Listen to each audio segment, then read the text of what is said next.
Okay, there we go. Yeah, for some reason, just like last week, it did not recognize my mic at first, so I just had to unplug it and replug it. Taking a quick look at all three OBSs, and yeah, it looks like it should be working now. Uh, I don't know why it keeps doing that, but it's whatever. So it's all right. I didn't say anything particularly important. Uh, but now I confirmed everything is working, so that is good. And I do apologize for the bot on the chat log. Yeah, for some reason it was able to get past my banned words filter, which it shouldn't be able to do.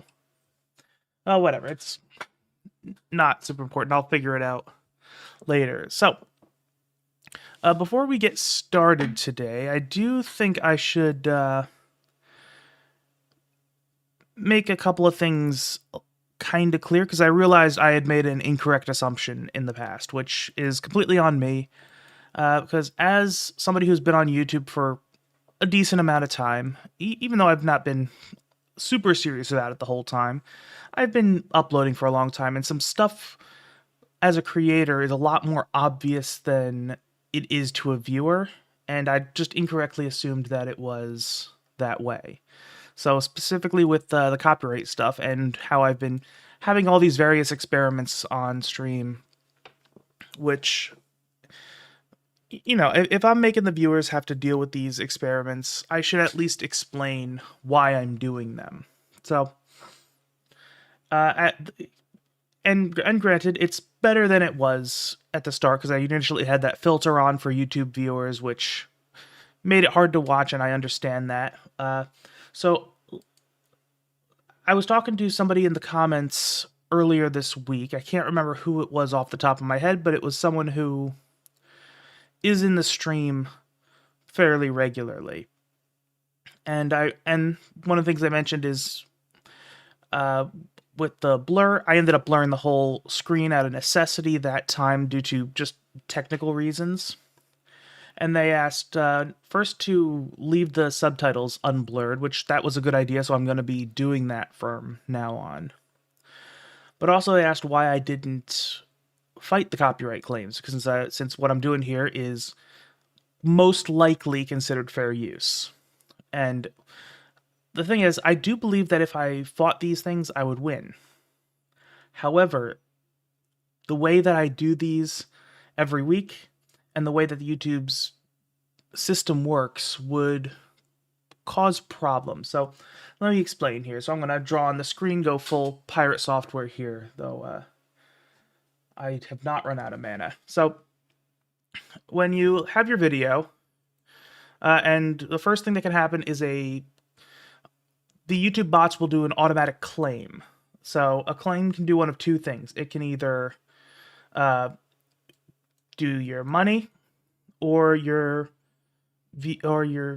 I can't draw for shit. So this is an eye. So it can either take your money or it can take your visibility.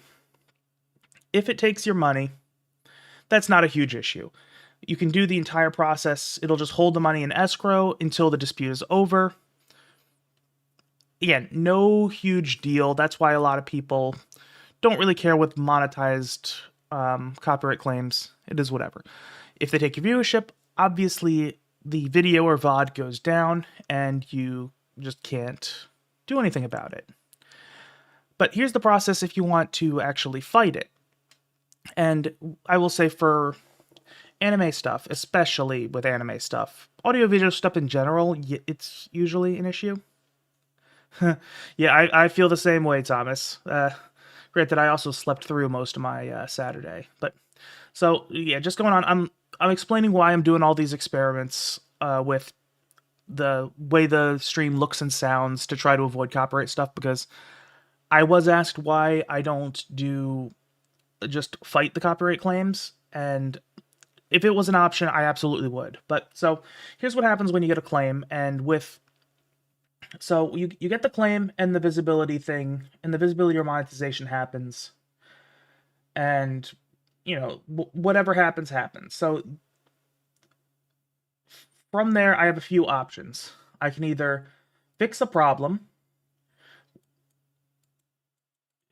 which is, it's limited in YouTube's ability. So, but if it's something like a song, I can use an AI tool within YouTube to just erase it, essentially, which that's easy. It's one click. It takes a little while to process, but once it's done, it's done. It fixes the issue. No problem there. If it's something else, if it's not a song, you can usually trim the thing out, or I found that even though it doesn't work in the actual actions tab, you can blur the section, and that will usually fix visual claims. It won't fix audio-visual claims, but it will fix visual claims. Then, and even if I'm in the right, this is usually the easiest way to go. However, let's say you want to fight it, and when I have my edited videos, I do fight it. I script edited videos because those are extra effort and they come out less frequently.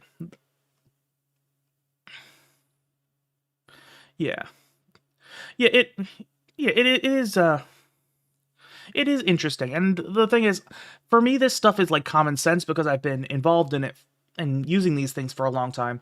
I sometimes forget that these things are not common knowledge to somebody who is not a YouTuber, somebody who does not upload on the platform.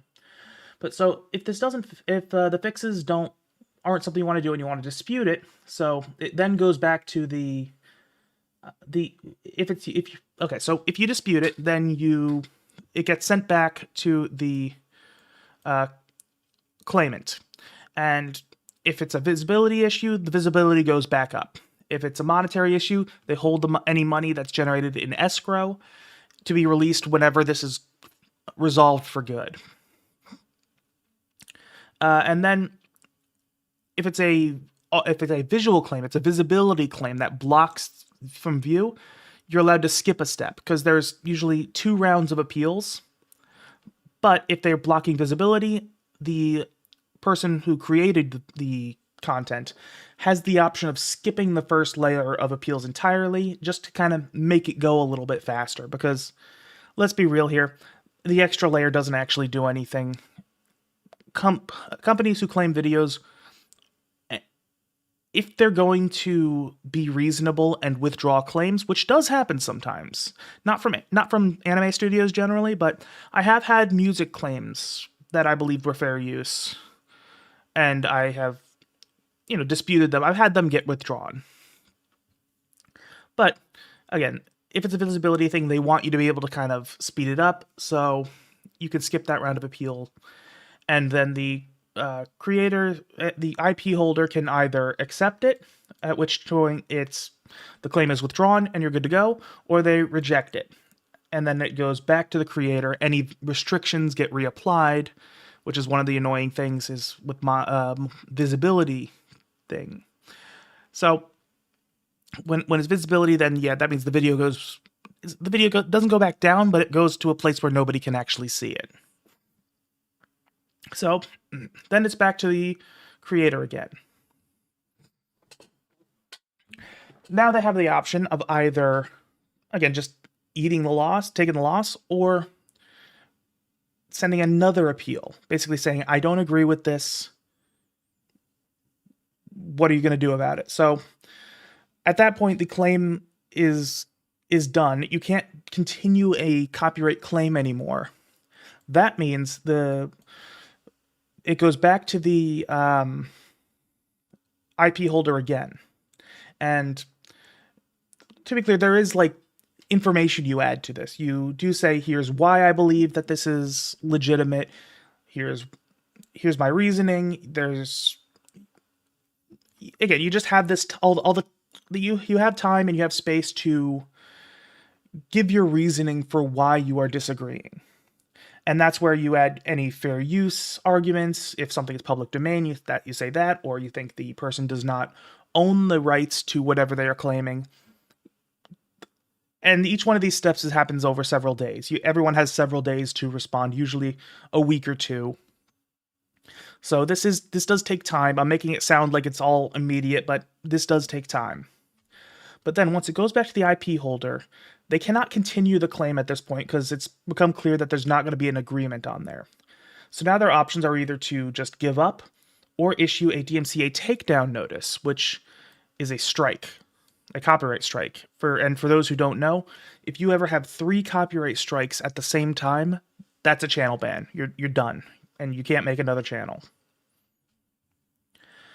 So in my experience, Japanese companies will do this. They will strike the videos if they cannot proceed on their claims.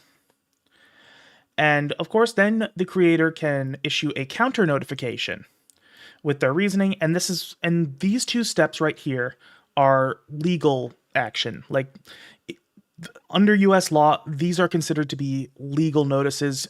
Anything you say there is under penalty of perjury, and you have to you have to be serious about that.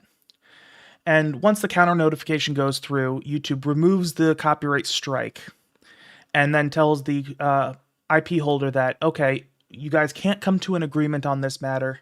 Your next step is to go through the courts. And at that point, that's when the anime studios say, okay, it's not worth it, and they just give up. Now, the issue with that is there's a period of a few days where you have to deal with a copyright strike. As a creator, that is not a good thing, even if you know you're going to win. And that's also something that, since this process takes around a month, it's not worth doing that for a stream VOD that happens once a week. And there's also the chance that if something just goes kind of fucky, it's possible I could end up having multiple strikes on the channel at once, which would be way more stress than I'm willing to do. And also, just going through this entire process every week is something that's too much of a hassle for me to do. So until the overall system with copyright and the claims process, and let's be real here, anime studios do act in bad faith in this regard. So, which is, I mean, it's just a reality. And I'm not going to be able to do anything to address that anytime soon. I actually do have some ideas on how to fix that, but I need a lot more resources, a lot more reach, and a lot more connections than I have currently. But if I ever manage to go full time, that's actually going to be something I'm going to be working towards. So I have ideas, but I can't really act on them yet. But until that point, that's the process I have to deal with.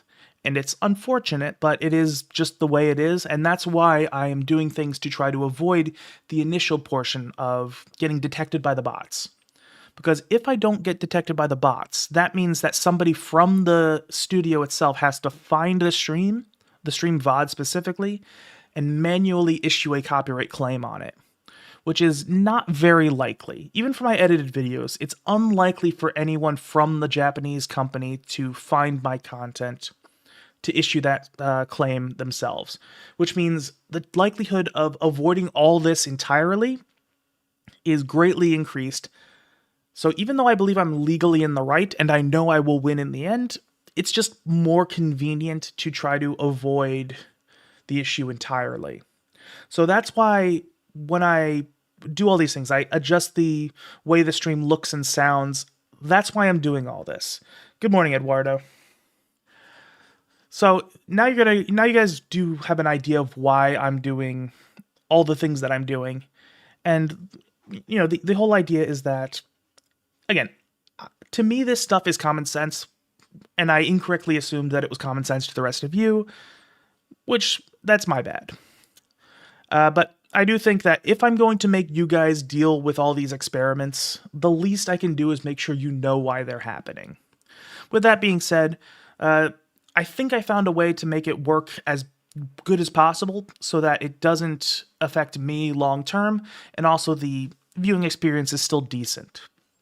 So the way I found out was the blurring halfway worked last time, where what happens is when I upload the VOD and it does all the, well, when the VOD gets automatically uploaded and it's processed and everything, the claim that happens is an audiovisual claim, where it recognizes that it looks and sounds exactly like something that is in their database, which blocks the visibility. And due to a quirk in YouTube's system, when I blur it, it only kind of half fixes it. the audiovisual claim is still listed there, but it removes the visibility block and just does a monetization block. Not the biggest deal. I usually make about $1 in ad revenue per stream, so it's not the biggest deal, but if I ever grow, that may become a concern down the line. So I did some experimentation with just like a 45-second clip that I'd never made public and all that. What I did find is that if I mess with the audio and then in the YouTube editor apply a blur to the visuals, that does actually seem to work once the edits are properly processed. So what I did for this stream, and hopefully it's going to work, and this is just going to be how things are from now on, I added some reverb to the audio. So it's going to sound weird, but it doesn't impact how easy it is to understand anything. So it's just going to kind of sound like it's speaking into like a metal tin. And again, it's not ideal, and I'll say I'll be hearing the same thing as you guys, so it's not just a filter I'm adding in OBS, I actually added it to the video files itself. So you'll be hearing that weird. I don't have any visual filters. That'll be taken care of by the blurring after the fact. And, hopefully that should work. And yes, Thomas, you are correct that a big reason that Japanese companies are acting this way is that they view things as in Japan doesn't have fair use or fair dealing, and it there is no exception for reviews, analysis, critiques, news, education. That's just not a thing in Japan.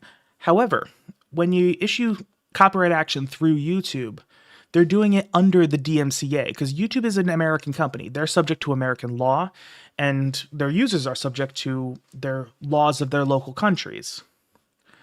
And the thing is, the Japanese companies know this, they just don't care. So when they issue a DMCA takedown, DMCA stands for Digital Millennium Copyright Act. And and that's American law.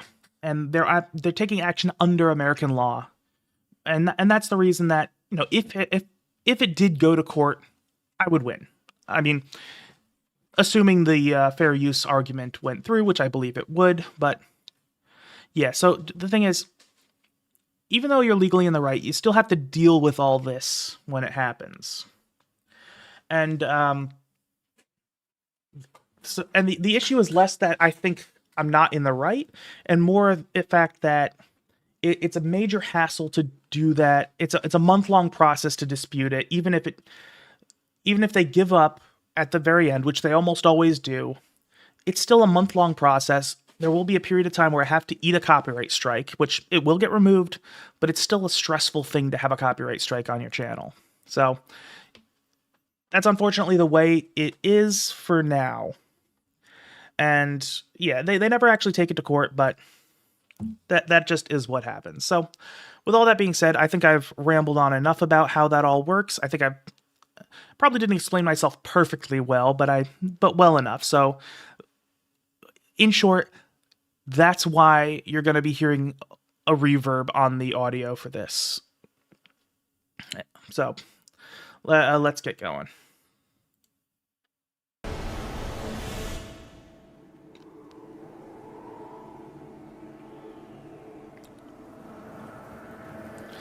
All right, so I will say, I know nothing has happened yet, but one thing I do like is how this starts out again with no music. If you guys remember from last week when we watched the start of Season 2, when it was going on with Sarah and everything, it also started with no music, which is unusual for Mushoku Tensei, and it was to highlight how bad of a state Rudy was in, where he was completely depressed, just withdrawn. The only reason he was even out of bed was because he had a purpose in finding Zenith.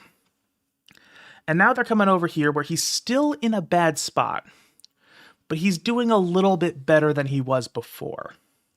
So that's I do like that they're, for this next little portion after that mini arc in the first 3 episodes, they're starting it out like this again. Same kind of opening with no music, where because he's still kind of going through it. It's just, we'll see soon that he's not as bad as before. He still is, he has companions now that he actually likes. And put that back up. And, oh yeah, and do let me know if the audio levels are okay. If they, because again, what I hear is a little bit different from what you hear, just because how levels are balanced and everything. And I don't know if the reverb will make it any more or less uncomfortable for you guys.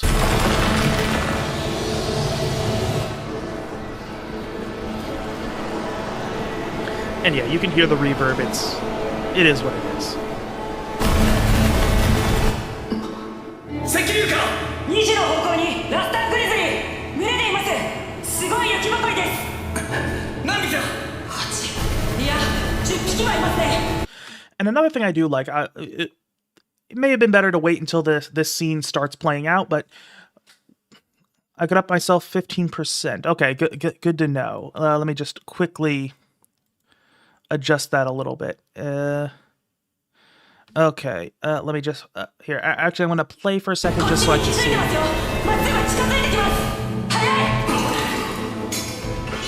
Okay, I think that should be a little better. Yeah, I couldn't... Oh wait, I did that on the Twitch stream. Let me just quickly adjust the same on the YouTube stream. I can't actually turn myself up because my levels are already at the max, but instead I'll turn the... desktop audio, that's what the media is.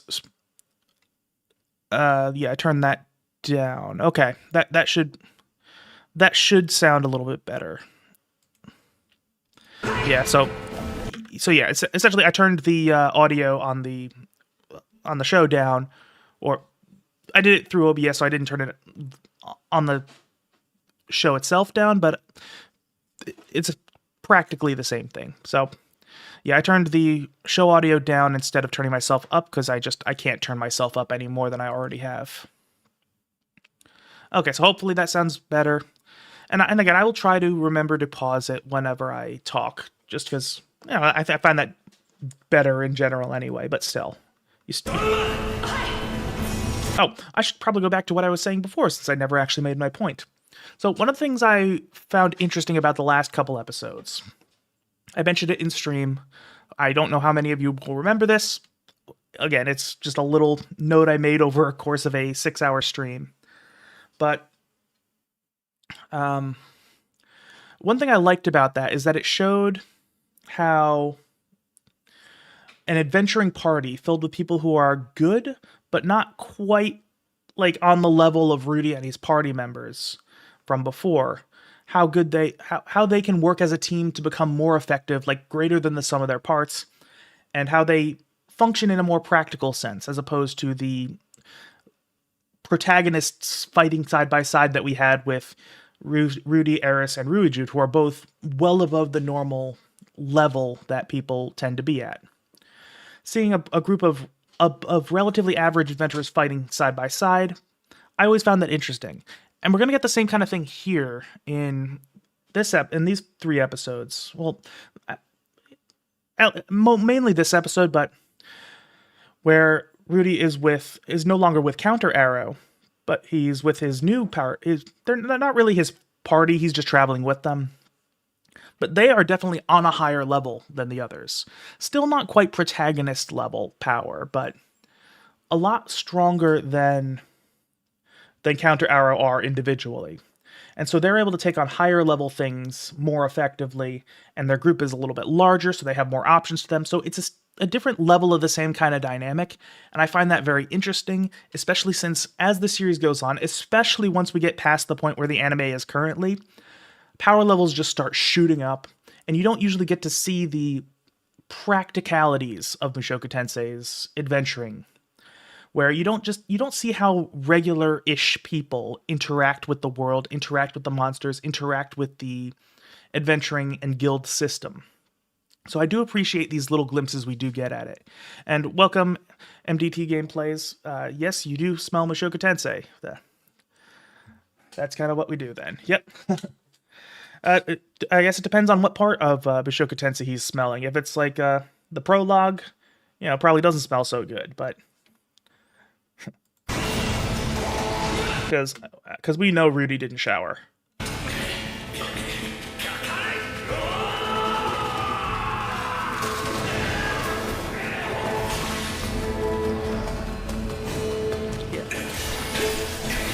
And again, this is another bit of contrast from the previous party that Rudy was in, because Counter Arrow would not have engaged these grizzlies like this because they were just too much for them.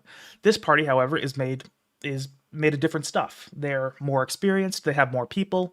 Each individual is stronger than the individuals in Counter Arrow. So again, they're more than the sum of their parts.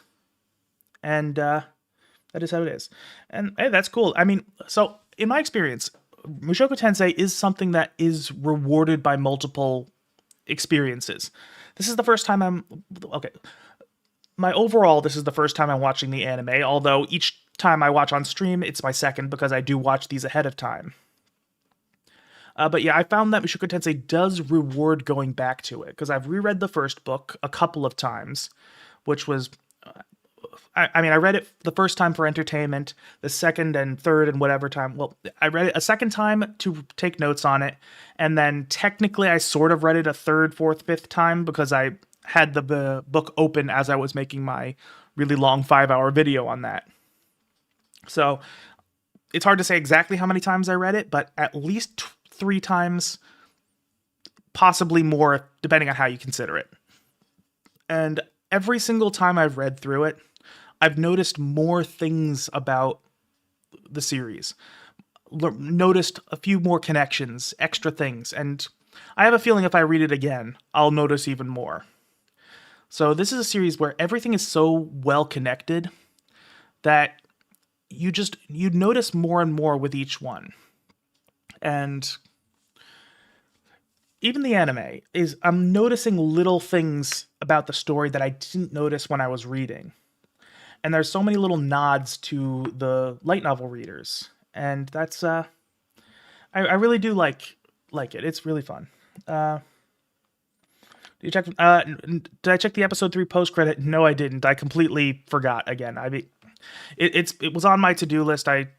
Just other stuff kind of came up. And I'll be honest, over the week I tend to forget stuff just because I have work 5 days a week. And that kind of...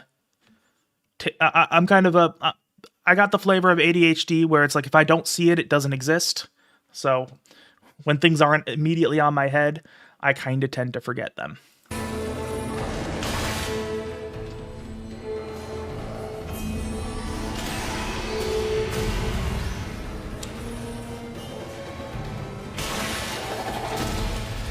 Well, thank you for the subscription.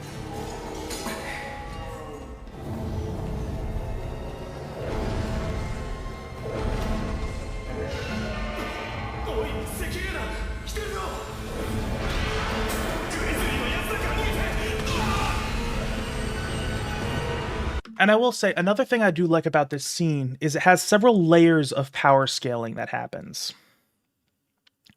Where one of the best ways, in my experience, as a person who consumes a lot of media, whether watching, playing, or reading, I find one of the best ways to showcase a character's power or relative combat strength is to just show how different characters work when they're confronting one another.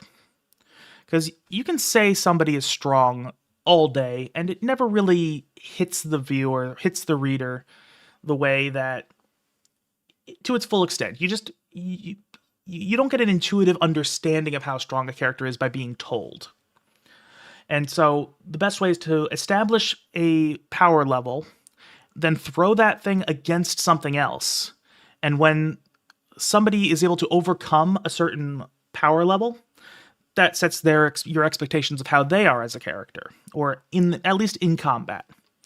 I think one of the best ways I've seen this was in the Witcher books. There's one point where there are these bandits or thugs, I can't remember exactly, who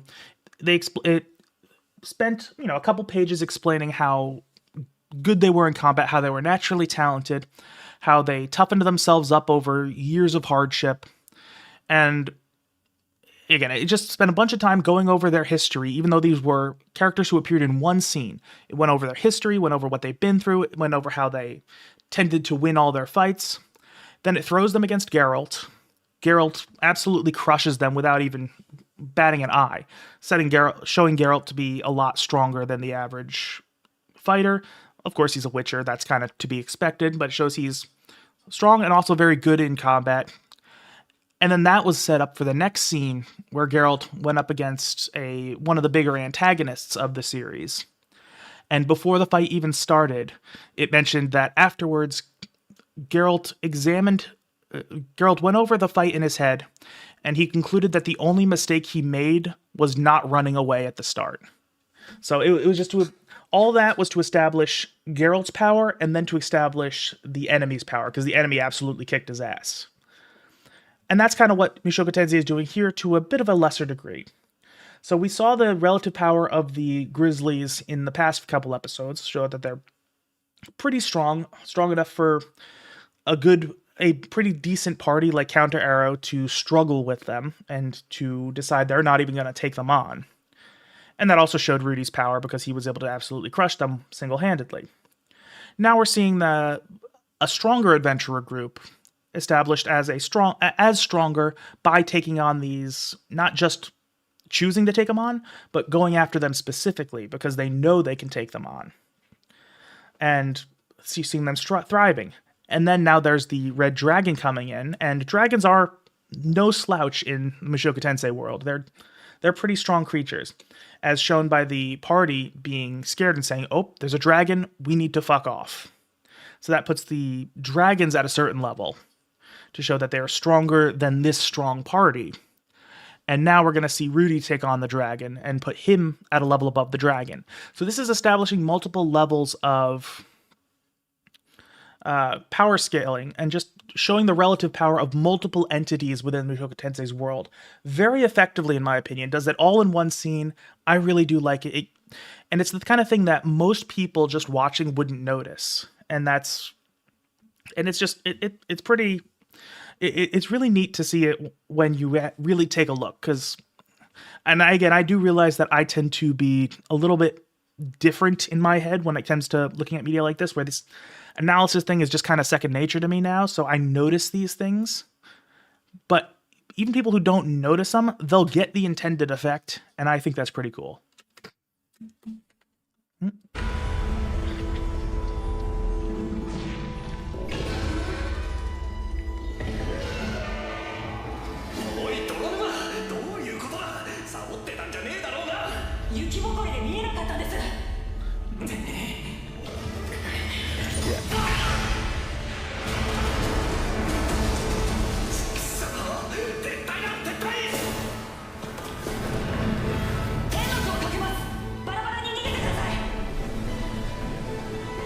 And I will say, another neat thing about this scene is we see more of Rudy's physicality. To somebody who is just watching this for the first time, it won't hit them as to why this is so important, because we see people doing crazy shit like this all the time. We see people, jumping 10 feet in the air. It's just normal for this world. And that's because in the lore, this will be, I'm sure this is going to be explained later on in the anime, and it's definitely explained in the books, but basically, most people in this world can use magic not just to cast spells, but as part of their to enhance their physical capacity and extend that to their tools, so that when they're doing crazy shit, their swords don't break. They do this through what's called a battle aura or a toki. They unconsciously push mana into their bodies and their everything else, which allows them to do all sorts of crazy shit, like cutting a boulder in half or running, I think they said 30 kilometers an hour, which is like a little bit faster than the world record in the real world. But they're able to do that for extended periods of time. Rudy cannot create a battle aura. It's not explained in the anime just yet, but I think they do end up explaining it. Because I know Badagati does show up before the anime cuts off. And he's the one who explains to Rudy that he doesn't have a battle aura. So Rudy is not using any mana except if he's like pushing with earth or wind magic. So all this physicality he's doing is actually his physical body and no magic whatsoever.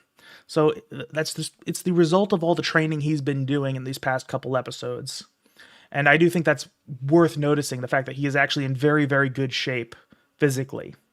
And that even though this looks like just something everybody can do, this is unusual for him. Yeah. I don't remember exact numbers, but I do remember from Volume 1, he mentions that sword fighters can go like 30-ish kilometers an hour. The number, I could be a little bit off on the numbers, but that was part of the initial world building that Rudy was doing in his early like lore dumps. So I don't know exactly. I wouldn't be surprised if Ghislaine is even faster than that, because he was probably using Paul as a frame of reference there, and Paul is at advanced level, which no slouch, but Ghislaine is a king tier, which is just completely a league above Paul.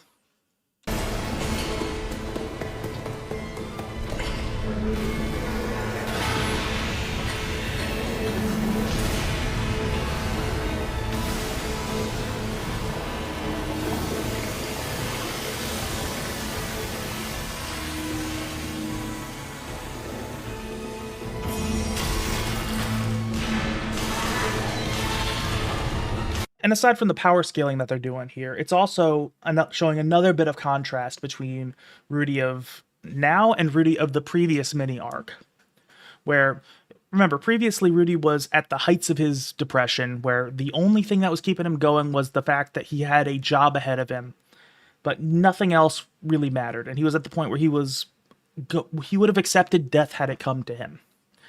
However, in contrast, he's no longer hesitating. He's no longer willing to accept whatever happens to him.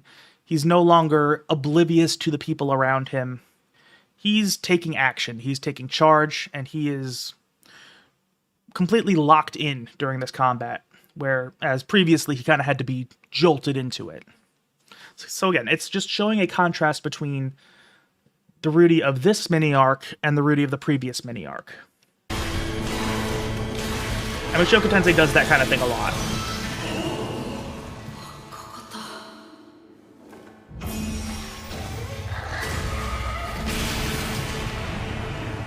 Yeah.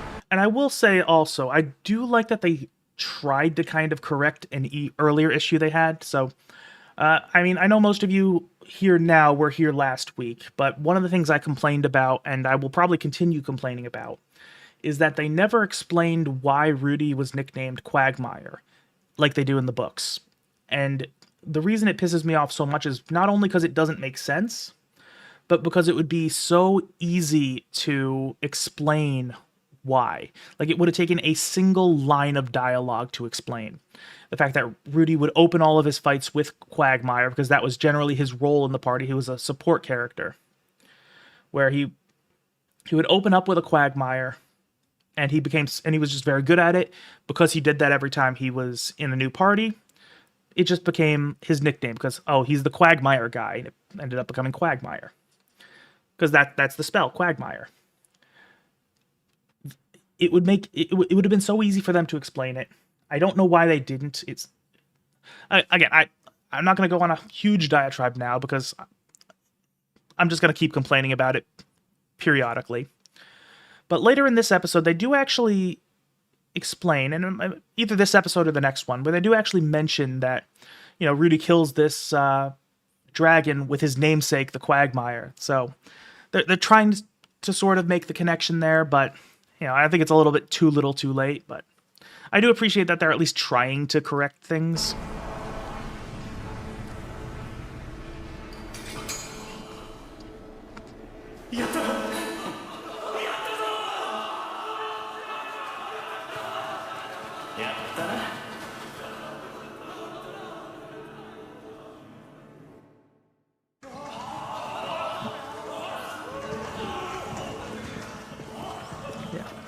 And it also adds to the little bit of power scaling that we were doing earlier, how excited they are that they were able to kill this dragon. So, I mean, these guys are pretty confident in general, so the fact that they're like really hyped to have slain a particular enemy, he's good. Well, I don't think they made it clear that the spell is called Quagmire before now. I think it's just something he's been doing. And I do like how they do showcase him using Quagmire throughout the series. That's just something he's normal, even from early on when he was in his first little fight with Paul. That was one of the things he tried to do. Where I don't know, it's just it was a lot more clear in the books, and I still think it would have just made sense, especially since I think in the anime they also don't really showcase how he always initiates fights with a Quagmire, because he was doing more in this setting. He was not fighting like a protagonist would, like he was with Eris and Ruijerd. Instead, he had a role in a party, and he was essentially sticking to his role unless it became an emergency and he had to do something else, because he wanted to basically be a team player.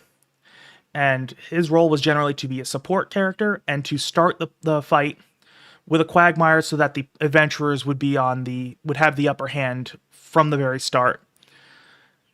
Again, so it was just a thing that everybody saw him open up fights with a very powerful Quagmire. They don't really explain that in the anime.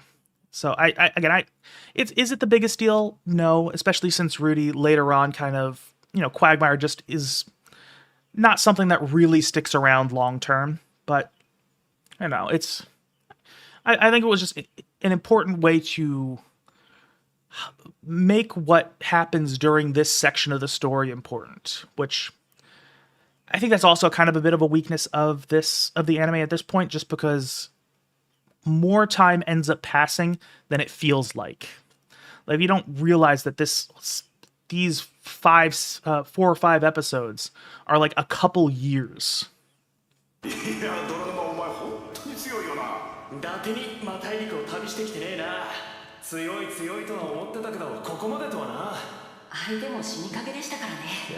And that's also kind of that's also a nice little line. It's nice little bit of subtle character work for Rudy, where he's not being humble there.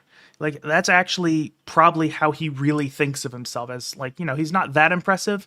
He just finished off a weakened dragon. I think he's actually doing that. Yeah. Yeah, and that's true. Also, that is true, Thomas. I think part of the issue is also, I think Quagmire is also one of those things that is not very common knowledge as far as definitions. It's a pretty obscure word. And, like, even me, it's not something that's part of my normal lexicon, so if I just heard it outside of the context of Mushoku Tensei, and I didn't have my knowledge of the word from Mushoku Tensei, it would probably take me a second to realize what's being talked about if the context wasn't immediately clear.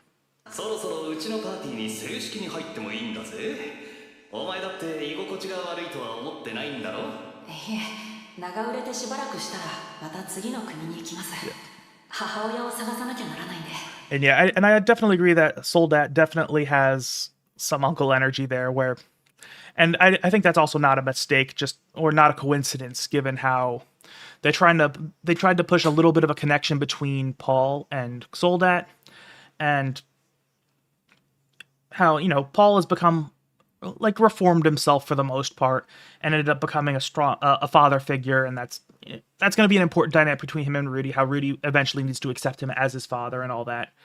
Soldat kind of has the same kind of thing going on, where he was a dick, but good deep down, and then he kind of embraces his role as the supportive, paternal-esque figure to Rudy, because when Rudy was really fucked up, he's just like, oh shit, I may have pushed things too far. I'm gonna actually, like, help this kid. And of course, they ended up developing a bond from there, and that's fairly realistic. I know if you start out not liking somebody and having, like, a rivalry, and it's not based on, like, anything real or serious, you can definitely, like, get over that and actually can have, like, a stronger friendship. Like, I remember one of my better friends from high school, who wasn't a part of my normal friend groups, but like, we were friends through middle and high school. We started out like not hating each other, but we really did not like each other, and we would, butt heads a lot.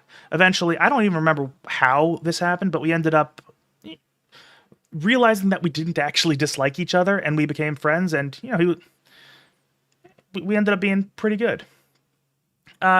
So when it comes to Rudy and Sarah, I know I explained it a lot more last week, so you'll in depth, but I think it was I think it's important as far as showing where Rudy was at that point in time, where like I know some people say that, she loved him and that he was gonna, that they could have been something.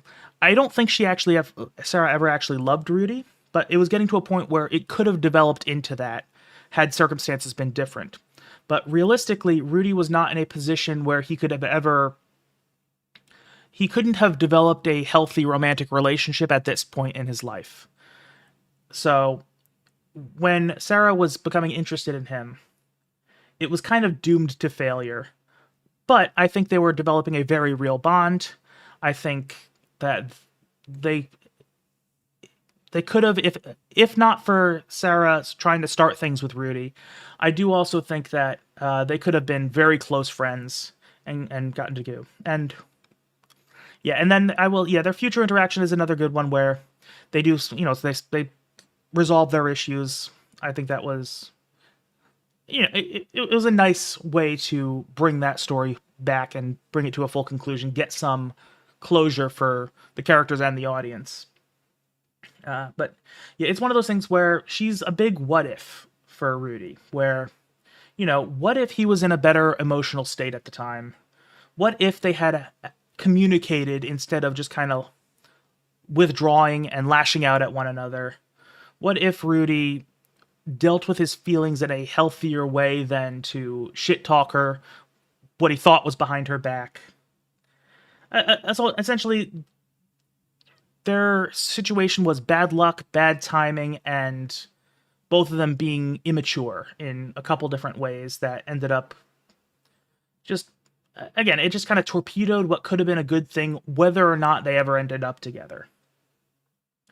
So I think it's a good way of showing Rudy experiencing a meaningful failure, just emotionally, not just losing a fight or something like that, but him actually being significantly damaged by how hurt he was by Eris, and the impotence he goes through is another, just a physical symptom of all of that.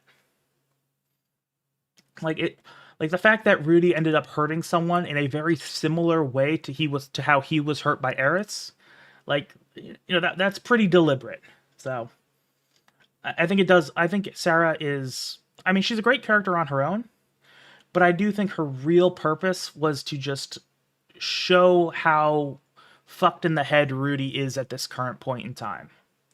And also to show him kind of going through adversity and partially being pulled through it, where he's like healing but not healed.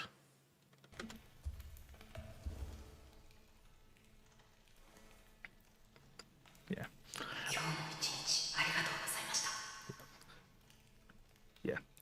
Yeah, and that's true. Sarah did misunderstand Rudy. She was also not very communicative to him. He was not very communicative to her. And it was just a combination of everybody kind of had their own issues during that point. And let's also not forget that Sarah was the kind of person who was very hesitant to show her feelings to people, where, before then, she would have kind of little bits of opening the door. She would see something that she would perceive as like a negative reaction to that and immediately shut it down, which is why she had the tsundere-esque personality traits. That's kind of just how she engaged with the world, because she would test the waters, see something, whether rightly or wrongly, and shut back down. So when she was willing to really open herself up to Rudy in a way that she hadn't to anyone else, she took what she interpreted as a rejection and immediately shut things down. And because that's just how she engaged with the world. Because remember, she's 14, 15 years old. she's still, I mean, she might be an adult in the Mushoku Tensei's world, but she's still a teenager. She's still stupid. She doesn't understand these things yet. And Rudy also is about emotionally mature wise, about the same. He's about 13, 14, 15 years old emotionally. Because I mean, I've said it before. My running theory with Rudy is that his emotional age tends to improve so that it's about in line with his physical age. Like when he's 10 years old physically, he has about the emotional understanding of a 10-year-old. I understand some people are going to disagree with that. I know the how old is Rudy really is a big topic of conversation that never gets conclusively answered. But that's my interpretation of things.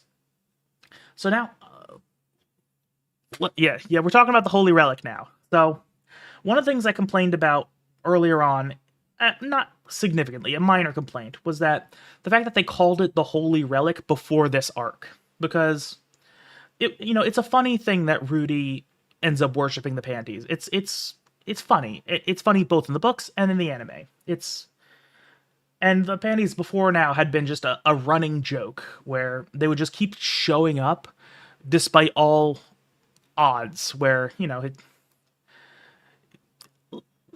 it got mailed to him at one point. It got returned to him it was kept by Lilia to return to him during the little arc with Aisha. It's all just a funny thing that keeps showing up.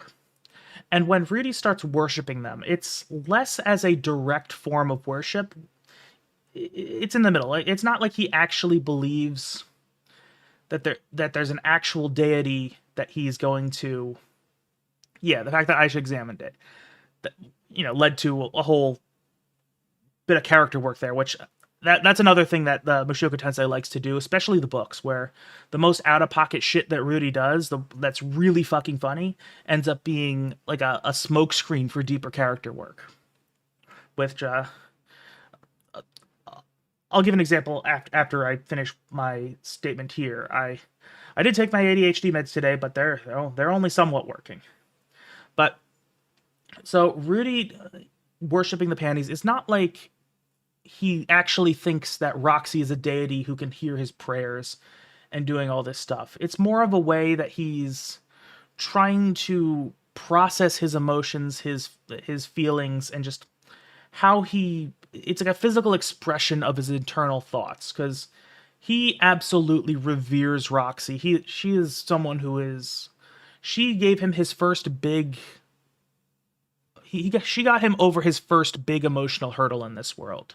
She nurtured his love of magic, got him past the initial figuring shit out phase, and brought him to a level of Water Saint where that was his most rapid expansion in knowledge and ability up to this point. Like he does improve beyond that, but never as fast as that, because over the course of, I think, 2 years is how he went from intermediate tier to saint tier in water magic. And he also gets to advanced level in the other 3, although the anime doesn't explicitly mention that, but he does get to that level under Roxy's tutelage.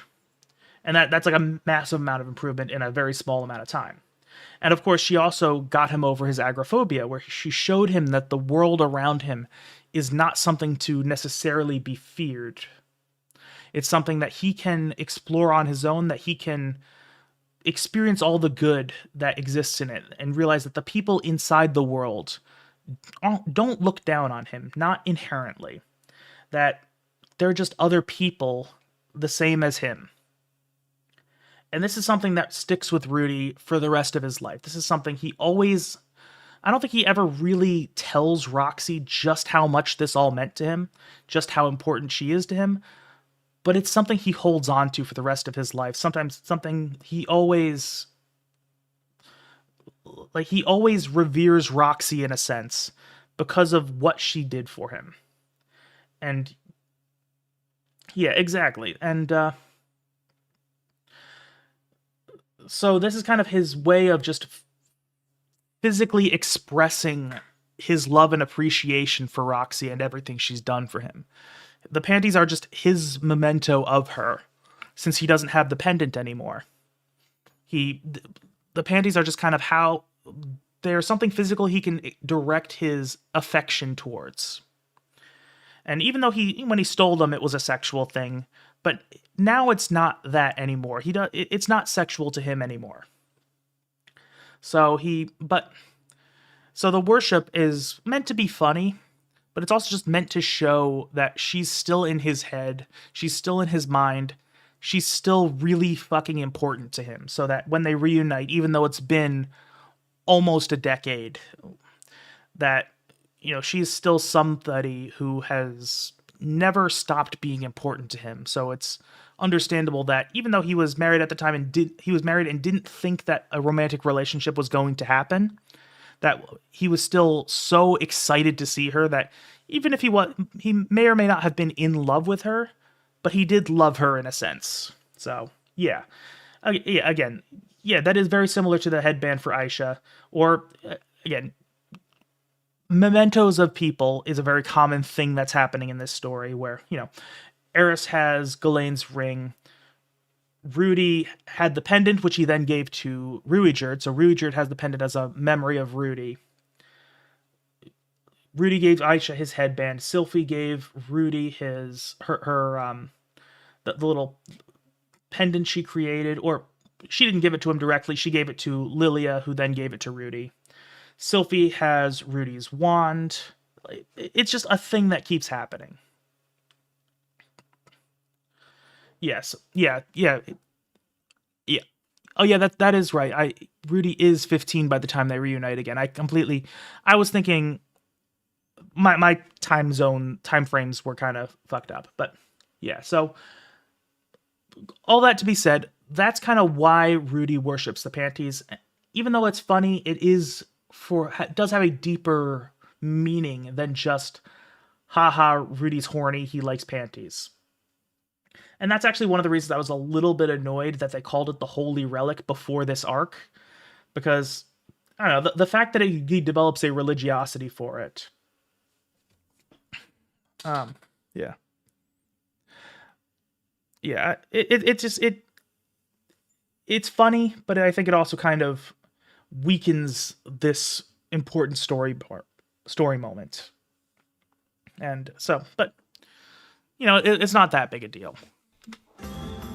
But I will also say, I was actually kind of impressed that the anime kind of held back on really leaning into the humor of the panties, because one thing I have noticed, as much as I do like how the anime has adapted the story so far, one of the areas I do feel like it tends to be a little weak in is that a lot of the stuff that's funny but has deeper meaning tends to be kind of reinterpreted as just funny in the anime. And the example I tend to use for that is there's a line where Rudy mentions his childhood friend from his past life and mentions how he can get off 3 times in a row to the hentai tags that describe her.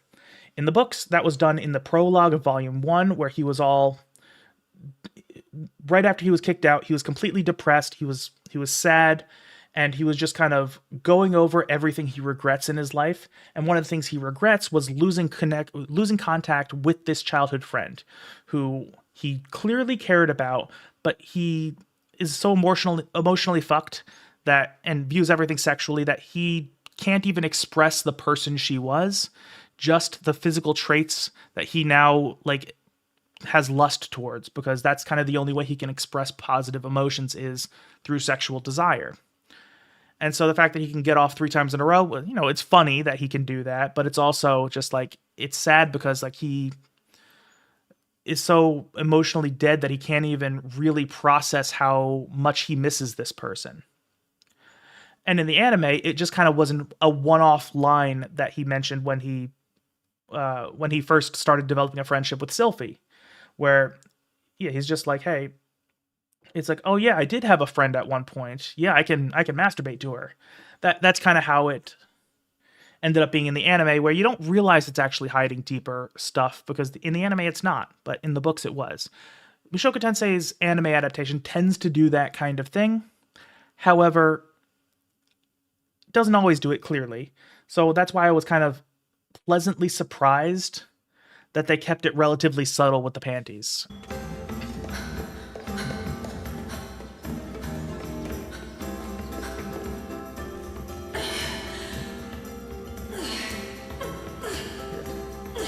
And again, seeing this little like training montage here is also, I mean, it's not just, you know, having a little bit of Rudy fan service. It's also showing another example of how Rudy's in a better mental state now than he was in the previous arc, or the previous mini arc. And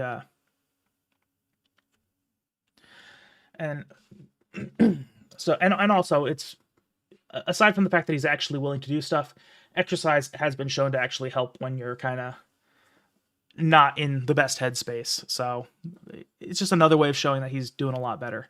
And yeah, once that message is done, that's when I'll read it. So I'm not going to respond to it right away, but I'll wait till you finish.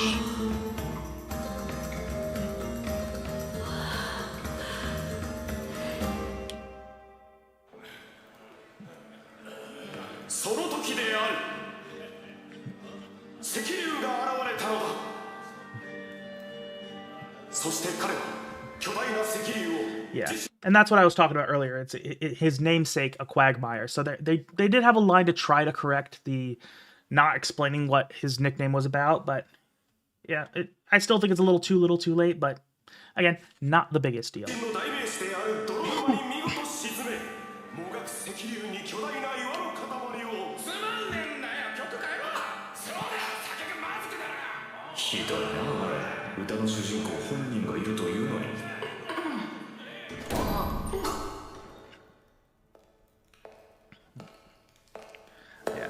Okay, so I know I've said it before, but Elena Lise is a character who is so good, so well written, but somebody just watching the anime at this point wouldn't know that yet, because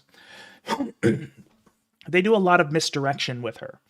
Misdirection that I think was done quite effectively, where, you know, your initial impression of her is that, you know, she's just some, like a bimbo slut, basically. That's kind of her entire character.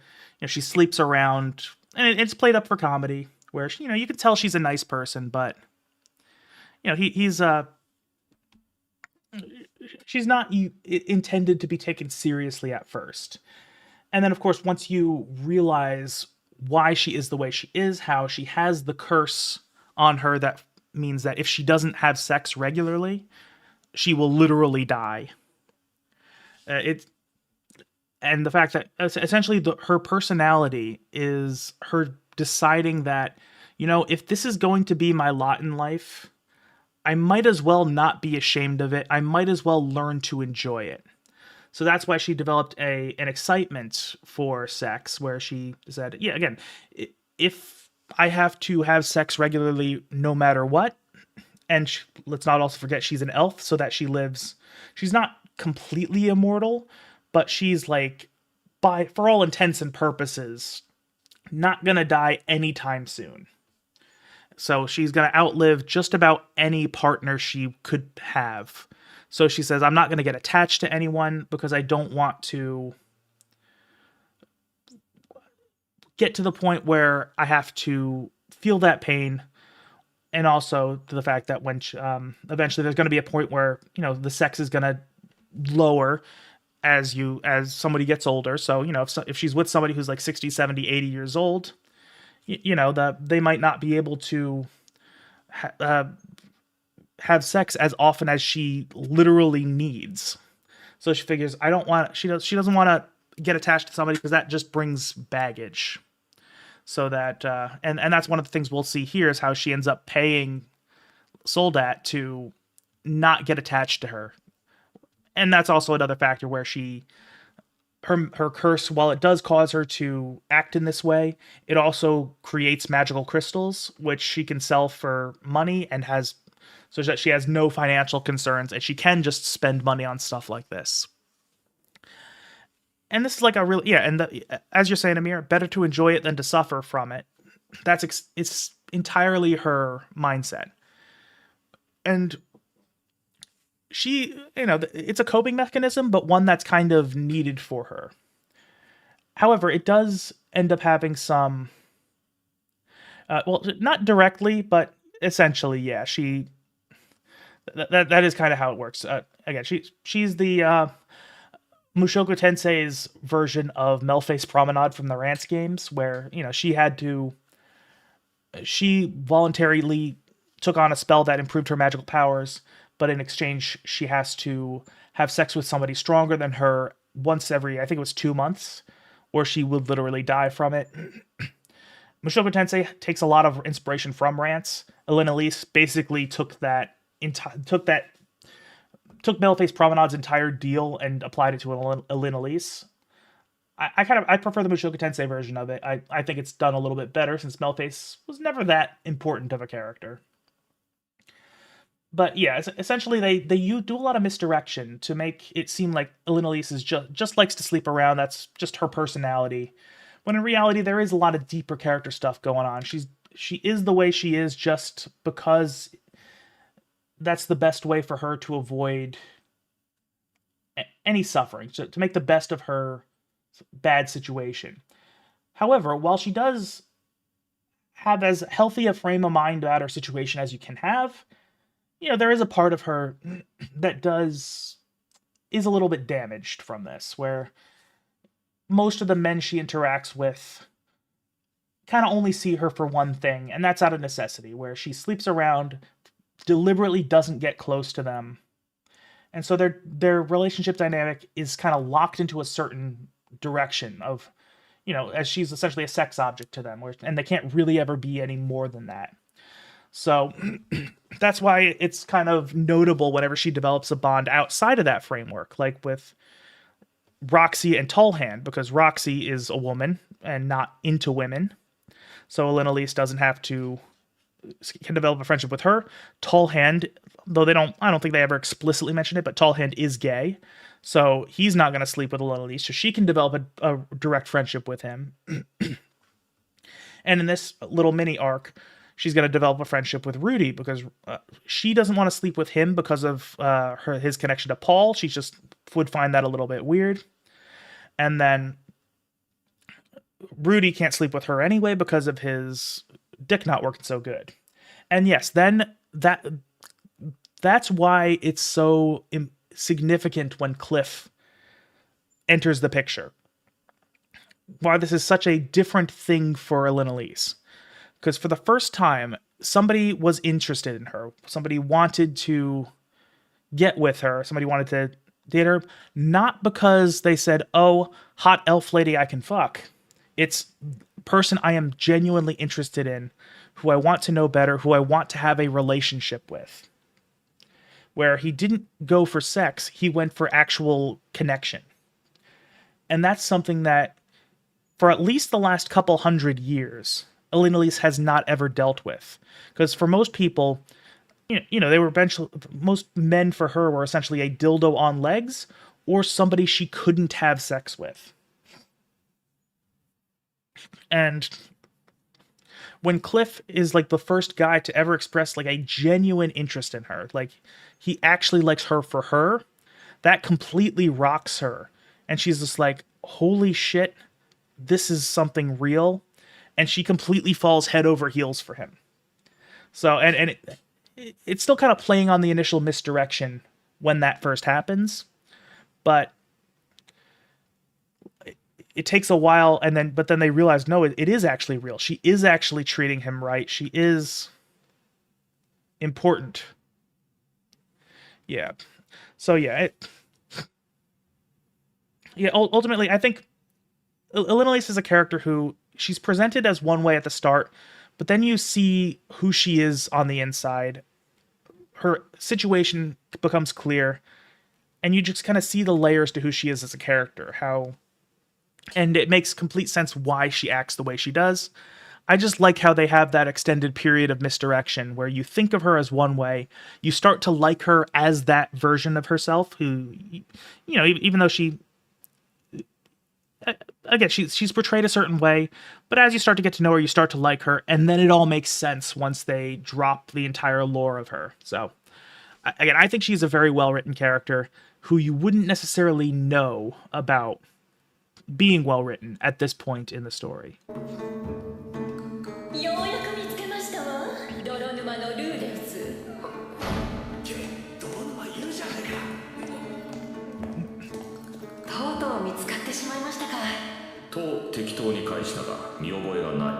Yeah, and another thing, I mentioned it before, but one thing I do like about how starting from like the second half of season 1 and through to season 2, they're starting to do a little bit more of Rudy's kind of memey sense of humor, how he kind of has these little witty snide remarks and jokes and all these things in his head, because that's how his narration was in the books.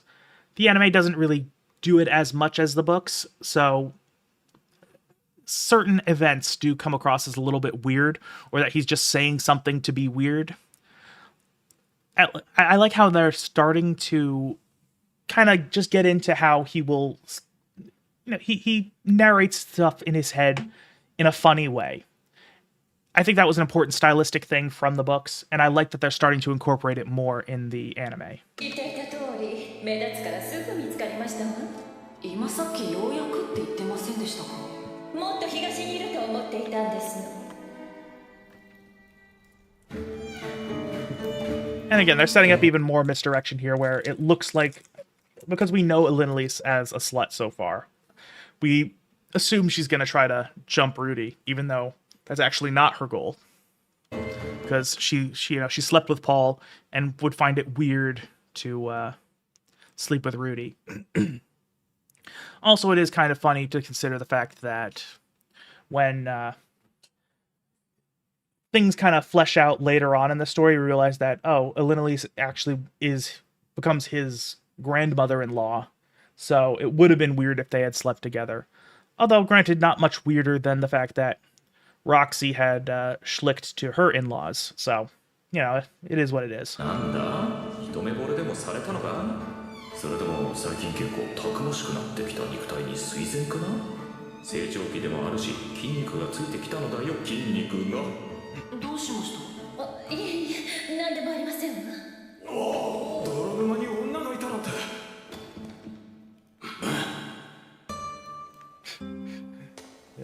And I find that little beat there amusing, the fact that they kind of had that shocked expression and then like, oh, Quagmire's got a woman. It starts playing. I don't know. It's not as funny as it could be, but it's not meant to be like super funny. That's that moment there, but I find it amusing. Just the timing kind of just hits me the way I think they meant it to hit me. Like it was funny. あなたの父パオロの元パーティーメンバーですわ。ほう。そしてロキシーの友人ですの。え、師匠ですか？師匠は今どこに？それより聞きましたわよ。はぐれるをほぼ単体で撃破したとか。まあ相手も死にかけてましたわね。ロキシーが自慢するのもわかりますわね。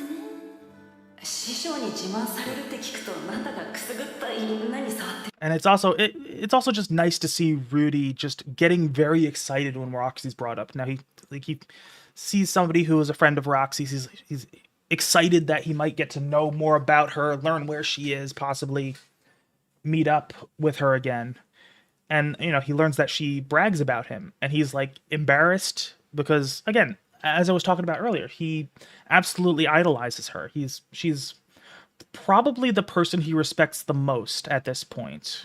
Although there are definitely a couple contenders there where, but I don't know. It's nice character work, and I like how they keep building it up. Where even though he's gonna have his arc with Sylphie, he still gasses Roxy up so much in his mind that it makes a lot of sense that he would so quickly fall for her when they meet again. Even though, and consider the fact that it's not that long before after they meet that they end up getting together, which granted did happen kind of out of necessity, but it makes sense that Rudy's emotions were in a state where it could happen so quickly.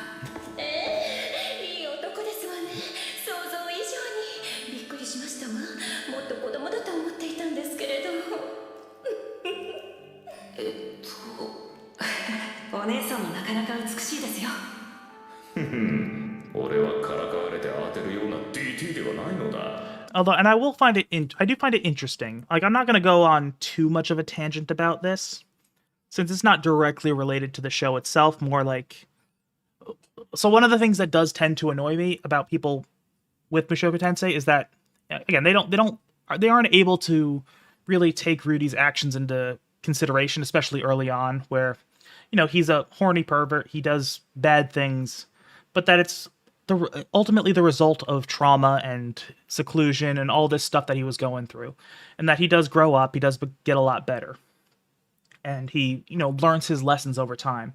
And a lot of people who pick up the show or the books early on drop it because they're like, oh, protagonist who's not perfect, fuck this shit. And they say show glorifies pedophilia and all this stuff. It's annoying. I tend to not engage with all that too much, just because I don't. When people will just kind of dismiss something for its surface level attributes, it does tend to annoy me, even just in general. And granted, I'm in the niche I'm in YouTube, where Mushoku Tensei is what I do on stream, and in my edited videos I talk a lot about adult visual novels, porn games, things like that. I have a couple of hentai reviews under my belt. So I'm in exactly the niche to where I'm going to come into contact with those kind of people. So the fact that they annoy me is probably not the best thing. But I've noticed the people who talk shit about Rudy and how he's like the most terrible person in the world never seem to mention things like this, where other characters do things that in their eyes should be just as unacceptable, where Elise is fawning over Rudy, who at this point is physically like 13, 14 years old. So, and she's like, a grown-ass woman. She's several hundred years old, and going after what she assumes is like a 14-year-old. Nobody ever seems to complain about things like that. They don't complain about Roxy when she ends up sleeping with somebody she believes to be 15 years old, despite being like 50.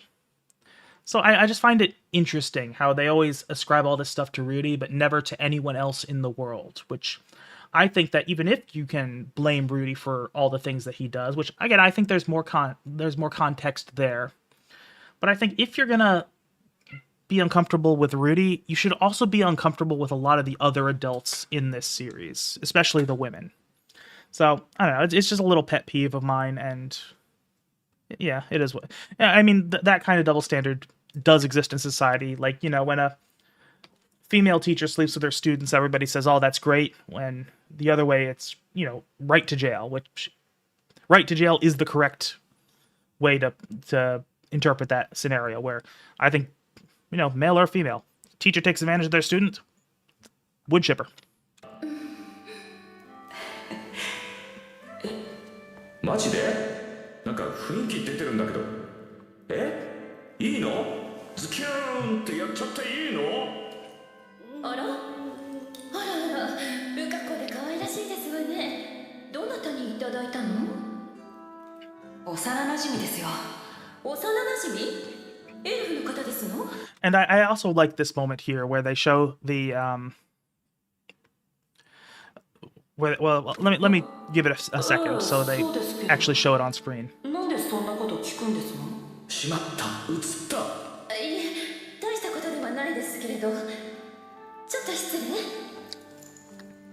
お揃いです I do like this connection a lot, where we don't know it now at this point in the story, but later we'll learn that Elise is Sylphie's grandmother, so her quarter elf comes from Elise.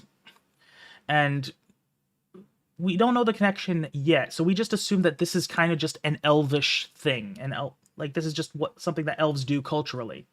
So we assume that Sylphie was drawing on her heritage to create this gift for Rudy, when it may be an elvish thing, but it also might just be a family thing. That just might be. It might be that her father kind of took this design from Elise, because, again, this is something we'll learn later on, but even though Elise tends to just hop from man to man, when she gets pregnant, she does settle down with the father until the child is an adult, then she fucks off again.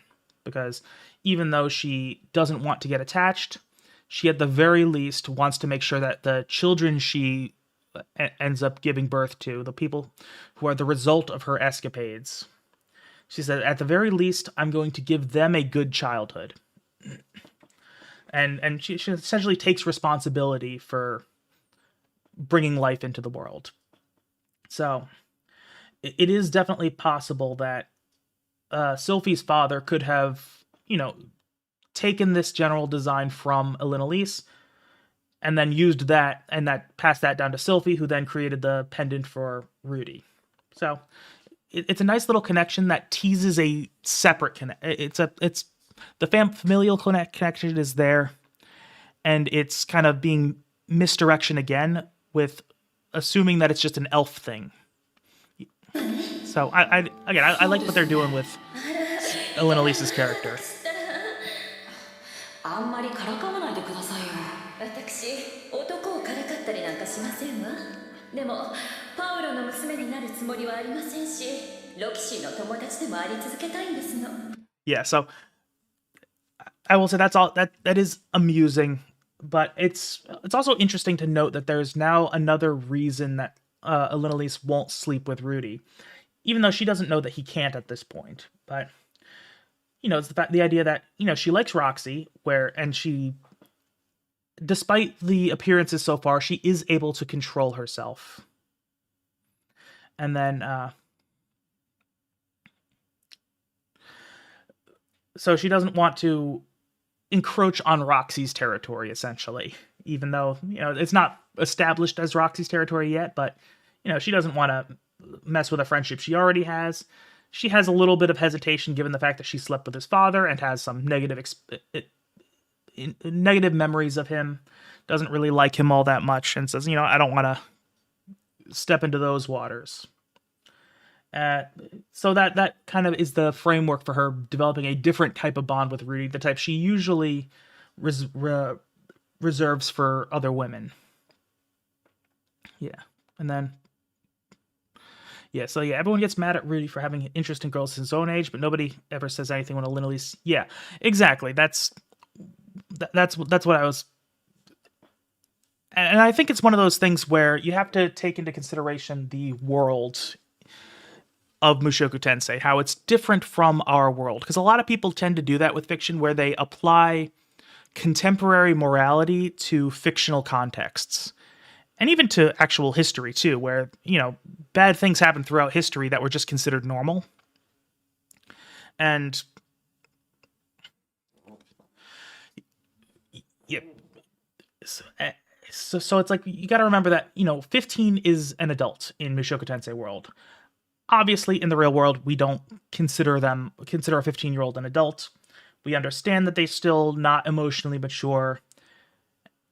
And just the way society has developed, we're now at a point where we don't have to treat younger people as adults. We can allow people to be kids for longer. Whereas in medieval times, and Mushoku Tensei is based on medieval European existence and fantasy, people were forced to grow up at an earlier age, where a lot of times, between 13 and 15 was when people would start having adult responsibilities. It's not like people went to school until 12th grade like they do here. They didn't have the luxury of spending nearly 20 years not being productive. So that's one of the reasons that people younger were considered adults at the time. And that's kind of how Mushoku Tensei's world is. That's why 15 is kind of the time they become adults here. And for better or for worse, that's just the way things are in this world, where when you're 15, you're an adult. So going after people around Rudy's age, it's just normal for this world. And I don't think you can ascribe contemporary morality onto it, even though if we were looking at things in the modern world, what Elise is doing is absolutely unacceptable and predatory, but it's not in the context of this world. So I do agree that it needs to be that if you're gonna ascribe all these thoughts and interpretations onto Rudy, you should also ascribe them to Elise. But I'm also of the opinion that you can kind of you probably shouldn't. You should just accept these two characters as products of their setting. And yes, Thomas, that's also a good point, where Elinalise is not thought of very highly by elves. So that is one thing there. That's why she doesn't settle down with an elf, is because she really can't. But and to Eduardo's point, it is definitely going to be difficult for anyone to abandon someone after 15 years of a family. But you also got to consider the fact that they don't really go into how the immortality emotional side of things works with characters. They hint at it, but they don't ever really explore it. But you got to remember that Elinalise has been around for hundreds of years. She's been explicitly trying to build walls between her and anyone around her. She's like deliberately not getting super close to people. That's how she is able to cope with having to be sleeping around, having to develop these temporary connections, and knowing that they're going to fall apart sooner or later anyway, just out of pure necessity. So, while it is hard to leave somebody after 15 years, just separate yourself entirely, that's not as long for Elinalise, where the passage of time probably feels less for her. Kind of like how when in the light novels, when Rudy returns to Roxy's village. I think I'm going to avoid saying the actual name of the village just because I feel like one stutter and I'm going to get canceled. But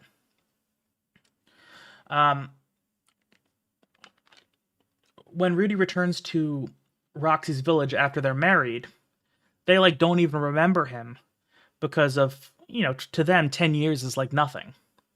And he introduces himself again, remembers like, oh, you're that same person. Wow, I forgot how fast you guys age. That, it wasn't that even that long ago.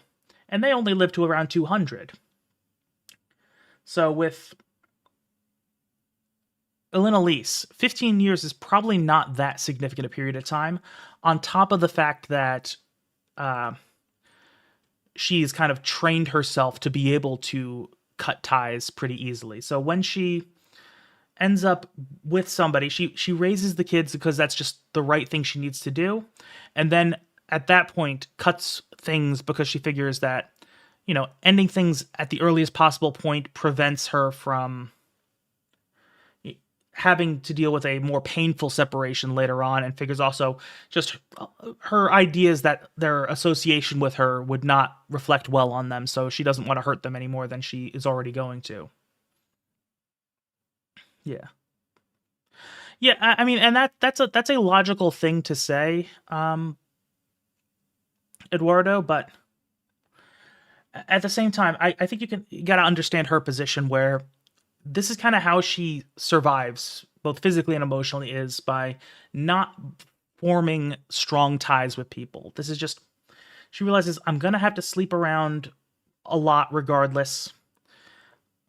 I can consistently do this by just, being easy, getting around all the time.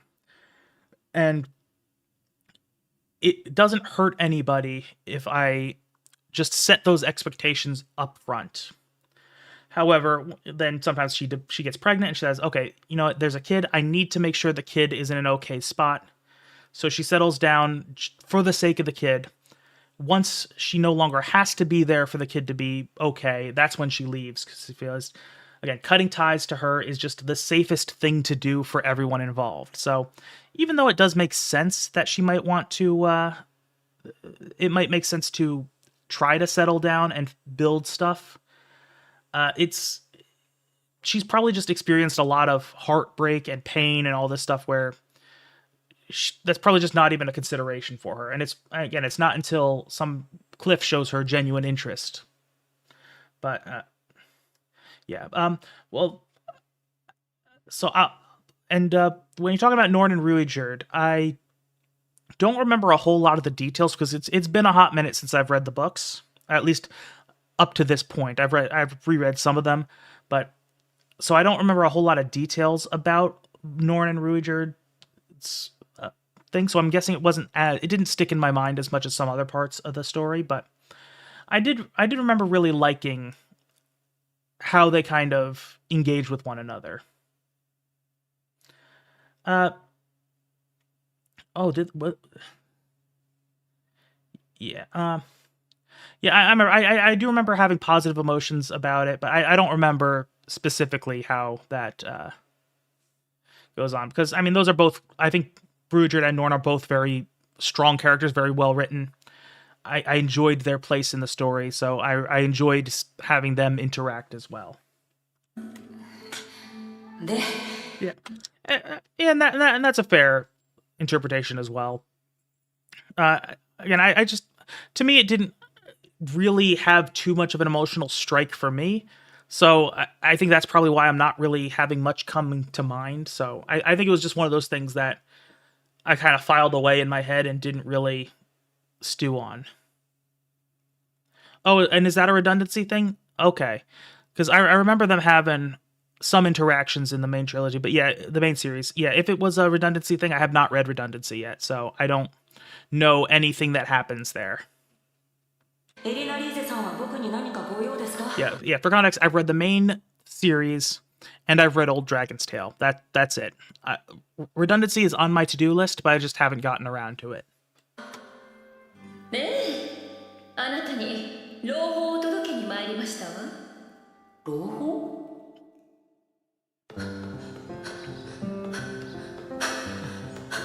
あの日ゼニスの居場所が判明した。ゼニスはメガリット大陸の中央付近にある迷宮都市ラパンというところにいるらしい。ここから徒歩での移動となると1年以上かかってしまうかもしれない。その上もうすぐ冬が来る。そのため今しばらくはこの国に滞在することにした。エリナ・リーゼによるとゼニスはのんきに迷宮探索をしているらしいし。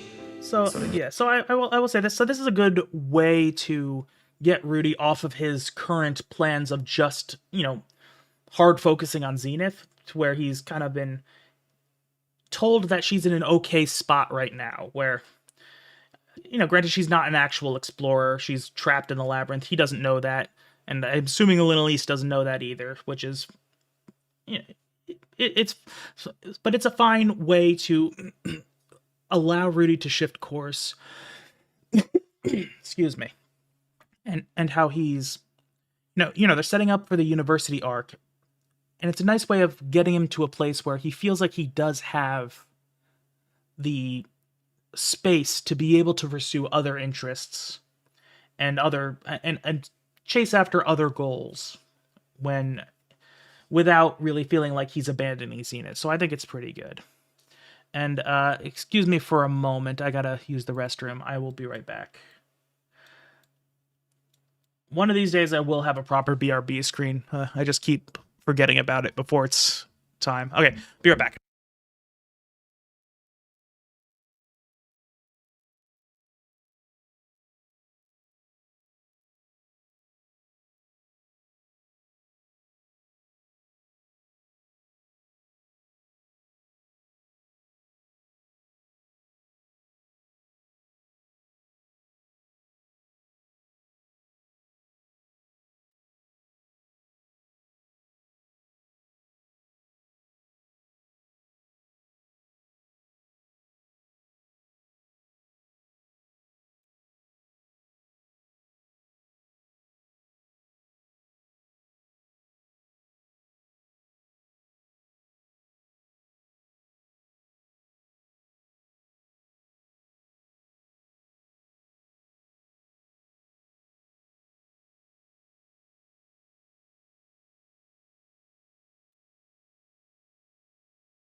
Okay, I am back. Thank you for bearing with me.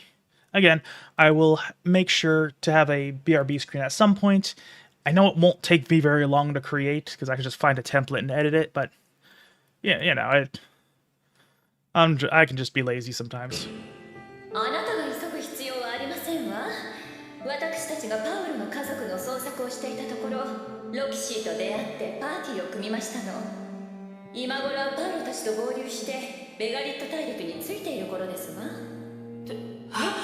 師匠も捜索に協力してくれていたのですか？パウルはともかくロキシーが向かったならひとまず安心だ。Yeah, and aside from giving him a good reason to go to the university and to pause his current objectives, it also is another way of showing how much Rudy thinks of Roxy. He's like, oh, if Roxy's on the party, they're in solid hands. They don't need any help. And it won't be until later when he learns that Zenith is actually trapped at the bottom of the labyrinth and that they're planning a big expedition to go search for her. That's when he finally realizes, oh, I have to be there.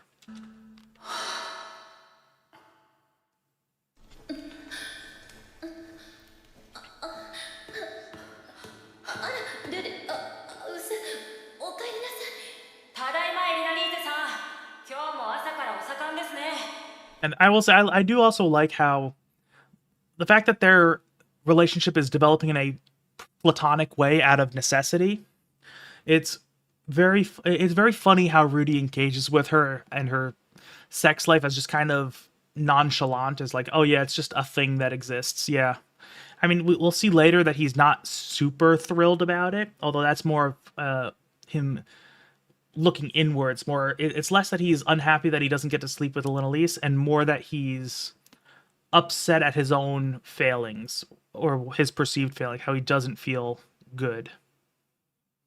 But I don't know. It's just funny, especially when you contrast that with how Rudy was early in the series, where even the idea of sex would kind of get him really just acting strange, and now he's actually like seeing somebody having sex in front of him, and he just it's just another Tuesday for him.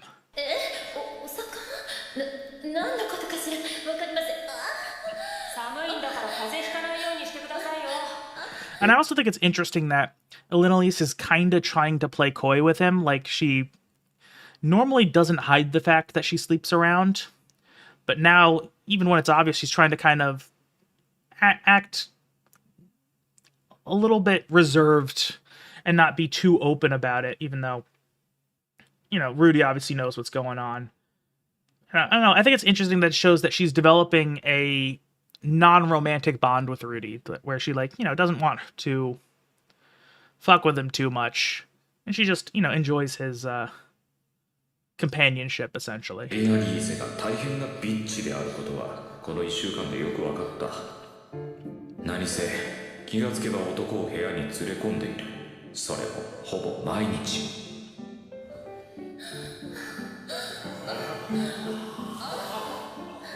存在自体が犯罪のような女である。もちろんそれを咎めるつもりはない。And I will say, what we're gonna get right very soon is another amazing Rudy face.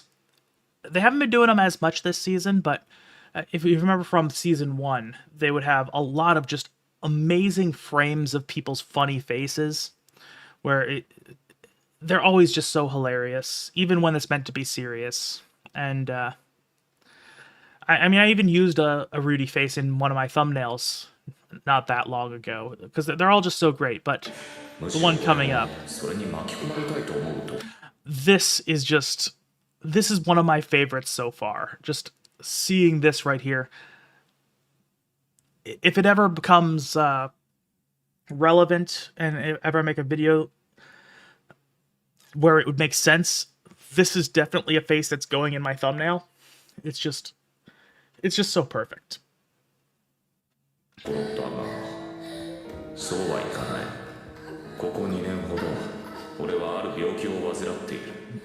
心と体の病だ。Yeah, and so we do have little lines like that mentioning that, he's been like this for 2 years. So it's giving some sense of the time frame of things that are happening, but Again, I still think this section of the story does kind of undersell just how long Rudy was doing his thing before the university arc, and just how much time has passed. And man, I never even noticed this earlier, but just seeing like the eyebrows, how they've like lengthened so that he can like almost connect them like that. It's very funny. You can tell that the creatives on this series were just told like, yeah, have fun with certain things. Like whoever drew this was clearly having a good time. はっきり言おう ED だもう諦めた今 Although I also find it kind of interesting that, you know, even in Japanese, they literally call it ED. So, you know, in English, that's, you know, an abbreviation for erectile dysfunction. So I have to imagine the words are different in Japanese. So it's kind of interesting. It's one of those things I never realized until I started learning Japanese myself, is just how much English ends up seeping into Japanese, to the point where you can sometimes make yourself understood if you literally just try to say English things in a racist accent. A lot of times you might end up just landing on a loan word. So, like, you know, if you want to, like, toilet is toire. So that's pretty close to English, because it's an English loan word. So it's, I don't know, it's funny how much that happens, and interesting how the abbreviation itself was transliterated to Japanese. ああもう誰かとどうにかなろうなんて思っちゃいない好きな相手がいない裏切られるぐらいなら最初から見て触ってめでるだけでいいそれ以上のことは望まなくていい And of course, there we see he is absolutely coping, where he is not unlike Elena Elise, just kind of in the opposite direction. He's kind of like, this is my lot in life. I'm just going to accept the positives of it for now, because he doesn't know how to fix it at the moment. And he figures, you know what? As a positive, if I'm like this, I never develop a romantic relationship with anyone, I'll never get hurt again like Eris did. Which, in his heart of hearts, he is not happy about that, but that's kind of how he justifies things to himself. And also, I think he's probably still loves Eris, at least to a degree, because he's, even though it's been a couple years, and, you know, that is enough time for, you know, a relationship to fully dissolve, I have to imagine he still harbors some feelings for her, especially since once Eris returns at around turning point 4, then, like, he immediately falls back in love with her. Like, that progresses very quickly to the point where he wants to add her to the family. So I don't think those feelings ever really went away for him. 泣いてなんかいねえよ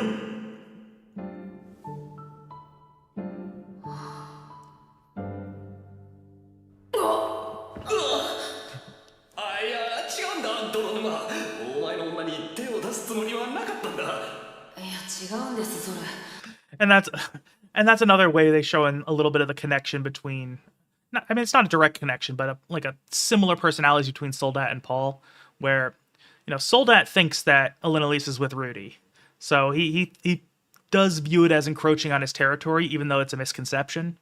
Whereas, you know, that's the kind of thing Paul would do, where his dick would kind of override his morals, which is, you know, that's why Aisha exists, is because he went a whole 2 weeks without sex and started banging the maid, because that's just the type of person he is.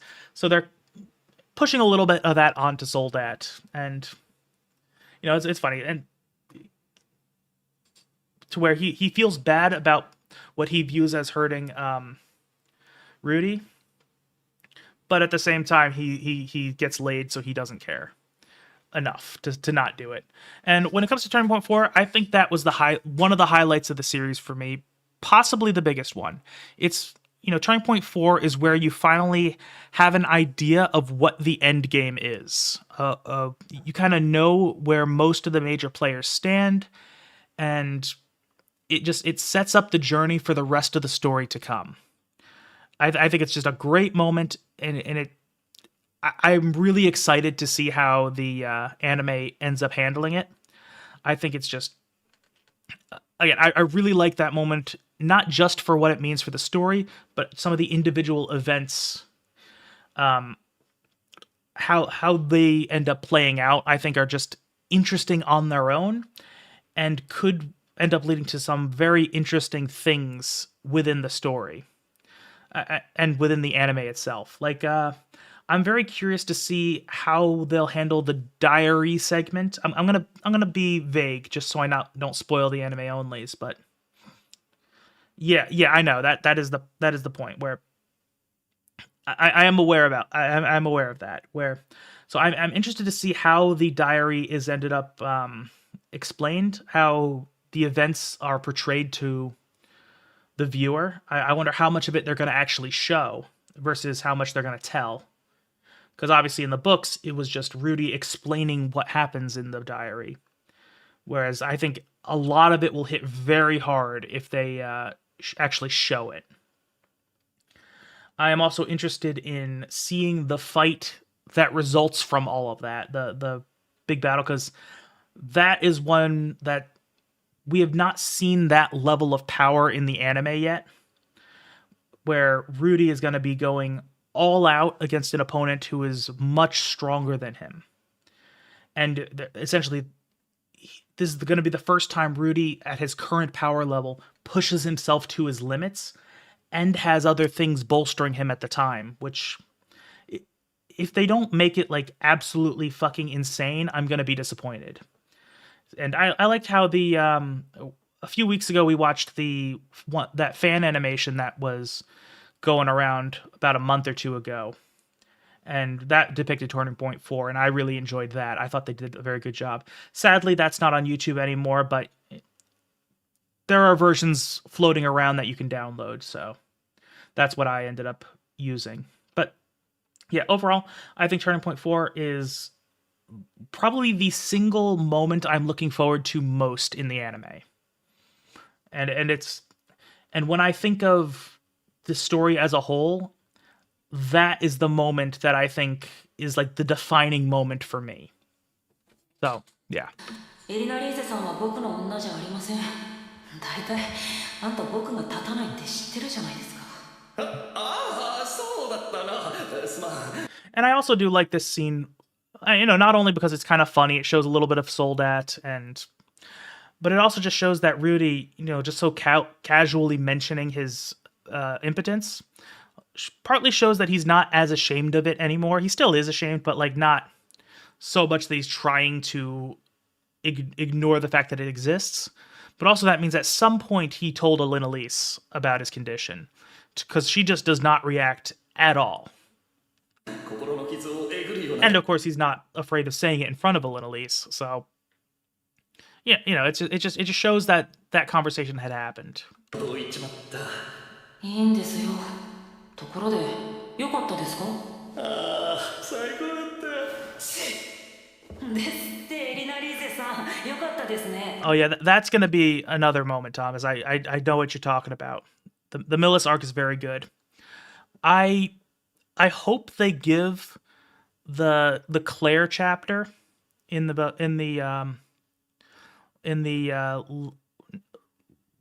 that was in the light novel, where they had that chapter about Claire, and then they had the chapter from the other person's perspective, where how they, how the books like to switch perspectives a lot. I hope the perspective and that speech that is given by the person you wouldn't expect, I'm not gonna say any more just because even that little bit might be a spoiler. I hope that gets like a dedicated several minute segment. I almost kind of hope they adapt that. Yeah, the dream state. Yeah, I almost kind of hope they adapt that entire little monologue like word for word. Yeah. 当然ですわ。私とした男はみんな幸せになりますのよ。あ、そうっすか。俺は知っている。ゾルのパーティーメンバーの男、他数名はすでに。Yeah, and I'm not talking about the girl from the Sword Sanctum. I'm talking about the what do you call it? the power struggle in Millis, where yeah, no, I can't off the top of my head think of a way to explain it in enough detail that I don't, but not spoiling it. エリナリーゼさん、何ですの？好き勝手食い散らかすのはいいですけど、後始末は自分でしてくださいよ。もちろんですわ。おいおい、何の話だ？何でもありませんわ。さあ、ご飯を食べますわよ。Yeah, and that's also another nice little moment where, you know, it's showing a bit of an understanding between them, but also Rudy's saying, hey, he can kind of tell that Soldat is maybe catching feels a little bit. He's at least infatuated where he goes, but he's like, hey, just, you know, make sure you don't hurt them. ひどい女だ。でも彼女はロキシーと共にマ大陸を縦断し、中央大陸まで渡り、パウロの家族を探してくれた。ロキシーと共にありがたい話だ。くそ、全然羨ましくなんてないんだからね。エリナ・リーゼはこの逆ハーレム状態でどうやってトラブルを回避するのだろうか。Yeah. Again, the faces are starting to come back. Yeah, Soldat's face here is just so good. 俺に矛先が来ないようにしてくれればいいんだが。じゃあこれ、約束のお金ですわ。いや、すまないな。あんな気持ちいいことしてもらって金までもらうとは。その代わり、私に本気になっちゃいけませんわよ。Yeah, so that's what I was talking about earlier, how she definitely takes steps to make sure that she doesn't form any bonds, because she knows that she's going to end up hurting people if she does. So she tries to set those expectations early on. And of course, because her curse creates these valuable magic crystals, this is not an issue for her. She can just spend money however she wants. And that's why she is always shown to be buying stuff whenever she needs it. And how she always has money despite never seeming to actually do anything to make money. Although that also brings into question why when Roxy fucked up those couple of taverns with her icicle break, I feel like Elena Lee's probably should have taken on some of that financial burden. But yeah, I had another thing I was about to say. I can't really. Yeah, no, I don't know. I completely lost what I was about to say. Oh, yeah, I remember. So, another little interesting thing I noticed when watching. I didn't happen to notice it at this point when in my watch, but I noticed it in the next episode. Doesn't matter when I noticed it. It's relevant the entire way. So, it's another little interesting thing about how it was written in the original Japanese. Because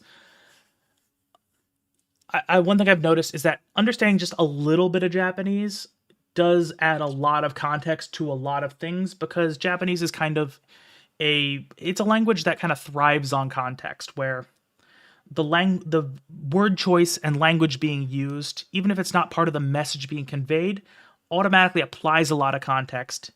And also, Japanese is the kind of language where if context is clear, you can literally just omit parts of a sentence. So, here, a very tiny little lesson here is that in Japanese, there are a bunch of different pronouns. So here in English, we have for first-person singular pronouns, we have one, which is I. Japanese has several. The most common one is watashi, which is, that's if you're going to learn Japanese, that's what you're going to learn first. It's kind of the default first-person singular pronoun, where it's what both men and women will use in, relatively polite and formal settings. So, if you're interacting with somebody at your job, you'll probably use watashi.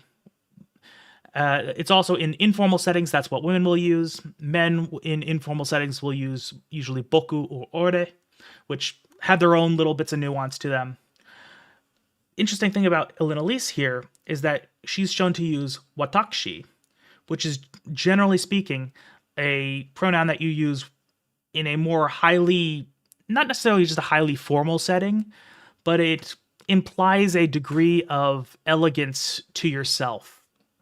So a lot of the characters who tend to use watashi in anime tends to be like royalty, wealthy people, like people in like wealthy, influential families, nobles. Those are the type of people who use watashi.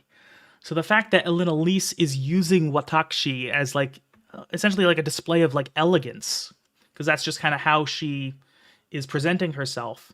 It's interesting because that's in stark contrast to her behavior, especially at this point before you know more about how she is, where you wouldn't think of her as using such a language that's meant to be done by these elegant, refined, polite people. So I just found that I found that very interesting. And it's one of those reasons that I think that if you're going to be watching a lot of media in another language, it is worth learning the basics of that language because so much context gets opened up. There's a lot of stuff there. And also I will say I've noticed a lot of anime analysis that would probably be completely different if the person doing it had known Japanese. Like, this is completely off topic, but since I've been watching some Mushoku Tensei video essays for preparation for the stream, I've noticed that a lot of Frieren video essays get recommended to me. So that's one of the reasons I think I need to watch that soon. That might be what we end up watching once we get through wherever Mushoku Tensei leaves off. Since I'm going to hold off on season 3 until it's all out. So we might end up moving on to Frieren while we wait for Mushoku Tensei season 3. But I've noticed about Frieren, because Frieren has demons. I don't know for sure because I haven't watched it yet, but I imagine they're using that Frieren. I imagine they use demons in the same way that Mushoku Tensei uses demons, which is the fantasy race version of demons, because there are 4 words in Japanese that can often be translated into demon, although 2 of them really don't usually get that treatment anymore. But, Japanese has yokai, which are, the Shinto spirits. Then there's oni, which are the kind of, the big creatures that have horns in Japanese fantasy. Then there's Mazoku, which are fantasy race demons, and that's what Mushoku Tensei uses. And then there's Akuma, which are the closest thing to what we in English think of as demons. So like the spirits, malevolent spirits. I have a feeling that Frieren uses Mazoku for its demons, but I've noticed people in English analyses will actually talk about demons like they're so they're Mazoku. Yeah, so I've noticed people talking about like the demons as if they're like biblical entities. Like even there's one channel I do watch that is actually a priest who talks about a lot of media. Like he does a lot of Warhammer 40k, which that was kind of how I found him. But I know he mentioned talking about the biblical implications of Frieren, and that's something I do want to watch once I watch Frieren for myself. So a lot of people do that kind of interpretation of things, even though Mazoku aren't biblical demons. They're separate. They're kind of like the equivalent of orcs, where, they have a role in fantasy, but they're not. Demon is kind of an imperfect translation for it. So learning things like that gives you a lot of context when watching a show or reading things. But okay. Yeah. Oh, that's interesting. Okay, I might have to take a look at that.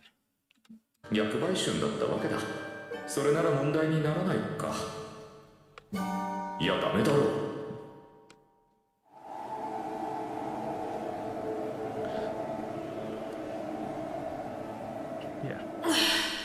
Yeah, so, again, Frieren is definitely something I'm going to watch at some point.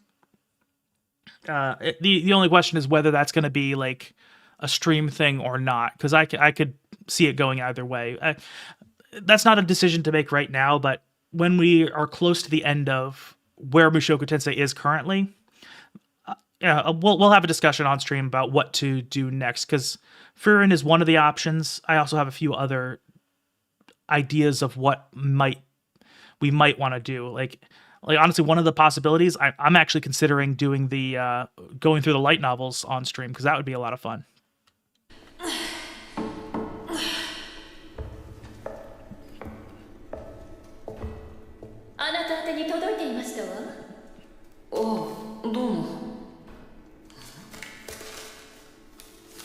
Yeah, and I also like that when Elinalise and Rudy are starting to develop a bond that is not based on any type of sexual attraction. I like how now Elinalise doesn't even really take notice of Rudy's physical qualities anymore. You know, she walked in on him shirtless, and he's obviously in very good shape. She doesn't even, you know, she looks him in the eyes, you know. You'd think with Elinalise, he would have to be like, hey, my eyes are up here, but no. A nice little nod that her entire personality isn't just that she's, like, horny-brained. It's... when in reality, that's essentially a persona she's crafted for herself in order to make the best out of a situation where she has to sleep around. And, like, even when she ends up with Cliff, you see she takes on a completely different attitude towards sex, where, you know, she does still like sex. She sleeps with Cliff a lot. But then when she and Rudy go on that journey together, and, you know, it takes her away longer than she can do without dying. And she does have to end up having sex at that point. You know, she does it the absolute minimum possible. And she also does it with escorts, so that she says that, like, this is the... I mean, it's not even really a betrayal since Cliff knew about it, but it's like, this is does the absolute minimum she can do to avoid betraying Cliff as much as possible. So it's like not even like just a hookup. It's literally paying somebody for sex because, you know, there isn't even any kind of pseudo seduction going on. So I do like... it's just her character develops into such a complex way that it doesn't show it yet, but it's hinting at it, and I do like that. はじめまして。ラノア魔法大学で教頭をしておりますジーナスと申します。ラノア魔法大学、ロキシーの母校じゃないか。今節、ルーデウス様の雷鳴、泥沼のルーデウスはラノア王国にも響き渡っています。調べてみると、なんと水曜級魔術師ロキシーの弟子というではありませんか。And that is also another interesting little note, because one thing, I don't know if the anime goes into it too much, but in the light novels, you know, Genius was one of Roxy's instructors when she was at the magic school. And, you know, they clashed and they left, and Roxy left on very bad terms. And she ended up, you know, talking shit to Genius before she left. So it's interesting. And once they meet up again, they both kind of bury the hatchet and develop a sort of mutual respect. But it's interesting how he references, like, oh yeah, you studied under Roxy. And obviously he didn't know that she was a king class. She would become king level because she left at saint level.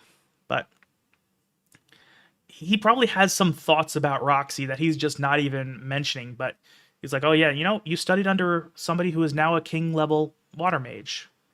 There's a connection there that it's not explaining to the viewer just yet, and I think that's kind of neat. その素晴らしい技術をさらに磨くおつもりはありませんか？ラノア魔法大学はあなたを特別生として招く用意があります。特別生？特別生とは授業免除かつ学費免除、本校の蔵書や設備を使い自由に研究等をなさっていただく立場の生徒ですって。へえ。よくわからんところから推薦状が来て、よくわからんところへと推薦してくれると言われてもな。I got stuff I want to say, but not この2年の活 just 躍が yet. 認められたことは素直に嬉しいし、魔術に関してはやや行き詰まりを感じ。Okay, so I think this line is very interesting because one of the things that is motivating him to go to the university now, even though it's not the thing that's going to convince him to go, there are other factors that are going to have him make that decision. But interesting, like the first thought is his magic is plateaued, and going to university might help address that so that he can get better. That's the exact same motivation he had back in, it was volume 1 of the light novels, but like the first couple of episodes in the anime of, he said, oh, my magic has plateaued since Roxy left. I think this is going to be what I need to get better, to improve. So it's interesting how he has that same exact motivation now, even, you know, even though that it's been probably 8 years, 8, 9 years. Because I'm trying to think. Because yeah, he was 7 when he left. So he was either 6 or 7 when he first kind of got the idea to go to school, like for real. And then now he's probably 14 or 15. Actually, he's probably about 15 right now. I'm not 100% sure of the timeline because I know he was 13 when he slept with Eris, and it's been 2 years now, so he's probably 15 at the moment. So, yeah, but he has the same exact motivations going 8 years on. So that I do think that's pretty neat. Although I think in both cases he tends to be kind of wrong. I think his magic is probably continuously improving just through his practical usage of it, except that his magic is not improving in ways that are as easily measured, especially since he's not casting any new tiers of spell because he just doesn't know them at this point, even though he probably has the power level to do so. I would imagine he can probably cast king tier, at least water magic, if he wanted to. I'm sure he could do similar with other styles of at least attack magic, so he's probably better than, I won't say probably, he's definitely better than he thinks he is, and he's almost certainly improving more than he thinks he is. しているから興味はあるが、新規については調べる必要があるか。お待たせいたしました。ああ、特別生な。いたいた。コンラートさんはラノア魔法大学出身だと伺いまして、詳しく話を聞ければなと。まあ出身って言っても5年で退学したけどな。魔法大学はな、お前みたいな変な魔術使うやつとかすげえ魔力持ってるやつに率先して声かけてるんだ。I will say I do like how all right, see you later. But I do like how they're starting to showcase how Rudy is actually developing a bit of a friendship with his party members, or at least a companionship with them. They don't show it as much as I would have liked. Just they're still just background characters to us. They are people who just exist. But I do like they're making at least a token effort to show that, they actually do get along. But,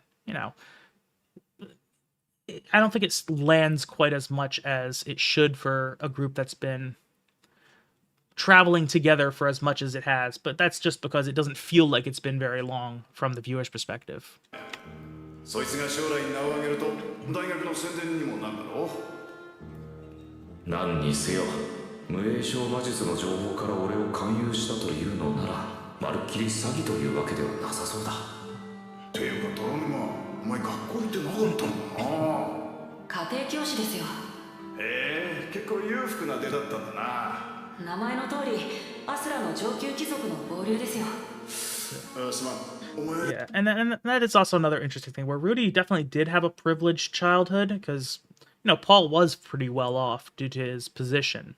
And granted, Paul did get his position through nepotism, although also due to his skill, where he, Paul was essentially a knight who acted kind of as the mayor of Buena Village, and he got, a healthy income from that, to the point where they could afford to spend on things like a tutor. But, he doesn't have, noble level types of money, to where, a big reason for him leaving to get tuition for Sylphie is that they couldn't afford 2 tuitions, even with their healthy income. Whereas to the actual nobles, the people who were not estranged from the Grey Rat family, that was no problem for them. 下の名前なんだっけな。グレイラットです。ルーデウス・グレイラット。グレイラットってアスラの地方領主だっけか。なんでこんなところでソロの冒険者なんかやってるんだ。そりゃあれ。Yeah, it's also, and I get that this moment is meant to show Rudy as like a character, how the things he's been through still kind of make him upset. He still has that residual pain from everything that has happened to him. But, at the same time, I almost kind of wonder why he didn't clarify that, he's related to the nobility, but his family in particular is somewhat estranged and not directly involved in all that. まあせっかく優遇してくれるって言うんだから話だけでも聞いてみたらいいんじゃねえのかな。そういえばエリスのところに家庭教師に行ったのも魔法大学への入学金を貯める必要があったからだ。シルフィーと一緒に学校に行くというのが最初の目標だったっけか。シルフィー、今どこで何をしているんだろう。無事でいてほしい。And again, I do like how they have these moments every so often of just showing that he remembers the people from his past. With Sylphie especially is going to be relevant very soon because they're going to be at the school together. And they've already been doing that with Roxy. It's just nice because it shows that they weren't just important figures in his life. They're people whose experiences with him that he keeps with him. That is very relevant and why it makes so much sense that he ends up falling for them when they meet up again. そうですわ。パウロなんかと一緒にいるより学校にでも通った方があなたのためですわよ。いや、一家離散なんでまずは集合でしょうよ。パウロたちだってどうせアスラまで戻ってくるんですのよ。その時にちょっと旅に出て顔を合わせればいいじゃありませんの。っていうか、エリナリーゼさんが父様に会いたくないだけでしょ。そうですわよ。And things like this are why I like Lenelise. She's just so... She has a wit about her that is very entertaining. よほどパウロのことが嫌いらしい。自分の能力を上げるのは大事だが、今はそれを最優先にはできない。Yeah, so, I mean, this whole dynamic is kind of interesting, just because it's never really explained what exactly the reasoning is, but a lot of Paul's former party members don't have very high opinions of him. They ended on bad terms for some reason. And, you know, that's why he apologizes when he's asking for their help in that letter, why every time his former party members mention him, the first thing they're like, oh yeah, he's a piece of shit. But at the same time, there is that lasting bond beyond their surface level feelings where, you know, Elenalise and Tallhand, even though they don't really like Paul, they're like, he and his family are in trouble. We're going to pack up and go help him. So it is interesting how Elenalise is, I mean, granted, Elenalise does have a tendency to kind of just wander around because she doesn't settle down anywhere. So it might for her just be a case of, you know, I'm going to be wandering anyway, might as well have a destination in mind. So that could be a part of it, but, you know, she's also taking significant effort to help Paul find his family. So that even though she deliberately does not want to see him. And then also we're talking about Rudy with his wanting to improve his magic. And it's kind of funny how he does end up going to the school, but his actual direct magical spell casting, they don't really help him in that regard pretty much at all. He's kind of beyond what they can teach him. And he doesn't really attend lessons anyway, but he does have improvements in other ways, like learning how to craft the magical armor, learning more about magical implements, and developing relationships there that become kind of part of his extended family and friend group. 今回は魔法大学への入学は見送らせてもらおう。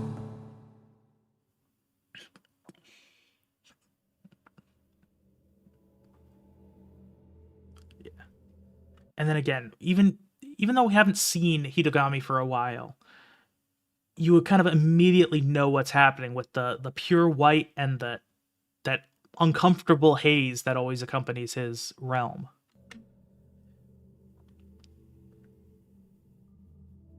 2年ぶりだな。うん、久しぶり。この夢も久しぶりだが、昔のような嫌な感じがしないな。君が順応してきたんじゃないかい？ And yeah, that is an interesting thing to note, that Rudy has a completely different way of approaching Hitogami and how he thinks about him now. Part of it is, you know, the fact that he hasn't seen him in a long time, and he mentions that he tried to contact him a few times before and was kind of ignored, which is unusual for Rudy because Rudy generally doesn't like Hitogami. It's only kind of recently that he's started to have positive thoughts about him. And that's down to Hitogami giving him all these little bits of advice that really help him out. I will say this, moving forward, Rudy actually does start to kind of proactively think of, okay, this is what Hitogami has told me to do. This is kind of the direction I should move, which I think it's very important to show that Rudy is starting to trust him. I can't explain the full implications of it because it involves stuff that is very important to a future turning point. But the fact that Hitogami has broken Rudy's initial distrust of him. And let's not forget that, as I mentioned in the past, Hitogami does have a blessing that causes people to instinctively trust him. And, with Rudy being immune to that, it's something that Hitogami was a little bit confused by. He didn't really know how to deal with it because he doesn't usually have to make people trust him. He usually just gets that trust right up front. So he's been for a couple of years trying to build that trust with Rudy. And so I think that's an interesting way of showing that how their relationship has developed to this point. And it'll make events in the future be a lot more significant than they would have been if they happened when they still didn't like him. Yeah, I mean, it's true that it might not be confirmed, but I think that it just makes sense just from a writing perspective, where one thing Mushoku Tensei loves to have its parallels, its foils. Like, it's rare that something exists in isolation in Mushoku Tensei. Usually it connects to something else. And I think the fact that, Orsted and Hitogami are like clashing with one another, and they foil each other in a lot of ways. And we know that Orsted has his curse that makes people hate him. And it's, implied that Hitogami has this blessing that makes people like him. I would not be surprised if it's real, just because that seems like the kind of thing Rifujin would do. どうだろうな。そんなことよりゼニスを探してる最中何度か呼びかけたんだぜ。一度くらい現れてくれてもよかったんじゃねえのか。僕にもいろいろあるのさ。そうかよ。ま、結果的に見つかったからいいけどな。2年丸々損した気分だ。よかったね。お母さんが見つかって。ああ、まさかロキシーが探してくれてたとは思わなかったよ。Yeah, and you can see more of what I was saying, how they're starting to really develop that trust, because Rudy's just having a casual, friendly conversation with the guy where, in the past he would always kind of lash out at him. And part of it was because Rudy was upset at seeing his old body again, because that's just anything connecting him to his past is something that has a degree of trauma for him. But yeah, it's it's neat to see how this interaction is so much different, and I'm kind of excited to see it because I know what it's building towards, and there's going to be a moment where I really hope there's this one very small line that happens later on that leads to something important. I hope they adapt it pretty much word for word from the light novel, because just the way things are written makes things like there's just a lot going on in just the way a single sentence is said. I hope it's said in the same way in the anime, because there's going to be a lot for me to talk about when that happens, because the anime hasn't gotten there yet, but I am so excited for that moment. Holy shit. Like, the story they're doing with Hitogami, it's such a slow build that takes place over the course of just getting to the main point. Takes place over like something that would happen in like a few chapters or over the course of a book in a normal thing happens over the course of like 10 books in Mushoku Tensei. So they're building towards it, and I'm excited to see it pay off. 本当、自慢の師匠だよ。彼女もベガリット大陸に向かうみたいだし、早く会いたいね。いいのかい？自慢の師匠に今の情けない君の姿を見せても。Yeah, exactly. だってそうじゃないか？エリスには逃げられて、せっかくサラってこといい仲になれそうなのに、あっちも役立たずで、魔術の腕も多少は上達したとはいえ、数年前とほとんど変わらない。And this is another interesting thing where, as much as I talk about how Hitogami's not used to having to make people trust him,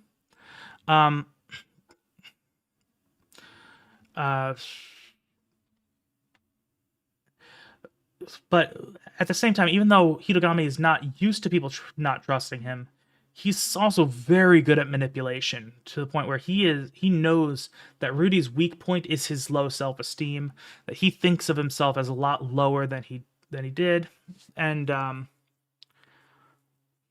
So he is really, to get Rudy to do the things he wants him to do, which I can't explain why, but, you know, Hitogami always kind of has reasons for interacting with people. But he knows that the way to get Rudy to do what he wants him to do is to play on those insecurities, to say, hey, you're excited to see Roxy, but aren't you more scared of her seeing how bad of a state you're in? 芸術だって毎日素振りするだけで別に強くなったわけじゃない。体だけはたくましくなったけど自信持って言えるのかい？あなたの弟子は立派に成長しましたって。言いたい放題言ってくれるじゃないか。つまり何が言いたいんだ？今こそ自分を鍛えるべきじゃないか？魔法大学に行けば雑多な冒険者とは比べ物にならないくらいいろんなことを学べるはずさ。なんだそれ、どこの塾講師だ。あ、ずいぶんさらっと言ったが、それはあれか、いつもの助言なのか。まあそんな感じかな。相変わらず遠回しでうさんくさいやつだな。 And I will say, this section of the story sounds very strange considering the reverb I applied to it. It just makes, honestly, I think the reverb kind of fits this, the Hitogami segments. And again, the reverb is just for copyright reasons because it makes it so once I add the blur after the fact, it'll actually fix the copyright issues if I have this reverb. But it's yeah. And yeah, I will say I don't remember specifically when Rudy asked Hitogami about Zenith, but we do have to remember Hitogami has his own things going on. He tells Rudy what he wants Rudy to know, and he wants Rudy to know things when it serves his goals, when it serves Hitogami's goals. So Hitogami just kind of tells him, he drip feeds information to him. Like, he could have told him everything he needs to know right up front, but Hitogami, no matter what you know of him, no matter what point in the story you're at, you always get the sense that he is more interested in observing Rudy's journey than he is in genuinely helping him in the most effective manner. So that's why he only tells him things on kind of a need-to-know basis. So it's not unsurprising that he doesn't tell Rudy where Zenith is unless that kind of serves his purposes. And you don't necessarily know what those purposes are early on or at this point in the story, but you can have some guesses of varying levels of accuracy. Because, I mean, I'll tell you what my initial impression of Hitogami was. I always thought Hitogami was kind of an interested observer, where he had influence over the world. He didn't directly touch the world very much, but he could influence people by talking to them, and he found Rudy interesting, where he wanted to take a look at him and he said, oh, you're on an interesting journey. You're going to do interesting things. I'm going to give you just a slight push in the right direction to make things even more interesting. That was my interpretation of Hitogami at first, where he wasn't benevolent or malicious. He just found Rudy to be like a great source of entertainment, and he was like, I'm watching your career with great interest, that kind of thing. I'm not going to say how right or wrong I was, just because, I think Hitogami's endgame is kind of a spoiler, and I think it's very well done. But that's kind of where I was, and I imagine a lot of other people probably had similar impressions of him as well. そうかい？でも今回は僕の言うことを聞いておいた方がいいよ。ベガリット大陸に行くと君は必ず後悔することになるからね。後悔？なんでだ？それは言えない。ああ、そう。まあ、お前が必要なことを隠匿するのは今に始まったことじゃないしな。けどそれじゃ理由として弱いってのはお前も自分で言っててわかるだろ。一応家族が全員見つかったから俺だって一度落ち着きたいんだ。だから本当の助言はこれからだ。よし、聞きましょう。ルーデウスよ、ラノー魔法大学に入学。 I will also notice this is the clearest view we've got of Hitogami's face so far.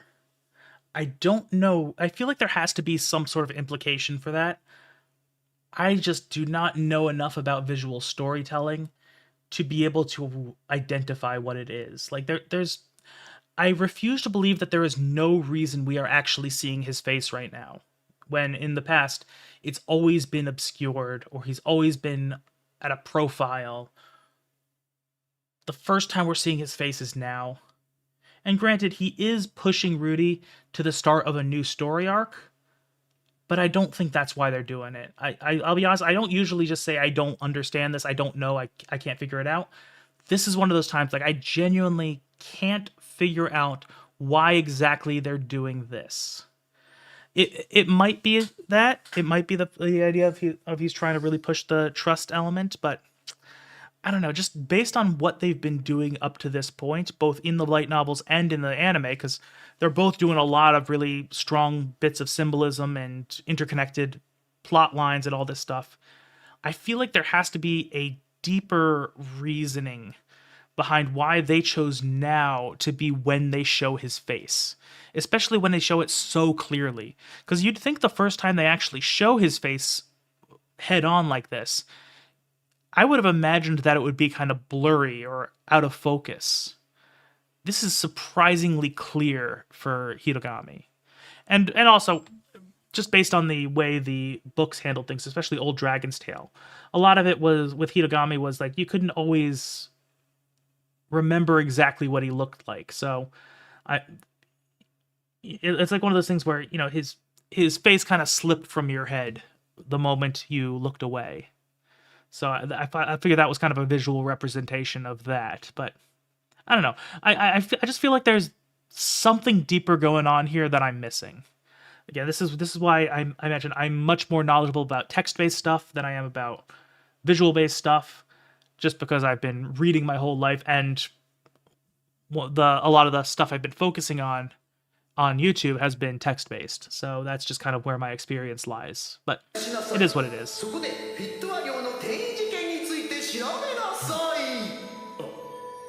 さすれば君は男子としての能力と自信を取り戻すことができるでしょう Okay, that was another great face, but I do really like this way of doing things, because a lot of what Hitogami is doing kind of mirrors how people engage in like an abusive relationship. Like, it's not one-to-one there, but you got the idea of Rudy kind of has a plan in mind of something he wants to do. He wants to go find Zenith.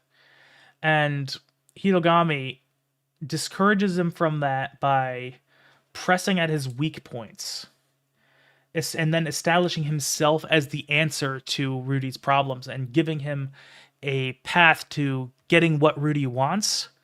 But he does that by doing what Hitogami wants. And he's this little bit of manipulation there. It's very subtle, but very effective. And I'll see you, Eduardo. Enjoy your breakfast.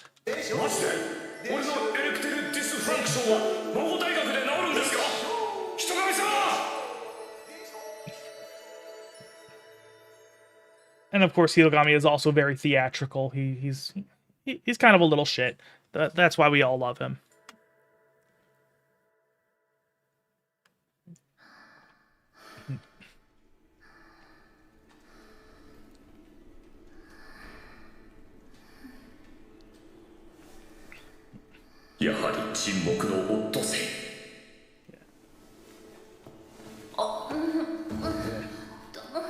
And I will say, yeah, this moment is funny. It's also more funny when you realize that she, again, ends up being his grandmother by marriage eventually, which brings about some implications that are amusing. Although, it's also showing that they are starting to develop a bit of a bond beyond that, where they're developing a sense of closeness with one another, even though it's not explicitly sexual. Even though Rudy is obviously kind of annoyed that he can't get aroused at the hot naked woman next to him.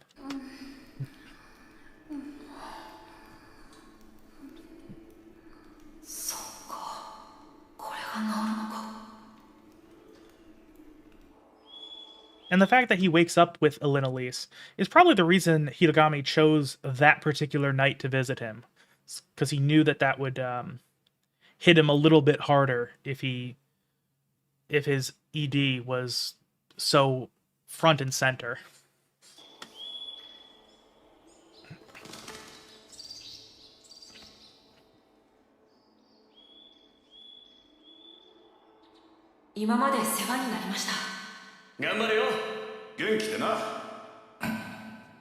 And Soldat's great. I do wish we got a little bit more time with him. I know he was not a super major feature in the light novel either, but I don't know. I think his dynamic is very interesting with Rudy. He's very likable once the initial hostility ends, and also it's just funny seeing Soldat be kinda tsundere here. Yeah. Well, okay, great. To answer your question, Thomas, I think it's not just what's the minimum number of buttons that he needs to press to get Rudy to do what he wants. Part of what Hitogami likes doing is he likes being able to play people like a puppet. Where I think he's deliberately kind of going overboard with Rudy. It's not that he's... Like, there are also probably non-manipulative ways to get Rudy to do what he wants. Like, we know that Hitogami can see the future to an extent. He can look at individual people's futures. And one of the things that... And he uses that ability to help gain people's trust, including Rudy's, where he gives them advice that helps them in the long run, and does so in ways that would look like coincidence, but he obviously knew that they were going to happen. It would have been pretty easy for him to say, hey, I'm on your side. I'm going to give you advice. Here, follow this advice here. This is what's going to happen. That'll prove my intentions and my abilities. Where he could have very easily done that in a pretty efficient way with Rudy. But I think he likes manipulating people. Like he enjoys having social control. He enjoys not just people doing what he wants, not just because they are aware that it is the best thing and that it's like looking at the future, but he likes that people are doing what he wants because they genuinely choose to do it. So I think the way Hitogami works, and I'm gonna again try to, I know you have read the books, but I'm gonna try to explain this without spoilers, where we know that Hitogami tends to have a similar end game, I would say, with all the people he interacts with, where he kind of has something he's working towards with them. And a big part of that is getting them to genuinely like be on his side to the point where they will do things he asks, not because they're looking for a greater reward, but because they genuinely want to do it out of friendship, loyalty, or just full trust. Again, so it's not like what they're going to get out of listening to him. It's just they want to listen to him to listen to him. And that's kind of where he wants to get people before he really kind of shows his true intentions and kind of gets to the point of why he wants to interact with each individual person. So I think that's kind of just how he operates. Because, again, I think he could have very easily convinced Rudy that, hey, listening to me is the best solution because I have all the answers. I can point you in the right direction to get you things that you want. That is not what he really wants his relationship with Rudy to be. He wants Rudy to genuinely, truly trust him. And he has his reasons for that, which I'm not going to say explicitly, but you know what those reasons are. And I think with that in mind, it makes sense as to why he wants people to trust him in a more genuine way and not just trust that he has the answers. 世話になるだけなって何も返せてないのですが彼はこの数年間なんだかんだ言いつつもずっと俺に気を使ってくれたむしろ利用して稼がせてもらったんだ And again, Soldat is just so tsundere here. It's kind of adorable, actually. Like, he can't really admit to himself that he actually does genuinely care for Rudy. Like, they're bros now. He doesn't... he doesn't want to accept that. ありがとうよ。でもまあよかったんじゃねえか。あれ治るんだろ。まだわかりませんが。そっか。何にせよ、そのうち俺らもそっちに用事ができることもあるだろう。その時はまた二人で飲んで召喚にでも。 Okay, so a few things I do have to mention. First off, another little thing I notice here is that one thing I've mentioned is that the Mushoku Tensei is heavily inspired by rants, the games. And one thing about rants is, and I personally believe that Paul, the character in Mushoku Tensei, is loosely based off the character of Rance himself. Or at least more specifically, the younger Paul embodied a lot of Rance's characteristics. Not entirely, but a lot of them. And I know they're trying to build a bit of a connection between Soldat and Paul, where Soldat kind of embodies a lot of the traits of early Paul. And visually, both of them take a little bit after Rance. One of the things here is, see his teeth right there? They're not full-on shark teeth, but they are definitely sharky. And for those of you who do not know, let me just quickly pull up an image of Rance. Rance very famously has his shark teeth. That is just kind of how he does things. Obviously, not everything is shark teeth, but Rance is a shark tooth kind of guy. So the fact that he's got his shark teeth here, I think, is probably pretty deliberate. Let me just pull my stuff back up. So yeah, that's just another connection that he got with Paul, and then by proxy Rance. But another interesting thing about this is he's saying, yeah, when we meet again, let's go drinking and whoring. Essentially trying to, with the assumption that Rudy's going to be fixed by the time that they meet again, and they can say, hey, we can actually finish what we started and get it done for real this time. Although, by the time he meets Rudy again, Rudy will be a married man, so obviously the whoring is out of the question for him. Because as much as he isn't 100% faithful to at least to Sylvie, he's not the type, he's not Paul, he's not the type to go sleeping around.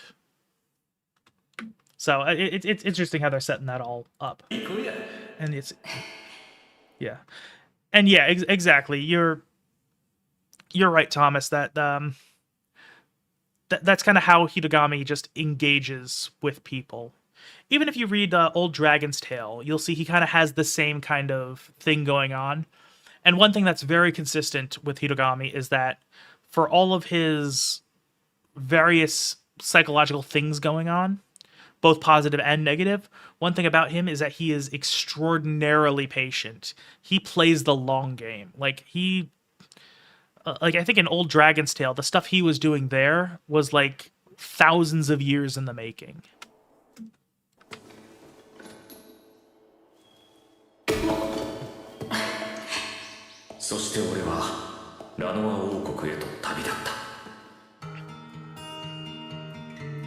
I think I'm listening to it right now. I think I'm gonna still mute this just to avoid the extra layer of copyright stuff. Because even though I think this is going to fix most of the reverb is going to fix most of the copyright issues, I feel like it won't actually for the music, because it sounds close enough to the original that it's still. Yeah, I will say the reverb is affecting the music a lot less than it is the general speech. So I do have a feeling this would still get copyright claimed. So I'm going to still keep muting the stuff just because, even though I can fix it in post, it's just another layer of edits I have to do. And for those of you who don't know, when you use YouTube's editor, it is not designed to be a full-on editing tool. It's used to be able to make quick corrections for stuff that doesn't necessarily need a full re-upload. Because each one, you can do one edit at a time, generally. Especially when it comes to doing automatic edits for copyright claims. You add your edits, and then it usually takes several hours to process, and you can't do anything more until that's processed. And annoyingly, once this stream ends and it goes to a VOD, I can't even add the edits I want to do until it processes the first time, which is obnoxious, but it is what it is. So, but the thing is, when it comes to copyright claims, when it has music, there's a little take action button in YouTube Studio. Actually, I can actually probably just show you what I mean. Excuse me. Here, let me pull it up. I'll show you what I'm talking about. So this is, excuse me, there. Okay, so this is the page that I have in my YouTube Studio. This is the live section. This is all the streams I've done for Mushoku Tensei specifically, and it just goes down the entire way. So the you see this section is any monetization issues. This is usually where copyright issues come across. So here you can see these are the ones where I've successfully figured out the copyright stuff and it's done. This is actually an interesting case where it actually didn't claim the song itself, it claimed the melody of the song. So I can't actually do much about it. But here, here, this is from when I added the blur. So it changed the audio visual claim to, it's essentially just an audio claim now, although it's just due to quirks in YouTube system, it still views it as audio visual. But let me show you what, here, let me show you what, so let's say this is like a, so this is the copyright claim on the melody of that one song, where, let's pretend this is a claim on the actual recording of the song, because it's mostly the same way, except that monetization is not shared during a recording claim, and it is, but otherwise it kind of functions the same. So you can see you have the action of take action, and it gives you some options. If you want to dispute it, you can dispute it. Trim it out as an option. Replacing a song is another thing you can do, but erase song is usually what you do for an audio claim if you want to just not deal with the hassle of it. So I'll show you what happens there. Then you can either mute or erase the song. So erasing the song uses an AI tool in within YouTube's editor to automatically just detect the song and edit it out. It works surprisingly well, so that's what, whenever I get an audio claim, that's just what I do. It's very easy, but it's another layer of things I have to do. That edit will require usually a couple hours to fully process. And if there are multiple sections that get claimed, which in a 6-hour live stream, I very often see multiple claims having to do each one individually. It's makes it take a long time before I'm just can leave it as is. So that's the reason I mute the segments the way that I do, because it just saves me a couple hours of extra hassle. So that's what I do. And as I mentioned, the reverb on that I applied to there, I don't think it obscures the music enough that it won't get claimed.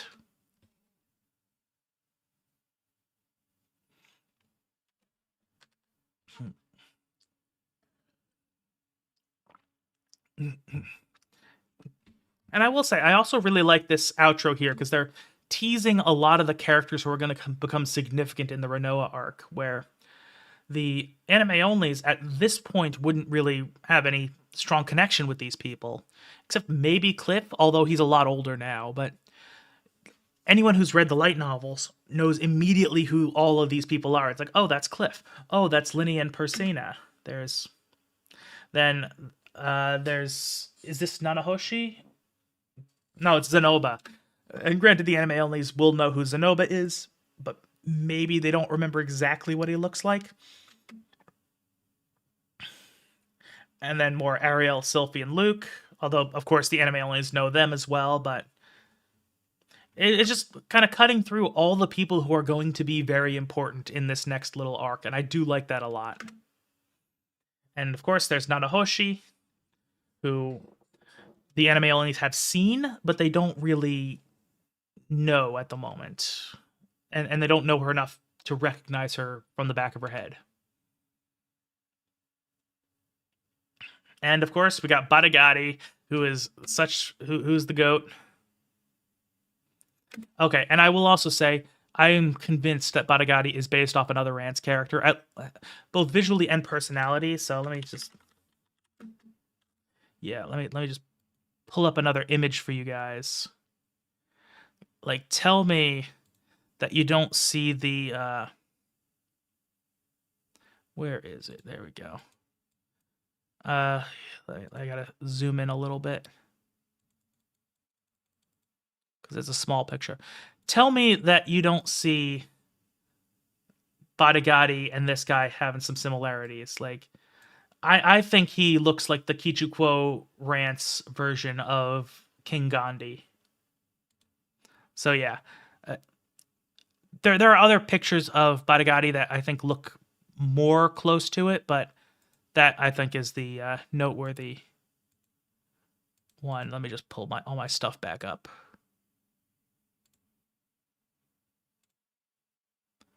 There we go.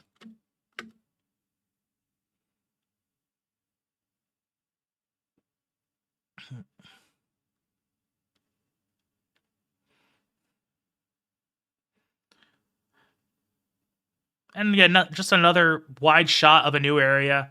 Always looks very pretty.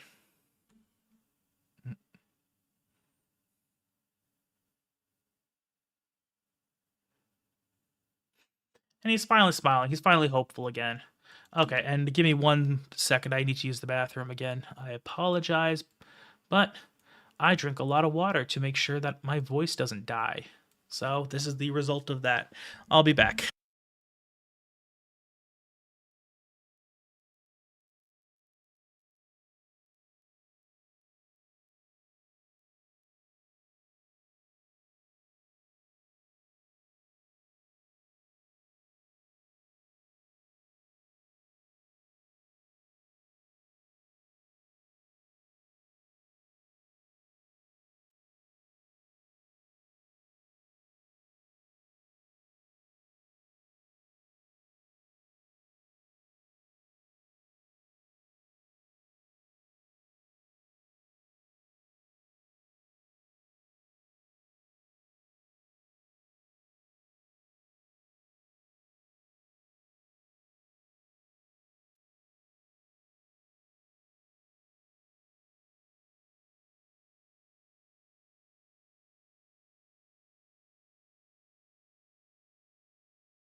All right, I am back. And let's get into episode 5. Oh, right, I gotta do that. Clear that. There we go. Well, and I should probably unmute you guys on YouTube.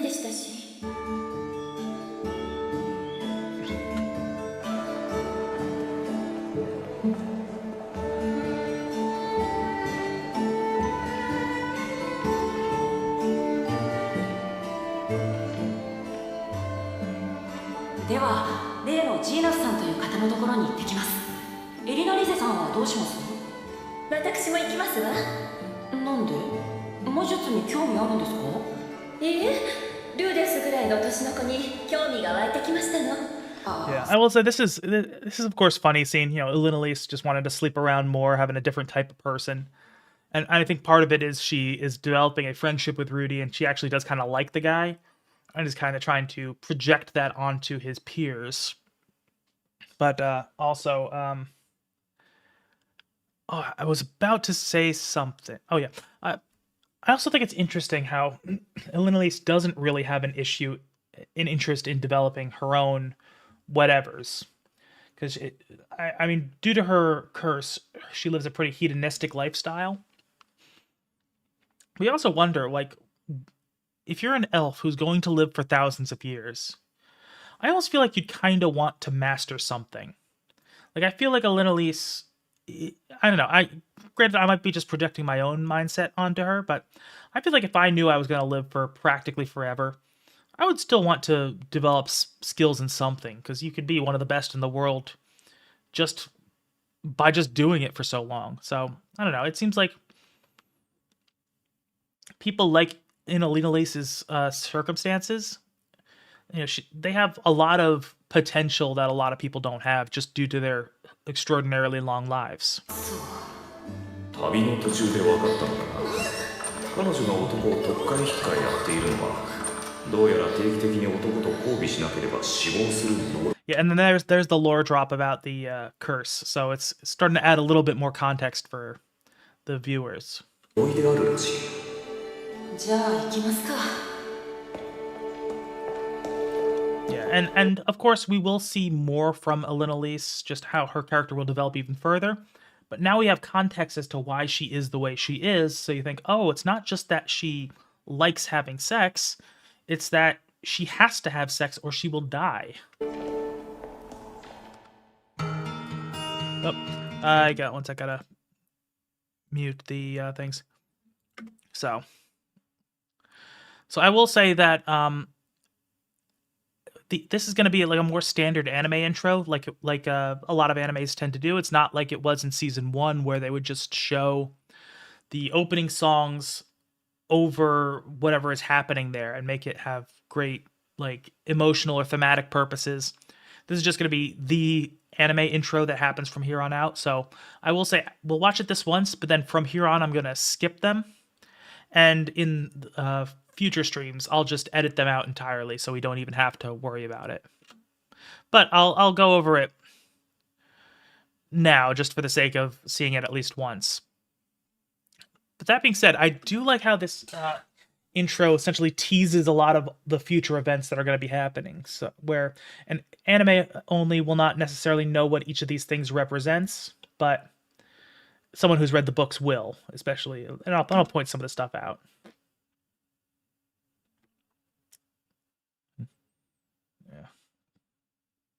Yeah, and that's just a painful thing, knowing that Rudy, that's Rudy still kind of hurting over his bad experiences.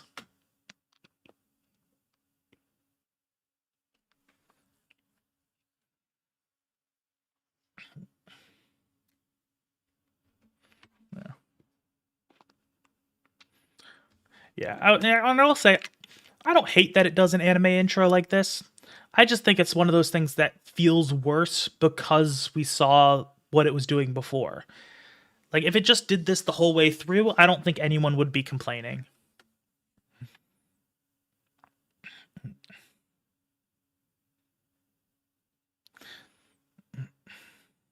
Yeah. And there's Linnea Persina, there's Zenoba and his sculpting, there's Julie, who is, like, she is, like, so adorable. I really liked her in the books. She was great.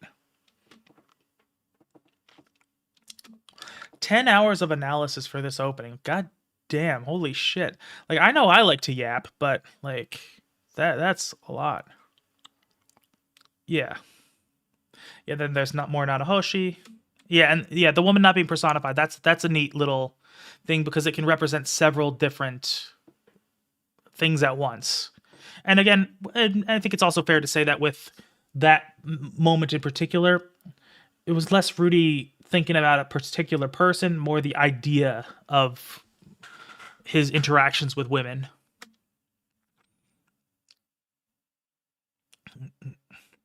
Yep, and there's, of course, more Elenalise and Cliff. Of course, they put Elenalise's and Cliff's little segments right next to each other because they're going to end up together. And of course, Cliff is going to be, like, the person who really makes Elenalise have, like, a revelation. And, like, he's going to be the first person she, like, ever, like, fully falls in love with.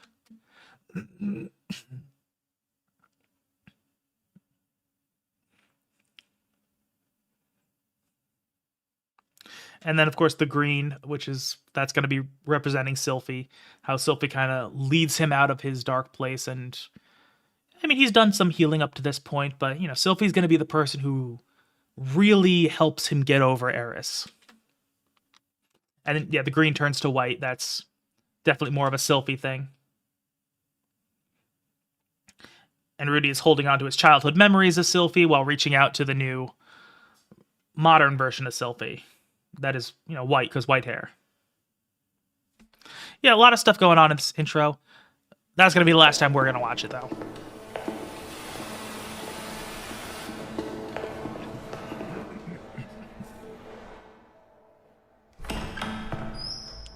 I did. お待たせしました。教師のジーナスです。はじめまして、ルーデウス・グレイラットです。私はエリナ・ニーゼ・ドラゴンロード、ルーデウスのパーティーメンバーですわ。まさかこんなに早く来ていただけるとは思いませんでした。まあ、ある人の勧めでして。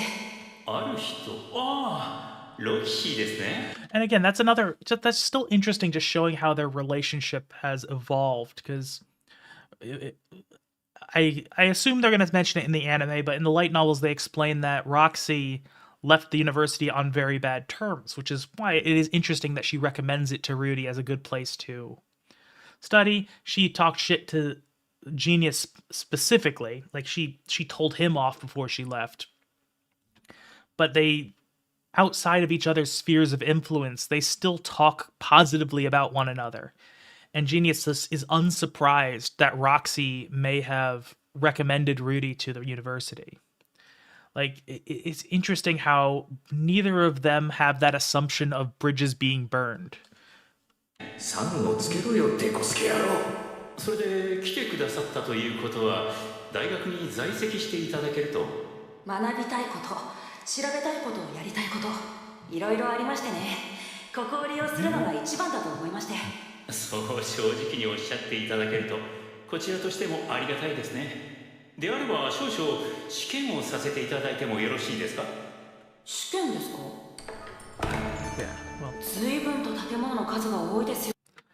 about with Roxy gets serious. I know the word, so I want to say yes, but I don't remember it off the top of my head. Like that, Roxy gets serious is something like that name immediately sparks like recognition in my head. I just don't remember specifically that, so I can't really give a good answer to that. そんなに生徒がいるんですか？ラノア魔法大学は一般的な魔術学校とは違い魔術以外の学問に関する授業も執り行っているのです。ちなみにその中には精神的な病に対する医学を教えている科もあったりするんですか？医学に関してはありませんが、ですが治癒魔術や解毒魔術の授業はもちろん呪いに関する研究も行われています。Yeah, I will say I have not looked at the manga of Mushoku Tensei yet. That's something I eventually plan on looking at, although it's not like super high up on my list. Although I also do find it amusing that Rudy's selfish aims are kind of interpreted as altruistic ones. Okay, I'll have to take a look at that one if it's something that, you know, is Roxy specific, not just another adaptation, because I know I've heard that the manga is not as good as the anime or the light novels of the main manga, so I'm probably not gonna be too enthused about hunting that one down. But Roxy Gets Serious is, you know, if that's its own thing, I might take a look at it sooner rather than later. どなたかお知り合いに病気の方がおられるのですか？まあそんなところです。なるほど。それで治療の研究のためにこちらにいらしたということですか。ご立派です。Although I also do like how Rudy is self-aware enough at this point to realize that it's his own trauma and experiences that are causing his physical problems, and that's kind of the angle he needs to attack it at. それで僕は何をすればいいんですか？ルーデウスさんは無影響魔術の使い手と聞いています。それを見せてもらいましょう。実は我が校にも一人無影響魔術を使える子がいるんですよ。我が校きっての天才フィッツ君。I will say one of the things I find very fascinating about the anime versus the light novels is, at this point in the anime, we explicitly know that this is Sylphie. Like, this is something that they were clear about. They didn't hide it. In the light novels, they don't at this point. It is later in the Renoa arc where they finally reveal that Fitz is Sylphie. Where I think they mentioned it in a segment where Fitz is talking to Ariel, and that's when they officially confirm it. Although the way it's done is you're kind of supposed to figure it out before that point. The exact moment is not going to be the same for every single person, but I imagine most people reading the books will figure it out before the reveal. But at this point, you don't know that you don't know for sure that Fitz and Sylphie are in any way connected, because anytime we've seen Fitz before, it was from Sylphie's perspective, but saying Fitz and using he, describing Fitz as the character of Fitz, not as Sylphie using a pseudonym. So they hid the fact that this connection exists until you eventually figure it out. The anime couldn't really do that. For the main reason being that you can't really hide Fitz's appearance without it being a little bit too obvious. Because in the books, they just reference Fitz. They may describe Fitz a little bit here and there, but you never actually see him. You don't know what he looks like. For not for real, at least. Here, it would be really hard to do that because, it still looks like Sylphie, even with being aged up and having the hair change. It's hard to not see the similarities. So they couldn't really get away with obscuring that connection in the anime. But that just means that when they do have all these little hints, it hits completely differently because now the viewer knows something that Rudy does not. Mm-hmm. Yeah. So, I don't know. So it's an interesting way that the two versions of the story handle it differently. And I think this kind of feels a lot more like a cheeky nod to, in the anime, because the viewers obviously know something, know the connection. Whereas in the light novels, it's less clear than that. Yes.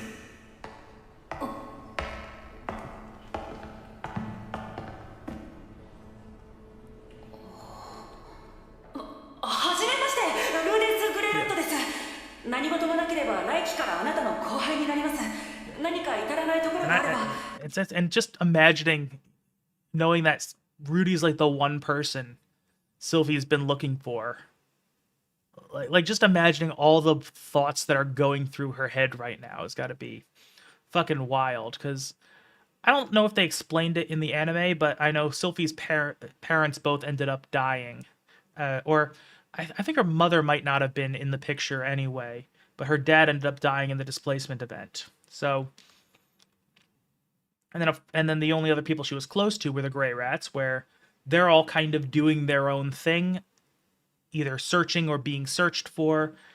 And at this point, the only person left to find is Zenith, who is going to happen later.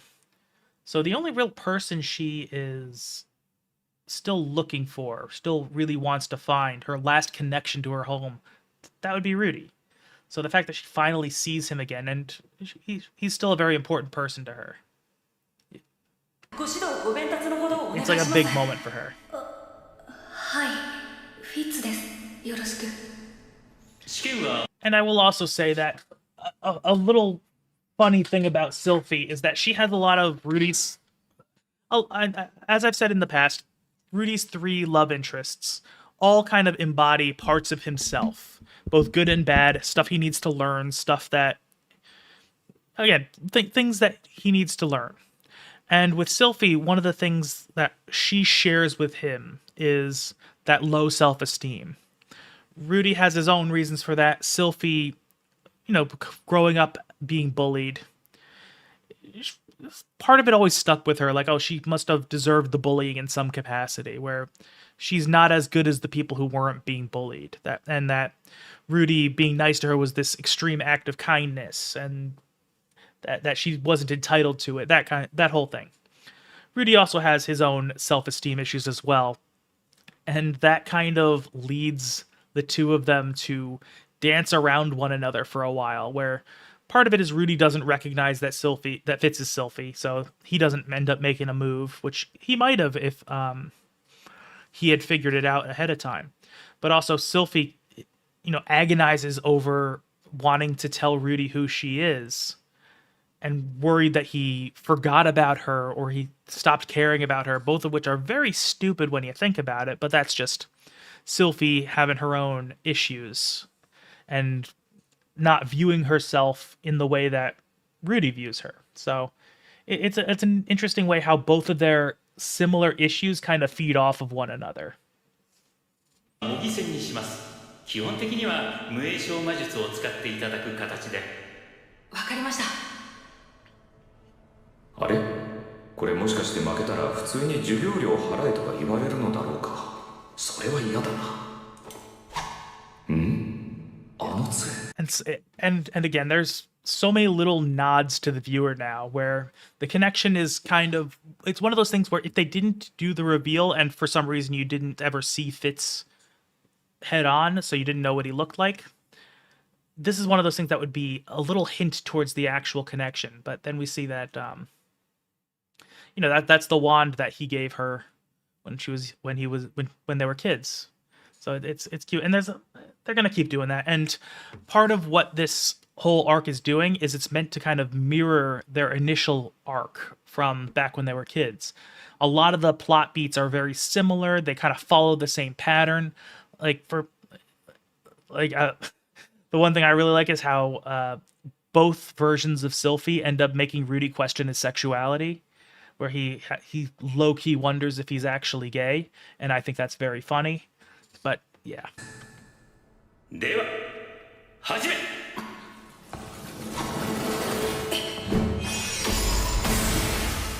あれ、なんで。さて、なんででしょう。 And I will say that is also a nice way to bring back what they were showing earlier in this season, in the last season, how Rudy was starting to try to figure out the disturbed magic that Orsted used on him, and how after a bunch of practice he ends up figuring out the mechanics of it, and he actually is able to apply it for real for the first time against Sylphie here. And that's just really crazy high-level theoretical magic that the average person can't do.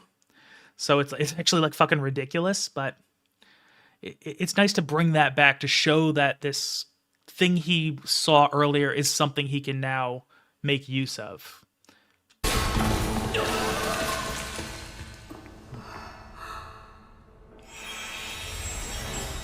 今のどうやってやったの？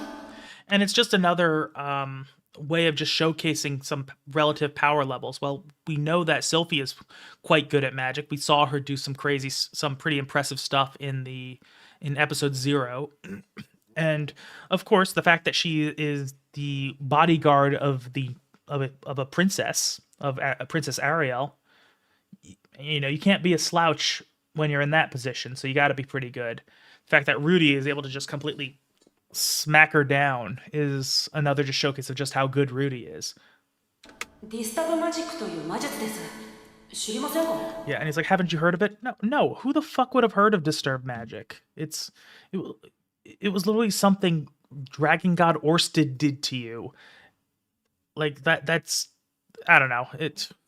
I don't know why he assumed that was just a common thing. And even if you really think about it, he has this understanding of magic at a fundamental level of how the mana actually flows through you. And you kind of need that for disturbed magic to work, since you're not automating anything when you're silent casting. So you're actually manipulating the mana directly, and that's what disturbed magic fucks with. So, I don't know. I mean, part of it might be just Rudy thinking his own self-esteem issues makes anything he learns a lot less impressive in his own head. But it's still one of those things where he always does downplay his own abilities. That's something, like even in my video on Volume 1, the 5-hour one, that's something I mentioned a bunch in that video. But, man, even he, I feel like, should know that it's not common knowledge. まずいもしかして Like even if it's he realizes it might be something impressive, he might just say, "Hey, I stumbled into this thing by chance. I happened to notice something that a very powerful mage used." And so even though it's not well known, it doesn't mean that it's particularly impressive. I just happen to be one of the people who happens to know about it. 先輩のメンツを潰してしまっただろうか。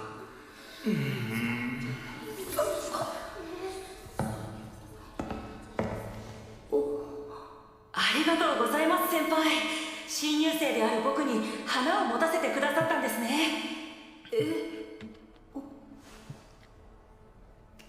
柔らかい。剣とか持ったことがないんだろうか。And again, there's going to be a lot of those little notes where Rudy finds himself attracted to Fitz and he doesn't understand it, thinks he might be gay. It's very funny. It also does beg the question of when Rudy is attracted to Sylphie both times that he assumes she's a boy, you gotta wonder if Rudy might actually be into femboys. Like, there is a non-zero chance of that. 本日のお礼は後日きっちりとさせていただきます。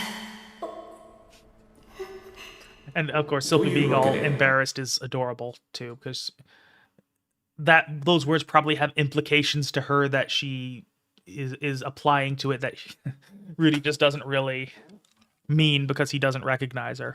俺は魔法大学の寮で暮らすこととなった。特別生のことについて詳しい説明も受けた。基本的に特別生は学費免除。場合によっては授業も免除。月に一度のホームルームにさえ出席すれば、基本的に校内で何をするのも自由。ただし、敷地外での出来事に関しては自己責任だそうだ。生徒と名はついているが、研究員に近いのかもしれない。Yeah, it's not that he may be more like a researcher than a student. That's exactly what he is. And that's something I mentioned a little bit earlier in the stream, is that despite going to the university to try to improve his own magic spells, his magic ability, his spell and casting isn't really affected by his time at Renoa. He doesn't really improve that much in that regard. Instead, he understands more about the theoretical side of magic and learns a bit more about how to create magical implements, with the big breakthrough here being his construction of the magic armor, Mark I. The one that is like basically the original, it's basically like the first Iron Man suit from specifically the MCU version, where he creates like super powerful thing that can work for small amounts of time. And then of course he does develop more stuff from that later. He develops the weaker magic armor that doesn't push him that hard, but doesn't push him that as hard as the big armor, but it also is less mana consumption, so he can just kind of use it as the default. He learns how to create his gun with that shoots stone cannons. He learns all these other things. So this is important for him in many ways, but he doesn't actually improve in the way he intends to improve early on. Yeah, and that is also a possibility, that it's just Sylphie is too adorable to really convincingly pass as a dude. And it might just be a case of the princess says this is a guy, even though it looks kind of, I might think of it as a woman. I'm not going to question what the royalty says, so I'm just going to kind of leave it at that.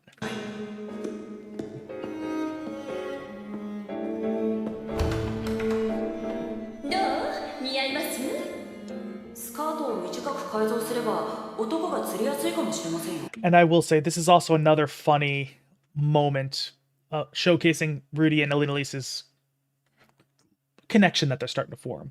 And also Rudy drawing on his old degenerate Gunnar self, where they're connecting through the sex appeal element of being in a school uniform, where like Rudy is pulling on all the things he says. Yeah, come on, just shorten the skirt.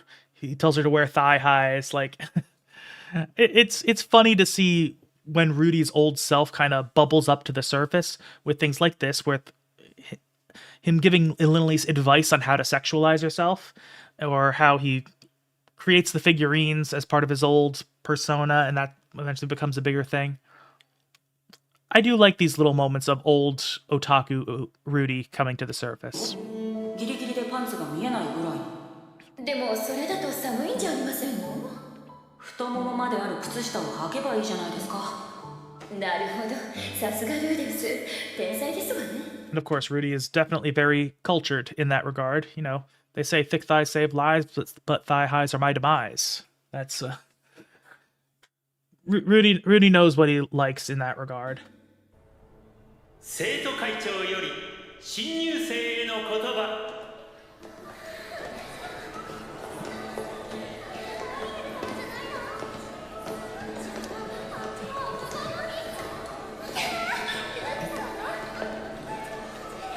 I will say it's another nice little note of how Fitz's nickname is Silent Fitz, how that kind of has a double meaning there. For the starters, Sylphie doesn't really speak very much because she sounds even less like a boy than she looks like. So her voice kind of immediately gives her away as a woman, but also because Fitz is a silent caster, which is notable. あれってこの間ルーデウスが泣かせた子じゃありませんの？別に泣かせてはいませんよ。静まれ、アリエル様がお話になる。あら、いい男。なんかあいつパウロに似てるな。どうぞ、アリエル様。私はアリエル。 Another thing I'm finding amusing is that Elinalise kind of immediately takes an interest in Luke, even though one of the reasons she didn't want to get with Rudy was that she didn't want the kind of connection with Paul. Whereas, you know, that's Paul's nephew, so. アスラ王国第二王女にして魔法大学の生徒会を束ねるものです。あなた方は世界中各地からこのラノア魔法大学に集まりました。そこには人族や魔族や従属など様々な種族が存在しています。 Yeah, and that is another significant thing about Renoa. One of the things that Roxy mentioned, I don't remember if they did it in the anime, but definitely was in the light novels. She did mention that Renoa was one of the only places that it would accept people regardless of their origins.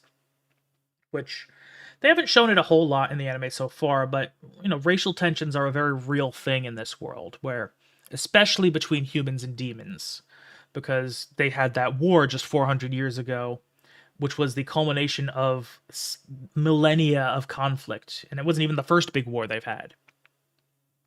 And it's only relatively recently that there's even peace between humans and demons. So there's still a lot of resentment on either side. Less so between humans and beast folk, since the beast folk did fight on the side of the humans at the time.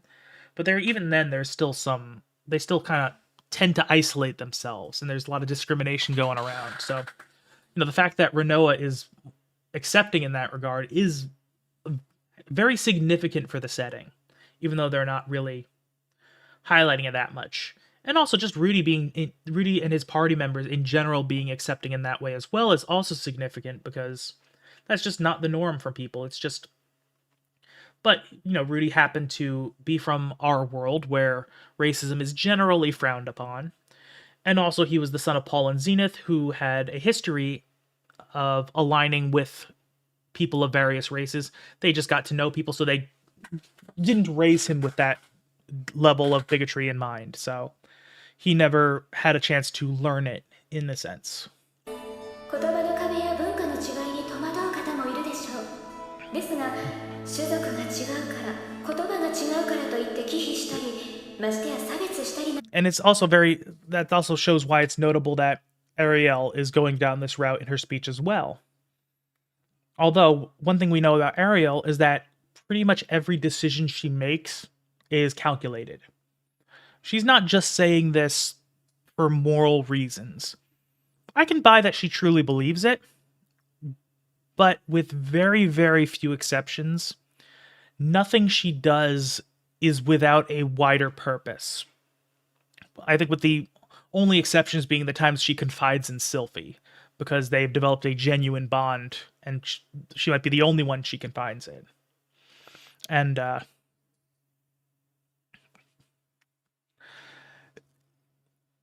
I think one thing is Ariel is at this point, she is kind of in self-imposed exile to protect herself after the assassination attempts.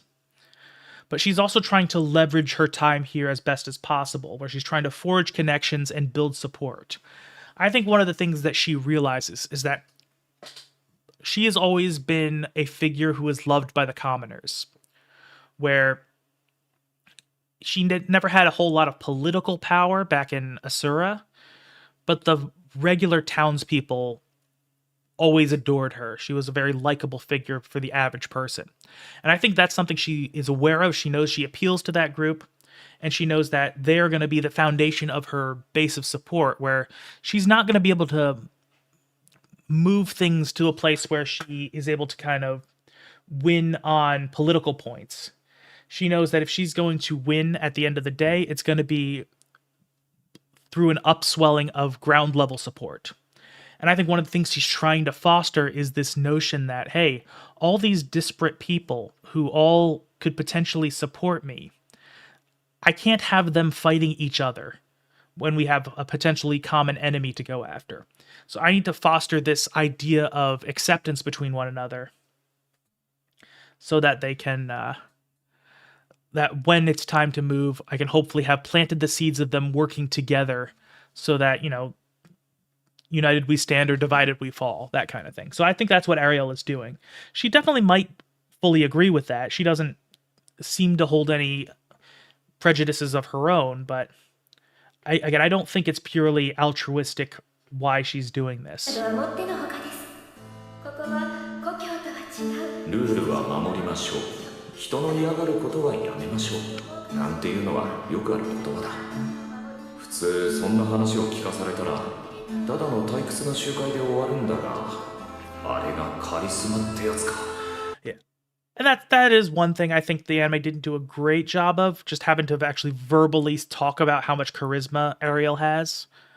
Because that is a core element of her personality, how the fact that she is highly charismatic, that goes along with her manipulative tendencies, both back when she was younger and kind of used it for degenerate reasons, and when she got older and decided to use it for political reasons, where everything she does is meant to manipulate the people around her for what she views as a better goal. Because one of the things that I really liked about the books, and I'm not going to spoil any plot details, so don't worry about this, but there comes a point in the story where Rudy experiences a number of what-if scenarios, where he learns how his life could have gone if he had ended up with different people romantically than the people he does.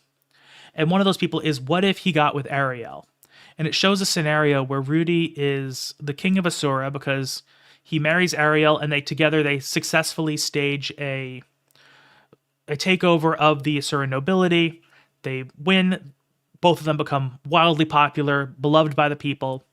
And they mentioned that, when they married, Ariel basically told him, you kind of have free reign as long as you don't screw up the image. So he was free to sleep around as much as he want, which he did for a while, until he eventually really fully fell in love with Ariel and decided, I'm going to be loyal to her. And he stopped sleeping around entirely.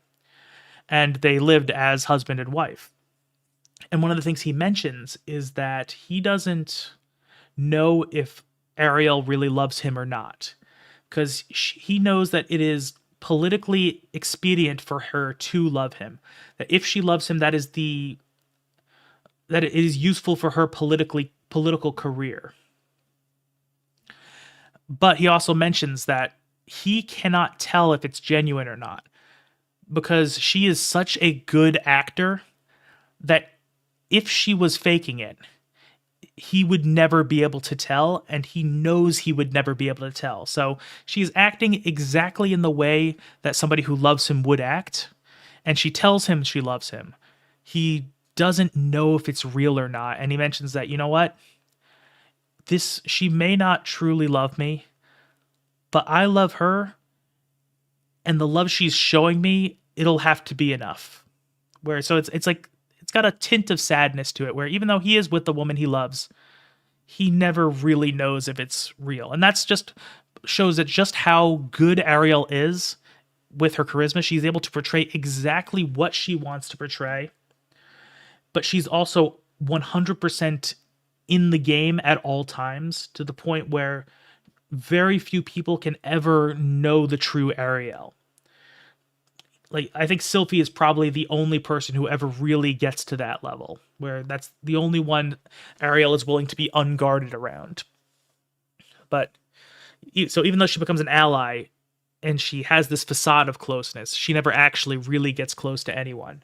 And I do agree, it's probably harder to really like it takes a lot of really strong writing skill to actually demonstrate that type of charisma, as opposed to just being able to mention how good it is, as it did in the light novels. ようこそラノア魔法大学へ。では良き学生生活を。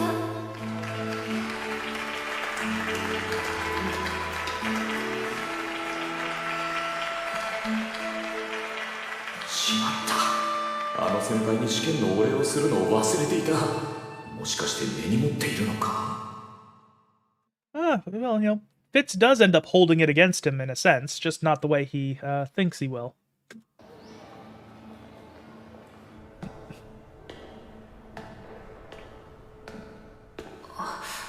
失礼します。 And I will say another thing about this segment in particular, it does kind of feel like they're going to start just kind of speed running all the significant characters for this section of the story, where, it's not ineffective, but I did take note of it. I'm like, oh, that is a little bit weird.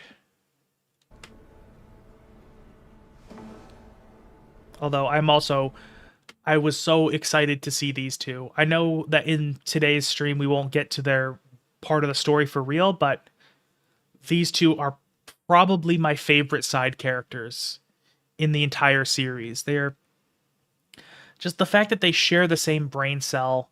They get into all this stupid crap together, and they're like some of the only characters who are meant to serve a primarily comic release element, where they don't really have all that much deeper going on. Not to say that they're one note or anything, but they're more meant to be entertaining than a lot of the other characters, and they really succeed in that.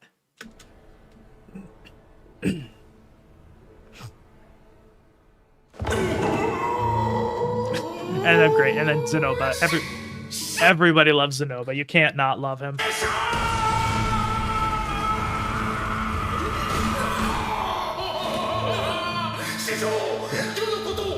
Yeah, true. That was very funny. That's a lot of times it can be a little bit difficult to remember that Zenoba is so absurdly strong, and that was another just funny moment of him where, Zenoba is basically the avatar of PCP. So, yeah, like Rudy can't do shit against him if he doesn't want to. ああ、覚えていますよ。我が弟子よ。怖いから話してください。お元気でしたか、師匠。殿下もお元気そうで何よりです。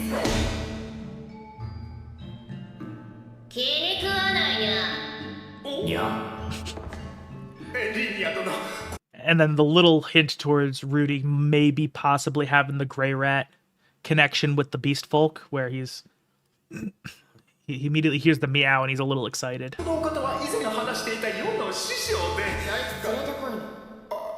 んだろう。もしかしてこいついじめられてるのか。ザノバってかなり強かったはずだよな。And again, bringing back the bullying connection, that is the one thing Rudy just cannot stand, is bullies. Even before he really had his emotional growing up, it was the bullies that would always kind of make his blood boil, and why one of the things that made him feel bad after his confrontation with Paul was Norn calling him a bully. That's just kind of how he operates. どうもはじめまして、ルーデウス・グレイラットです。本日からお世話になります。何にせよ、こういう相手は下手に出るに限る。そして極力関わらないようにするのだ。And that line is funny in retrospect when you realize that he doesn't act humble with her forever. He pretty soon after ends up getting into a big confrontation with them and asserts his dominance, so to speak. And they also end up just being close for pretty much forever. ほう、素直なや生だね。こう見えても大森林ドルディアの里の戦士長ギュエスの娘だね。やっぱりドルディア族だったらしい。しかもデュエスの娘。そういえば長女の方は留学中って話だったが、ここだったのか。懐かしいな。水色か。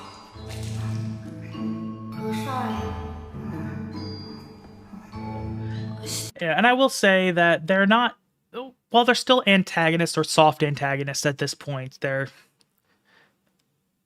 this is not the version of them that I'm excited to experience. Yeah, their conflicts with Rudy are funny, but like it's once they become friends that I'm really excited to see them interact, because they just, as I've said before, they share the same brain cell, and it always leads to fun situations. 失礼、先輩のお名前を聞かせてもらってもよろしいですか？ブルセナなの。リニアと大体同じなの。ブルセナさん、いい名前ですね。よろしくお願いします。何なの？ほう。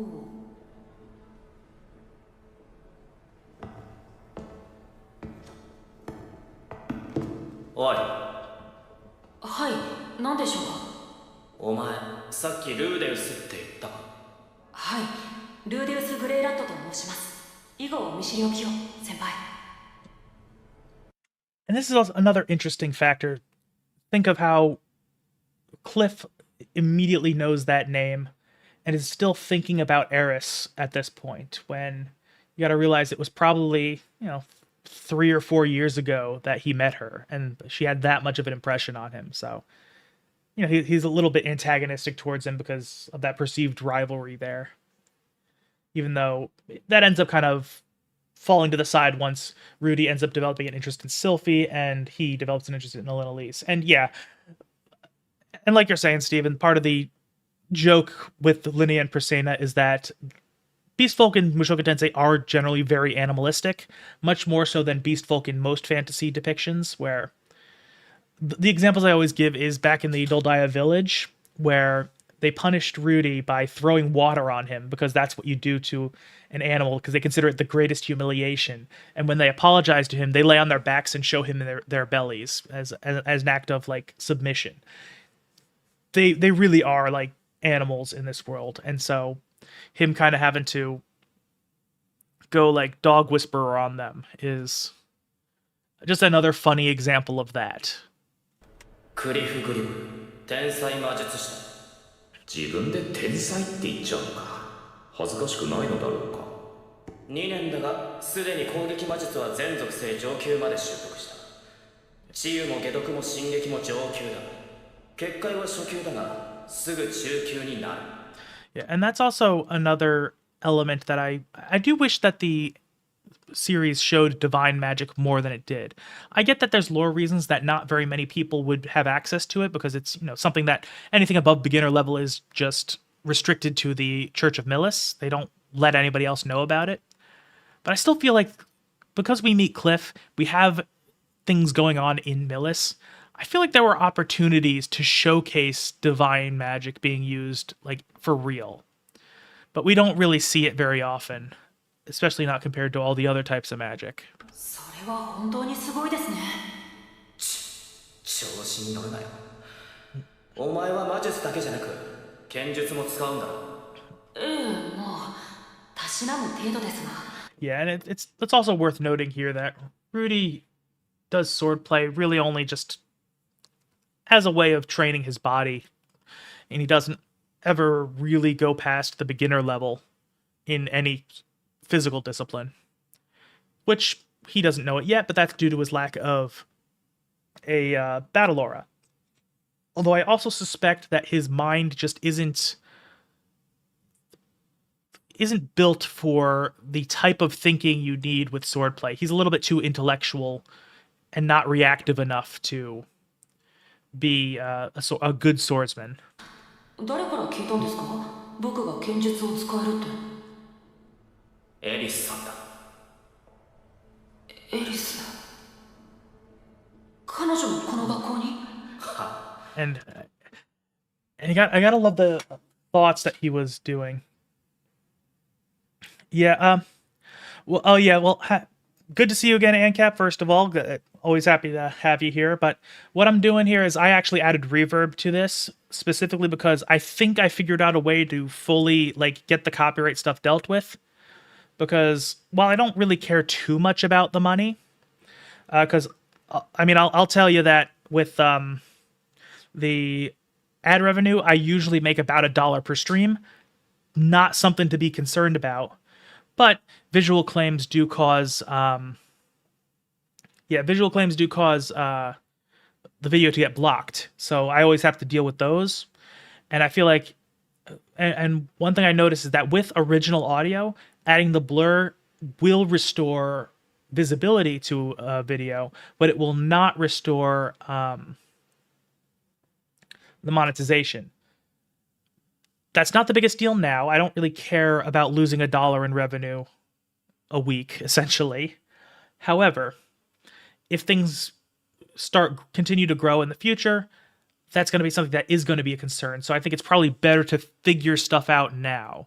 And what I did find is that if I add this reverb, the copyright claim is resolved once I add the blur in post. So I did experiment a little bit with some reverb in my editing software.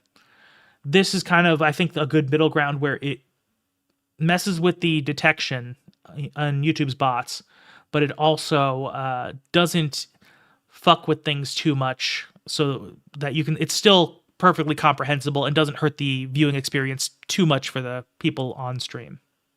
So yeah, that's why I did that. いるわけないだろ。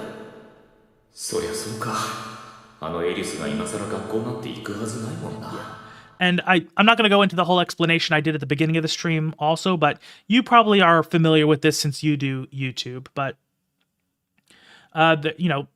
contesting a claim, even though I do believe that this is...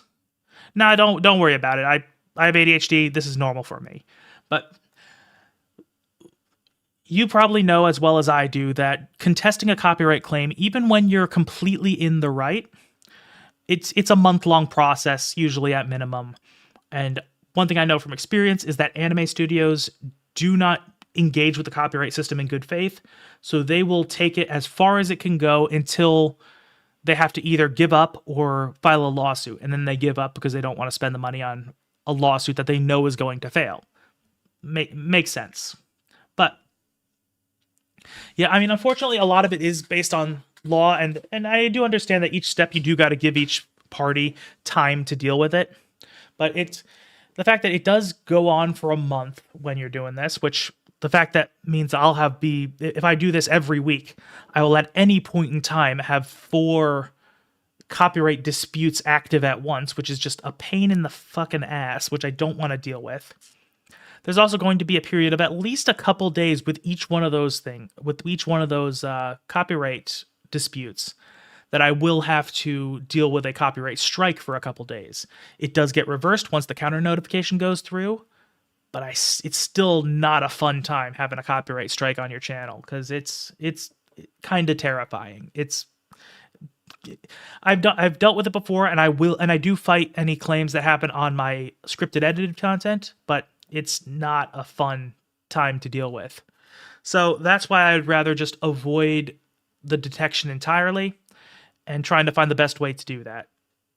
I will say that that's kind of what's got to happen until something systemically changes. I do have some ideas on how to do that, but I will need 3 things that I don't currently have. I will need money, I will need connections, and I'll need reach. Once I have those 3 things, if I can ever get to the point where YouTube becomes my job, who knows if that'll ever happen, but if I can get to that level, I have plans in mind to fix things on a systemic level, but I can't do it in my current position. But so until then, this is kind of what has to be done. 彼女とどこで会ったんですか？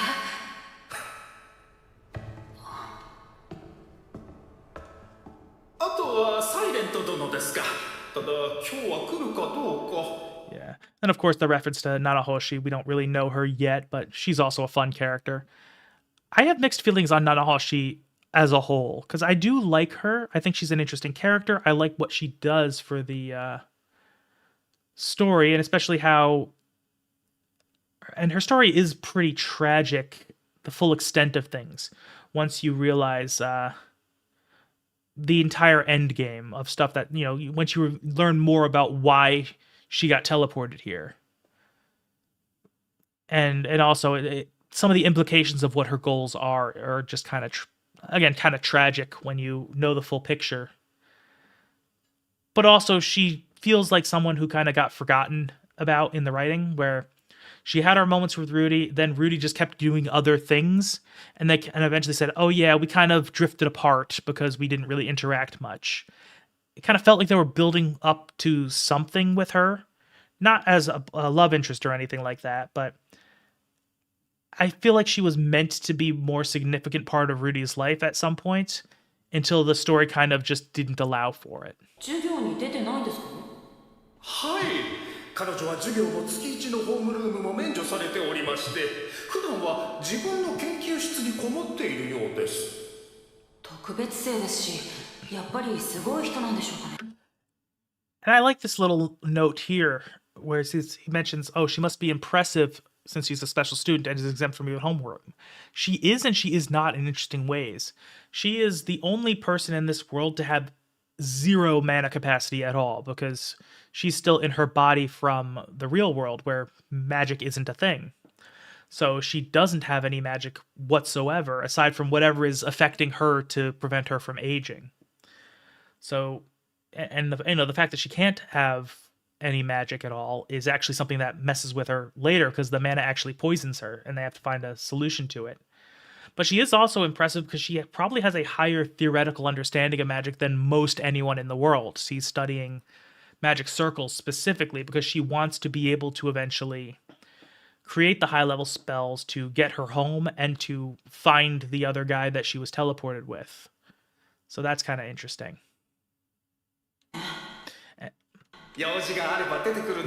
Yeah, I get what you're coming from, Thomas. Nanahoshi has a lot of stuff going on with her, and so much of it is not possible to discuss without spoilers. It's just some of the stuff that, especially the stuff that gets revealed in the final book, really puts a lot of her goals into context, and you realize the parts of her goals that are never going to be realized, and it's tragic. いずれ師匠も顔を見る時が来るでしょう。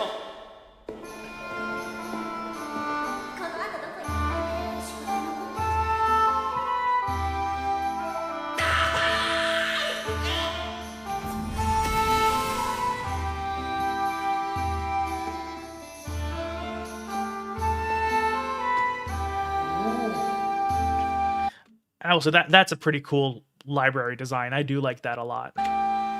Is it particularly practical? No, but I don't care.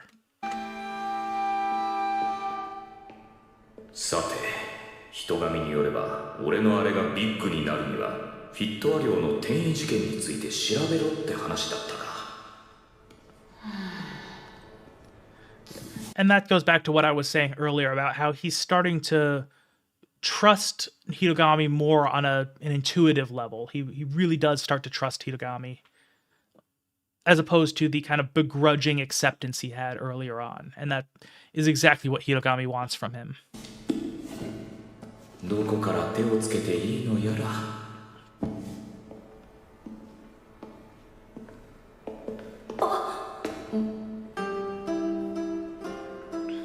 先日は申し訳ありませんでした。僕の浅はかな行動で先輩の顔を潰すようなことになってしまいました。いずれ菓子折りでも持って挨拶にでも出向く。いいよ、頭を上げてる。 And again, like I was saying earlier, the interactions between these two are very interesting with the context that it is overt that Fitz is Sylphie, when, as in the light novels, it was less clear.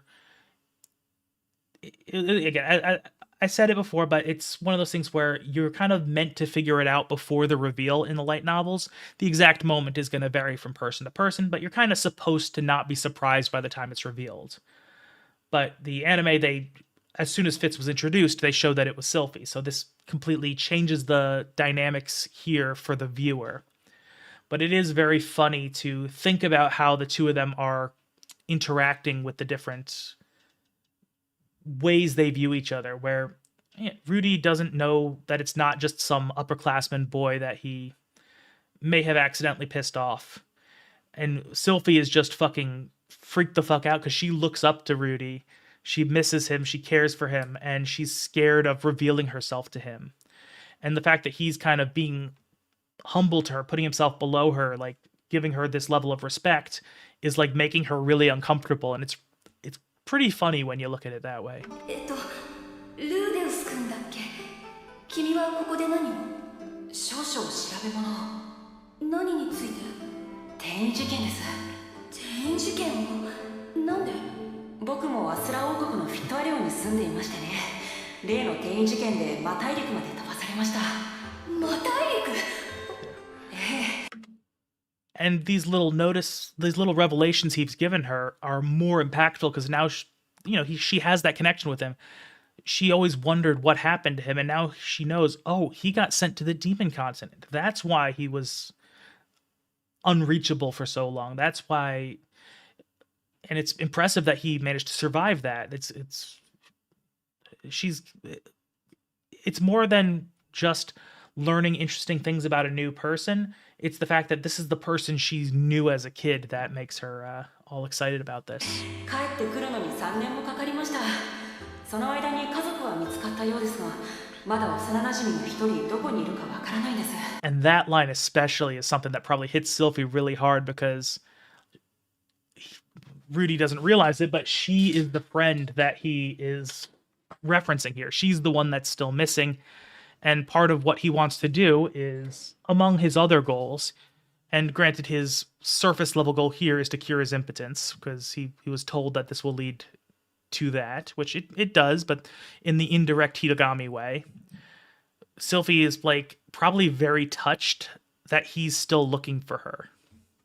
That he hasn't completely forgotten her, which again, it's a little dumb for her to assume that he might have forgotten her because of how significant their friendship was to both of them. But that's just her low self-esteem speaking. もしかしてそれを調べるためにこの学校にそうですまさかエレクティルディスファンクションを治療するためとは Okay, that's funny.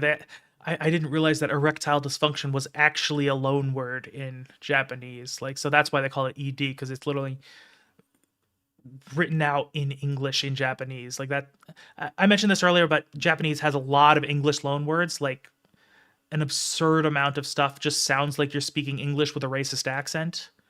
But yeah, erectile dysfunction is also a loan word apparently. 言えないもっとも転移事件について調べたいというのも嘘ではないそっかやっぱりすごいや僕はもう行くよルーデウス君またねはいまた And then after seeing that he does still care about her to at least some extent, I like how that immediately makes her a lot more comfortable with him. Like she's less nervous than before. Still too nervous to actually like play her hand at this point, which, if she was more confident, she probably would have like almost immediately revealed who she was, but she's getting there. そうだ転移についてならアニマス著の転移の迷宮探索記を読むといいよ And that book right there, that's the anime onlys are not going to know it at this point in the story, but that book becomes so important later on. It's like such a big deal. Because it references the teleportation labyrinth that they actually have to explore to find Zenith. And that book ends up being like a direct account of it. And they're able to map out the labyrinth because it's done so, it's explained in the book, which nobody else ever made that connection. It's so cool to see these things get explained and introduced early on before they eventually become a big part of the story. And that's the thing that happens a lot in Mushoku Tensei. Rifujin loved to introduce something and then make it relevant a dozen books later.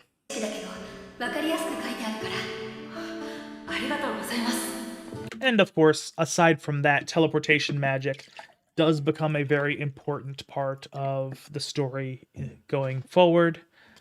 Although that's past the point the anime is at right now. There's stuff that happens, big reveals that have to go that I don't want to spoil just yet.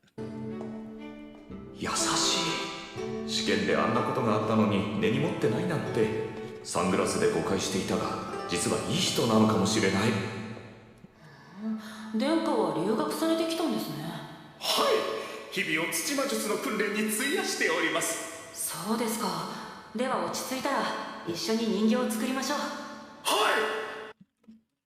い。 Zenoba is another interesting case where they showcase a little bit more about the world building of how the magic works. They do explain that, the common perception of magic in this world is that mana capacity is something you're born with. You're just it is what it is. However, Rudy learns firsthand that it's not the case. And that at a young age, you can develop your mana capacity.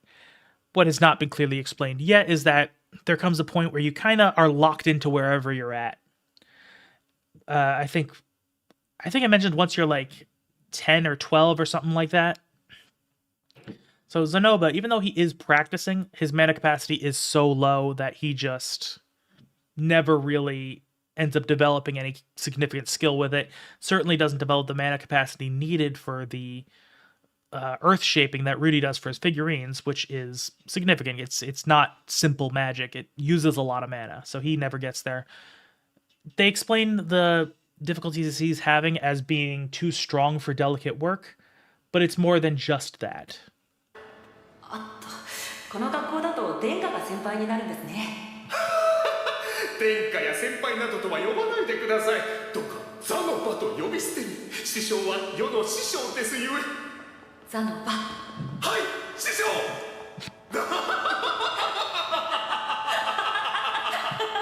And again, I like Zenoba a lot. He's great, and it's nice to see the moments where they're starting to become more friendly as opposed to the difficult scenario they were in when they first met. 確かフィッツの。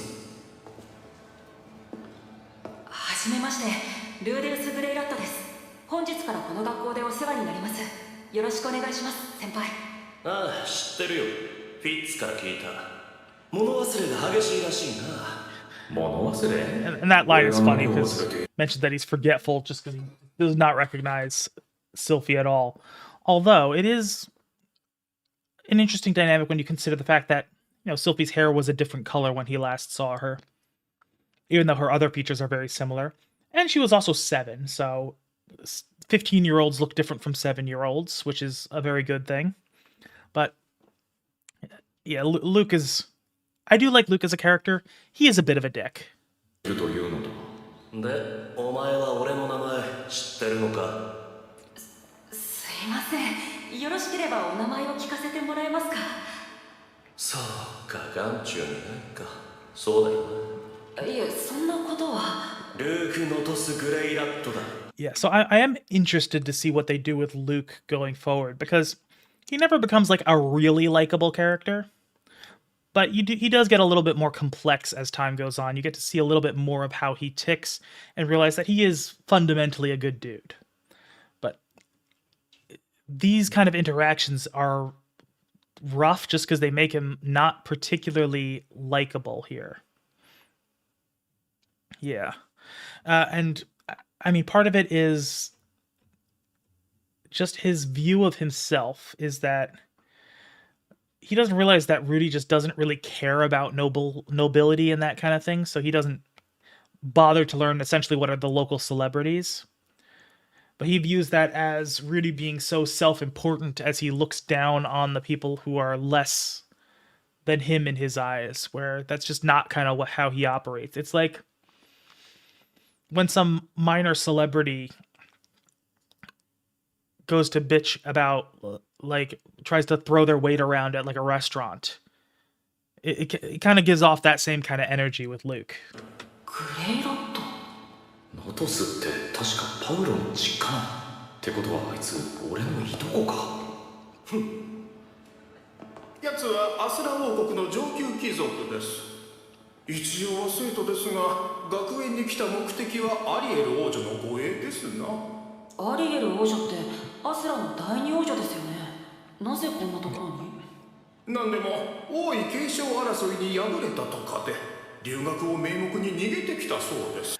I mean, he's not completely incorrect about that, although the more truth is that she needed to fuck off because things could have been dangerous had she stayed, and she's, realized this is the best chance she has at actually accomplishing stuff, is to not be in the Viper's nest. その彼女を守るのが先ほどの守護騎士ルーク・ノトス・グレイラット。なんでも万が一王位継承争いに復帰した時の保険だとか。そしてもう一人の護衛が無言のフィッツ。彼は凄腕の無影小術師ですが、白髪のエルフということ以外は一切わかりません。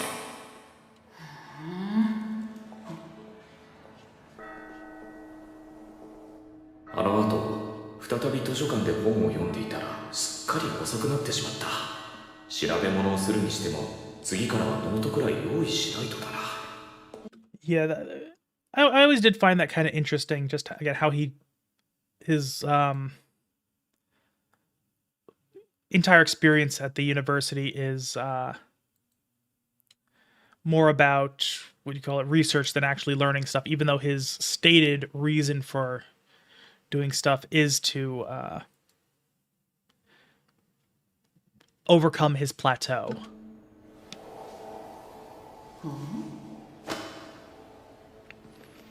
And then once again, panties enter the picture and change things up, which, of all things, it would be panties, right? だが、雪ではない。おパンティーちゃん。落としました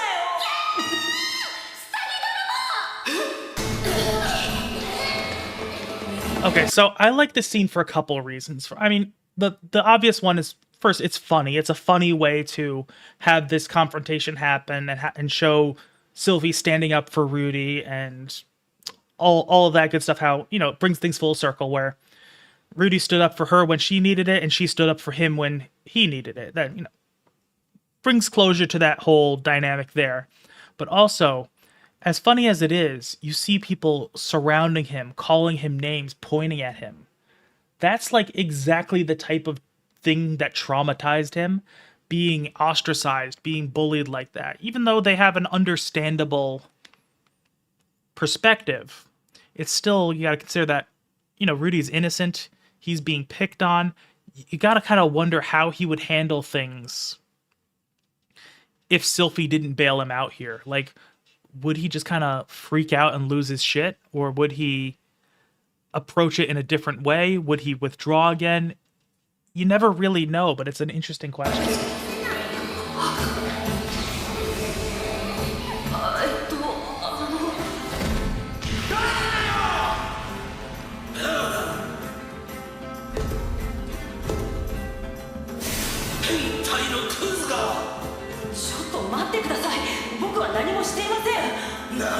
And it's also amusing that Rudy is like intimidated by this girl, which, granted, she is an intimidating figure, but also Rudy could handle her like no problem.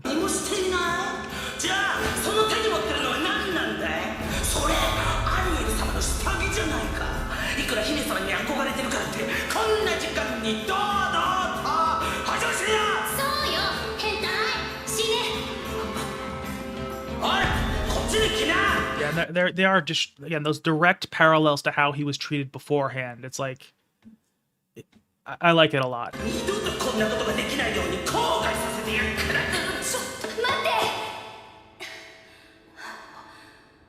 ごめん、その下着僕が干そうとして落としちゃったんだ。彼は拾ってくれただけなんだよ。もしそうだとしても話すことはできないね。こいつはこんな時間にこんなところを歩いていたんだ。一没がこの道は女子しか通っちゃいけないって決まってるのにね。I do also wonder how much of the university's rules actually apply to Rudy, because he's a special student, and there are some explicit privileges that special students get where they kind of just, a lot of the terms and conditions of the university just don't apply to special students. I wonder how much unofficial stuff he can kind of get away with if he really pushed it as well. It's hard to say for sure. But I imagine it wouldn't be surprising if the school just kind of looked the other way if he were to violate this curfew. 新入生で寮の細かいルールを知らないんだ。見逃してあげてほしい。あの無口なフィッツ様がここまで弁護してるんだ。本当のことなんだろうよ。けどそれとこれとは別の話だ。こいつが寮の決まりを破ったのは事実だから見せしめとして罰は受けてもらうよ。And this is a big moment because what we've known of Sylphie so far, especially from when she was last with Rudy, is that she was shy, she was timid, she was not the type who would confront somebody like this. And of course, the first time she really makes her presence known is to protect Rudy. That on its own is quite a nice story moment, but it's even more when you consider the fact that she's essentially paying him back for what he did for her all those years ago. 彼は悪くないと言っているだろう。いいからその手を離せ。フィッツ様。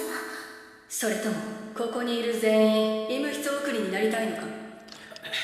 And this is also probably the most any of them have ever heard Sylphie speak. Like, that's also noteworthy. 分かったよ。次は容赦しないからね。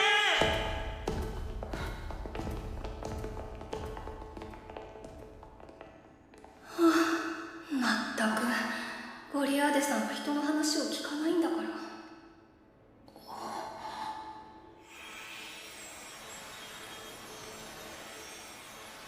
And that's also another noteworthy thing about Sylphie is the fact that she can silent cast healing magic, which they never really explained it in super great detail so far. I hope they do eventually, but Rudy can't silent cast healing. He never has been able to, and he never will be able to. So while he is definitely a superior mage as far as attack magic goes, and as far as the theoretical understanding of magic goes, what healing is one level where Sylphie just definitively outpaces him. So they have different specialties, but it's not like Sylphie is a lesser Rudy. It's that she just developed in a different direction, which I do really like that a lot. I think it could have actually had it could have harmed the overall storytelling, the thematic dynamic they have together, if she was just essentially power level wise a lesser Rudy. I think it's important that she essentially grew into her own person in every sense of the word before she met with Rudy again and before they developed a real relationship past that point. ごめん、僕が下着を落としたからこんなことになっちゃって。いいえ、先輩は悪くありません。助かりました。先輩が助けてくれなければどうなることかと。いいんだよ、当然のことをしたまでだから。当然のことか。試験のこともあったのに公平な立場で俺の味方をしてくれて。 And Rudy himself doesn't even realize how significant that is. Cat I've heard? Okay. But, because, again, Sylphie is remembering the time Rudy did exactly that for her when they were kids. And that meant so much to her at the time, and it still does. And now she just kind of says, of course I would do that for Rudy. And he's like, and Rudy himself is thinking, no, that is an important thing. That's something significant, something kind that you did. Not realizing that that's exactly the kind of thing he does. But, of course, his low self-esteem doesn't allow him to view himself in such a positive light. なんて人格者だ。先輩。そうだ。フィッツ先輩と敬意を込めてそう呼ばせてもらおう。フィッツ先輩、本当にありがとうございました。Yeah, that's true, Thomas. One of the things I say a lot is that I do believe that magic in this world is probably a lot easier than people think it is, especially silent casting. I think it's just that the understanding of magic in general is so off, it's so wrong, it's so behind, that just creates difficulties. It's kind of like math before all the different concepts that you learn in school were invented. So imagine trying to have a high level understanding of math before algebra, that kind of thing. So I feel like it's more impressive the fact that they were able to kind of overcome these barriers. but she probably would still be impressive if it was more well understood, but just not as impressive as it is currently. Because if we remember, Rudy ends up teaching several people how to silent cast throughout the course of the main story. He teaches Sylphie to silent cast.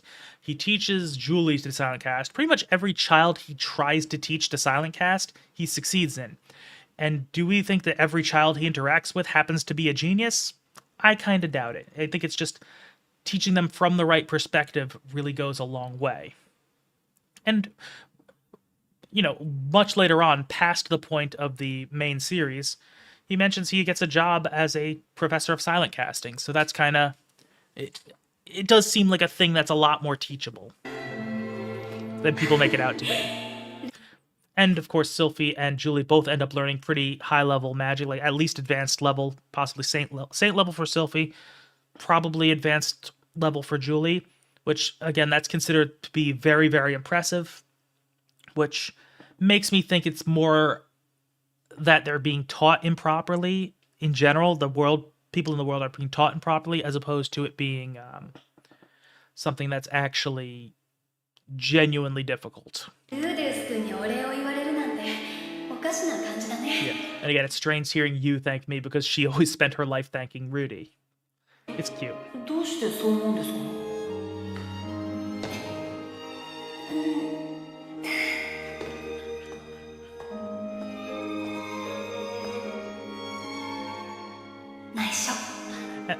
And that's also funny because a big reason for her not revealing herself to Rudy is that she's anxious and scared that she might get rejected, and she doesn't know if she could deal with that. And so she is kind of holding on to the bond they're forming as Rudy and Fitz.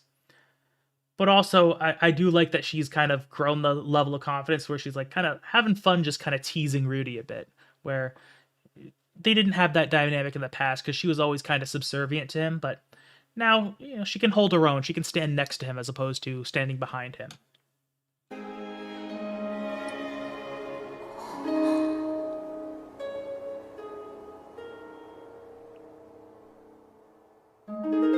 And of course, Rudy is just like getting a little flustered by what he assumes is a femboy. It's adorable.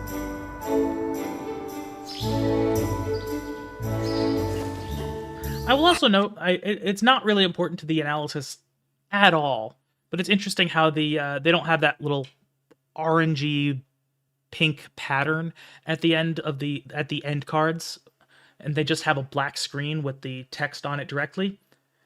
I don't know why they changed it. I don't know why they had the pattern in the first place.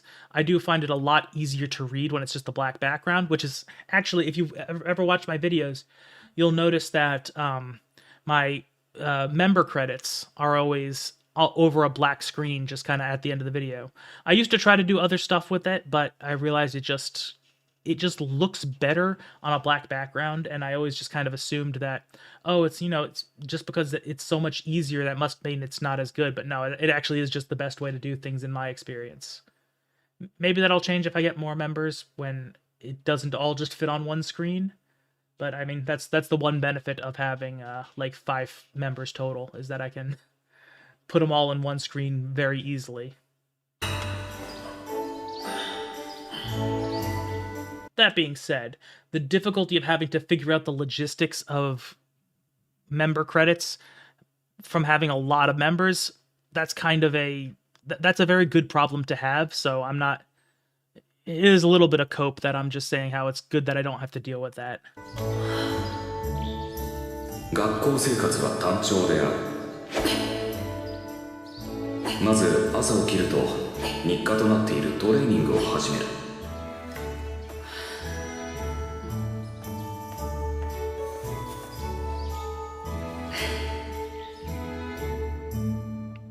実質に戻ってきた後は魔術の訓練も少々。ザノバが人形作りを教えてくれとうるさいので。I also do like how he gets back into figurine making just to ostensibly to get back in practice for Zenoba, but it's also more subtly showing that he is starting to improve his mental state, with the exercise being a first big example of that, how he gained the motivation to exercise, but also exercise in general is good for when you're not in a good place. And now he's starting to develop back into his creative hobbies, which is something he found comfort in before, that he kind of gave up when things went bad. But now that he's starting to recover, he's once again getting back into it. リハビリも兼ねてのことだ。ただあまりはかどっていない。朝と昼はザノバと一緒に食事をとっている。ちなみにこの食堂、結構俺の舌に合う料理が多い。現代の日本料理にはあと一歩届かないが。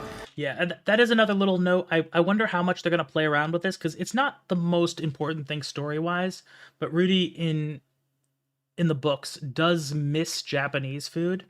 So there are a few times where he gets excited at the prospect of having Japanese food, where he like there's one part that's meant to be a joke where they did skip over it in the anime, which does make me sad, where he runs into a restaurant that is offering chicken, which is meant to be, I think they meant it to be like karage, which is, you know, a type of, it's a way of serving chicken in Japan, where he was excited to try it, and then it sucked, and then he just kind of fucking lost his shit and just kind of started berating the chef, who we would later learn is one of the 7 great powers, who would become a significant portion of the story later on.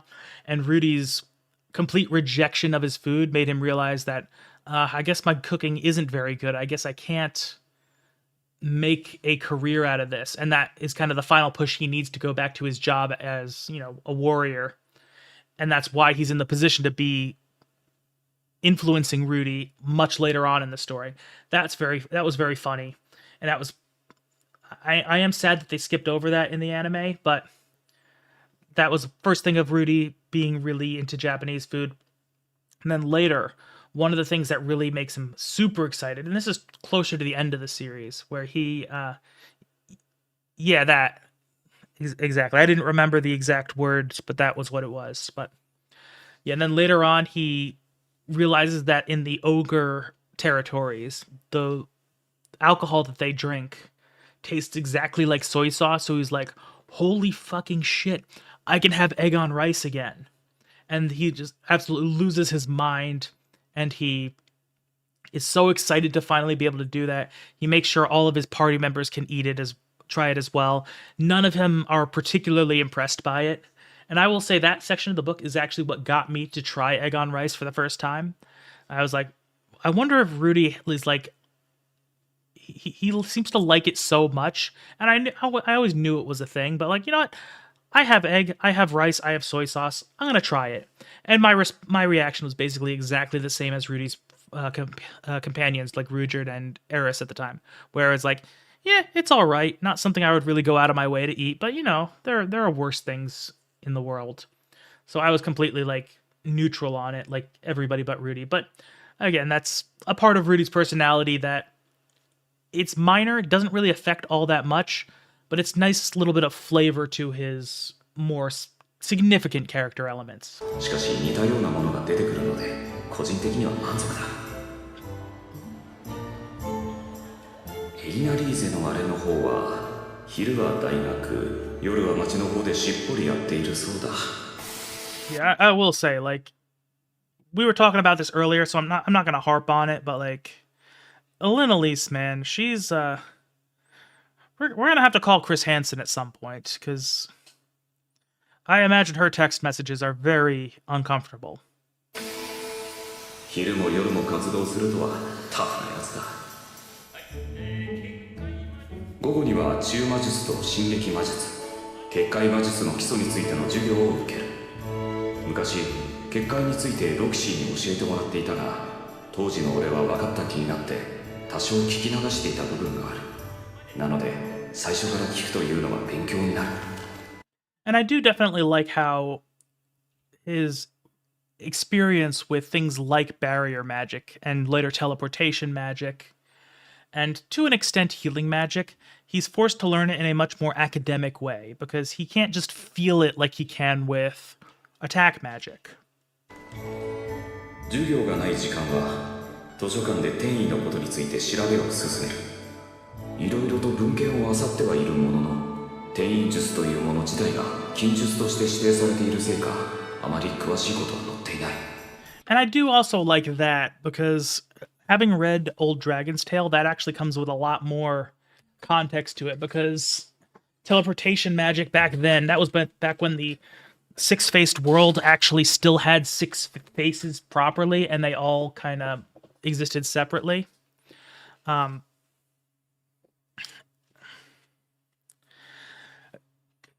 the fact that teleportation magic kind of fucked with stuff over there where people would kind of get teleported randomly. And eventually, things kind of imploded overall. I'm not going to spoil that because Old Dragon's Tale is very good. Anybody who's at least read up to Turning Point 4 in the light novels should read Old Dragon's Tale. But, yeah. And that's also true as well. Yeah, from coming from a Western perspective where, you know, my family, the part of the part of my heritage I'm most connected with is the Italian side. So, you know, Italian food does tend to have a lot of flavor. And in America, a lot of the types of foods that get popular over here are the ones that are very flavorful. So you get, like, Mexican food is very common here. Mexican uses a lot of spices. Again, Italian is always... Again, I'm in New Jersey, so Italian food is very big here. And I'm from an Italian family, so that's what my family cooks. So I'm used to that. Then, yeah, there's just a bunch of different stuff. I would say, yeah, Italian and Mexican are probably the two biggest ones here, but also Chinese food is big. And I know there's a bunch of different types of Chinese food, but American Chinese food definitely uses a lot of strong flavors as well. And of course, the South has their barbecue, which is extraordinary. Their whole thing is just an explosion of flavor. Is how they do things down there. So, it definitely can be a culture shock having Japanese food, at least stuff like that. But not to say that there isn't like a lot of flavor in some Japanese food, but yeah, it's a different approach to things. I do agree with you there.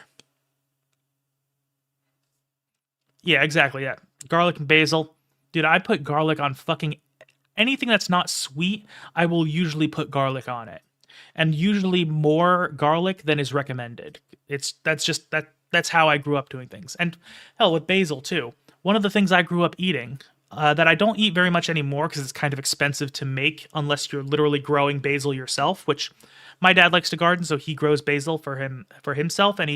But pesto sauce, making it at home on your own, it's like mostly ground up basil, and it's so good. But it has it has a very strong flavor because it's basil, garlic, Parmesan cheese, and pinoli nuts. They're very good.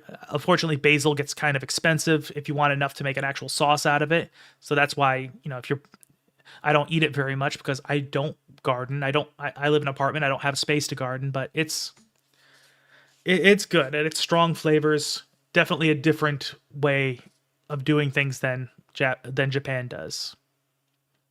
Yeah. And that's also true is any hole in the wall place is usually going to be pretty good because if they can survive purely on word of mouth with no like obvious displays of what they are, you know they're probably pretty good. Like you might get food poisoning, but you're going to have a great time getting that food poisoning. フィッツ先輩が教えてくれたテイの迷宮探査劇が一番詳しく載っているかもしれない。一日の生活サイクルができ、最近は余裕も出始めた。しかし夜の暴れん坊将軍は町火消しの恵みの居候なままで。Yeah, that's another little thing that was more prevalent in the books than in the anime. The fact that Rudy would come up with all these different... He would never just say penis or dick or anything like that. He would always come up with a different way to reference his penis. And I thought that was very funny. That's another thing that felt very Rance-inspired. Because Rance famously refers to his dick as his hyper weapon. So... And I think at one point in the light novels, Rudy also refers to his dick as his hyper weapon at one point, which that has to be another explicit Rance reference. But it's cool. I am personally very glad I'm one of the relatively few English speakers who actually experienced rants before experiencing Mushoku Tensei. Even though, granted, I haven't caught up with rants. I still have. Let me see. I have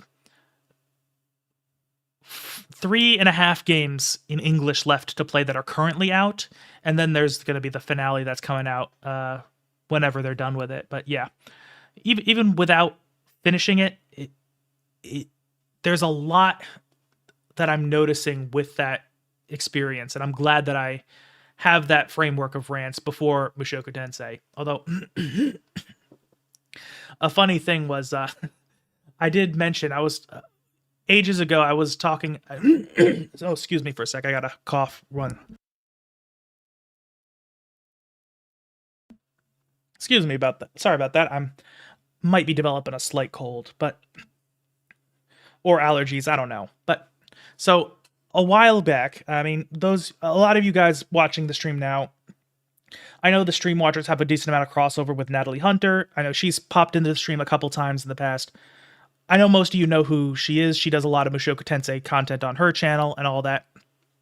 Ages ago, I was happening to talk to her, and I mentioned the Rants and Mushoku Tensei connection. She had no idea that Rants was a thing.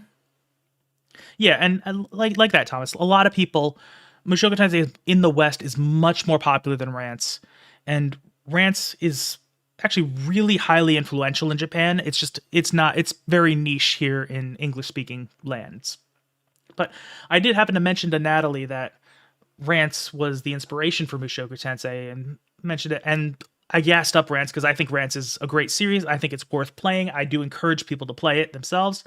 And one of the things I always sell it on is the fact that the PC 98 titles are all free. They all have English. They all have Windows ports, and like Alisoft themselves released them for free. And it's a good way to get into the series, even though the gameplay isn't the best except for Kichiko Rants. Kichiko Rants is peak. In gameplay, it's peak. Story-wise, has some weaknesses. Not important right now. So she mentioned that, oh yeah, okay, I'll give them a try at some point. I may even stream them. And then I had like a heart drop moment. I'm like, oh shit, no, do not fucking stream them. Do not. I guess it just wasn't clear that they are porn games. So as funny as it would be to see Natalie stream a porn game and get banned for it, I can't have that on my conscience. So it is not relevant to anything. I just thought it was a funny story, especially since I know a lot of you watching are familiar with Natalie's work, because a lot of people who do watch Mushoku Tensei content do know Natalie, because she's a known figure in that space on YouTube. Let's get back to the show.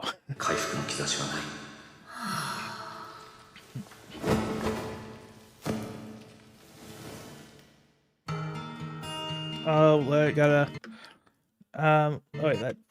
Let me just skip through that because we watched this already.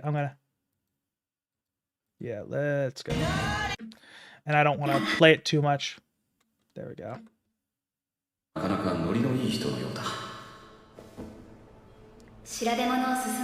Yeah, in the future, I will make sure to edit those portions out, since I now know that they're just going to show the same thing every time. No need to watch it again.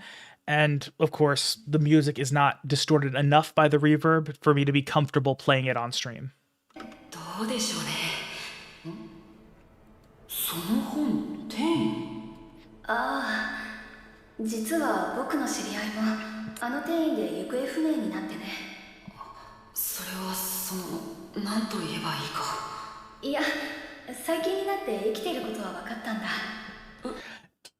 And like I was saying earlier, these little bits of dialogue hit different when you know that Fitz is Sylphie. It's a little more cheeky in the light novels, but it's now more of a nod to the viewers, which I don't really have a strong preference as to which I like better. I think they both work, and I also acknowledge that it was kind of a necessity to do it this way in the anime, so I'm not going to complain about it or anything like that.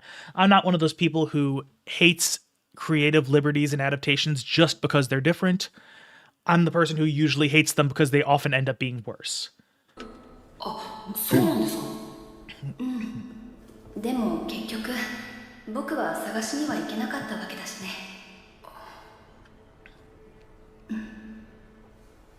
それでそのルーデウス君ものは相談なんだけど何でしょうか。転移事件の調査を僕にも手伝わせてほしいんだ。 And I do think it's adorable how nervous Sylphie is to ask to basically spend time with him, where just anyone who knows even a little bit about Rudy knows that he would be happy to get the assistance. He does like Fitz as Fitz and would be happy to spend time with him that way. And if he knew it was Sylphie, he would obviously jump at the chance to spend more time with her. 君は嫌かな。たまに来るだけの相手に口出しされたりするのは。いえいえ、嫌じゃありません。 So the fact that Sylphie is kind of nervous about this is amusing よろし and くお願い adorable. します。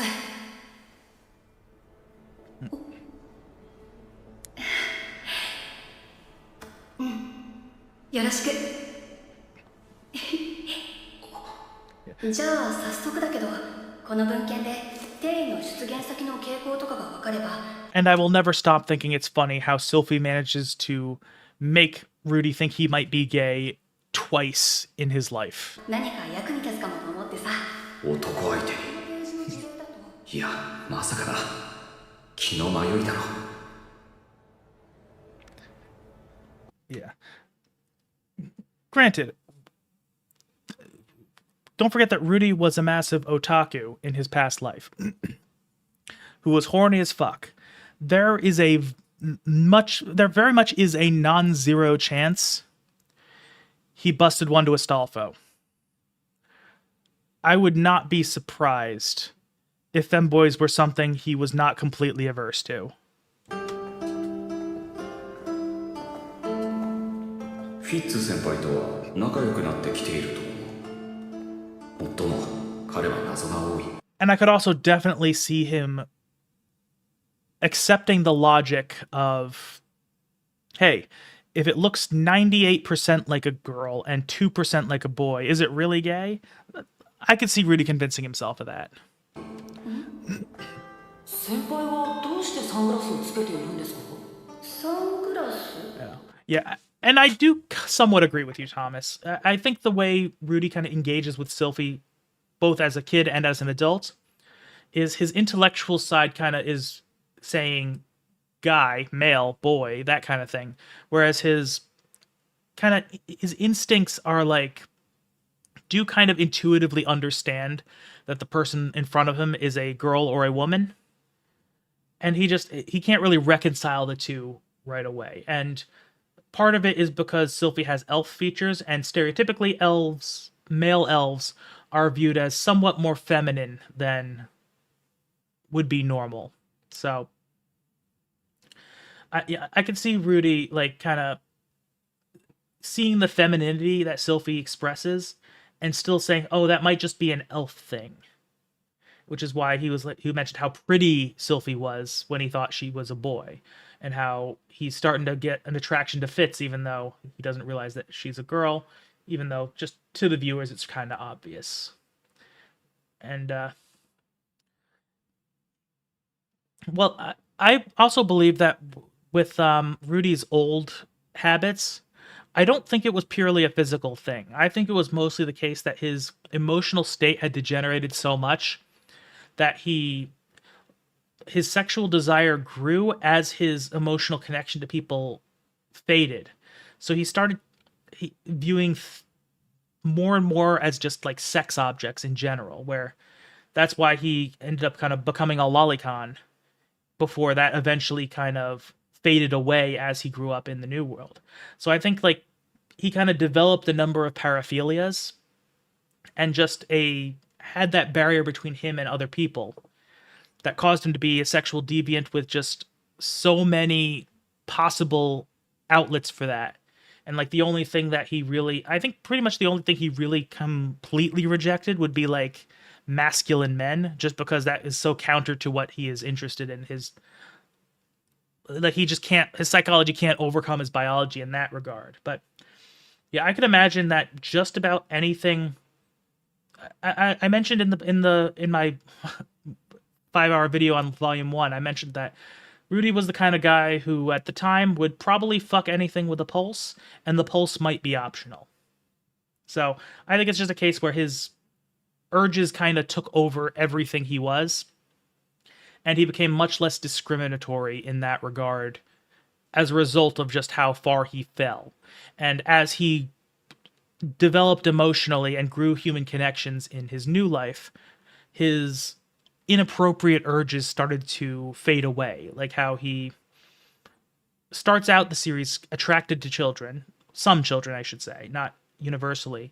But as he grew up, he started to lose his attraction. So like the children in the who he rescued, the Beast children, in the light novels, he mentioned how he is somewhat aroused by the situation because they're all clinging to him, they're all scared, they're vulnerable, they're relying on him and hugging him and all that stuff. And he said, this would normally make me feel aroused, but now I just feel uncomfortable.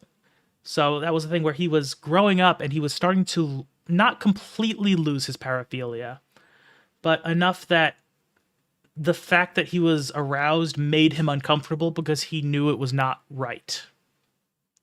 So I think most of his interests in his old life were from his emotional damage, and not because his new body just so happens to have more conventional desires. And let's also not forget that Rudy, even as a young child, had sexual desires from before sexual desires really would have developed naturally, because, I mean, I can only speak for myself. I didn't really have any attraction to anybody until I was around 10 years old, so that's when it first started happening to me. So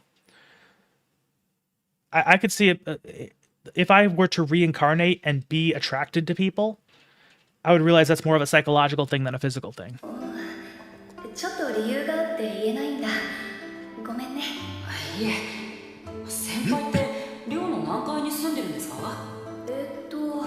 一応。 Now, I will say, Jessica Rabbit wasn't one of my things. I mean, I did watch cartoons and stuff when I was younger, and I did see Who Framed Roger Rabbit when I was probably younger than I should have been to watch it, but I know she was it for a lot of people. I don't know. That type of physical appearance never really had the same sway for me. The buxom, like, showgirl type of look. That was never really my thing.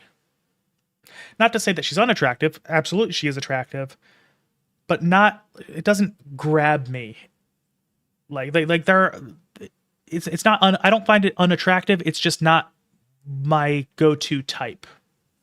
I have different tastes. More, I wouldn't say, I want to say unconventional, but that implies that they are like much more degenerate than they actually are. I actually just kind of generally prefer more modest features in general. I like my first girlfriend was very petite. I always kind of liked tiny girls. And so like that's why I think one of the reasons I like Sylphie so much. She just, aside from the fact that her character was great, I think Sylphie is a character. But of the three girls, Sylphie's probably the one I would be most attracted to in real life, because she just has those features I tend to like. And I know that. Hey, don't worry about it, Alan. Happy to have you here, no matter what capacity. I've never been into like the stereotypical thing that guys are into, like the huge big tits and all that. Like they can be nice, but they're not like my thing. And I know that's not the most common taste out there. And I will say the Salmon Cat was not really something I ever watched. I did watch a bit of iCarly when I was younger, but I never really kept up with it after that. I had kind of outgrown that stuff probably before the shows ended, but during that time is when I kind of outgrew that style of TV show.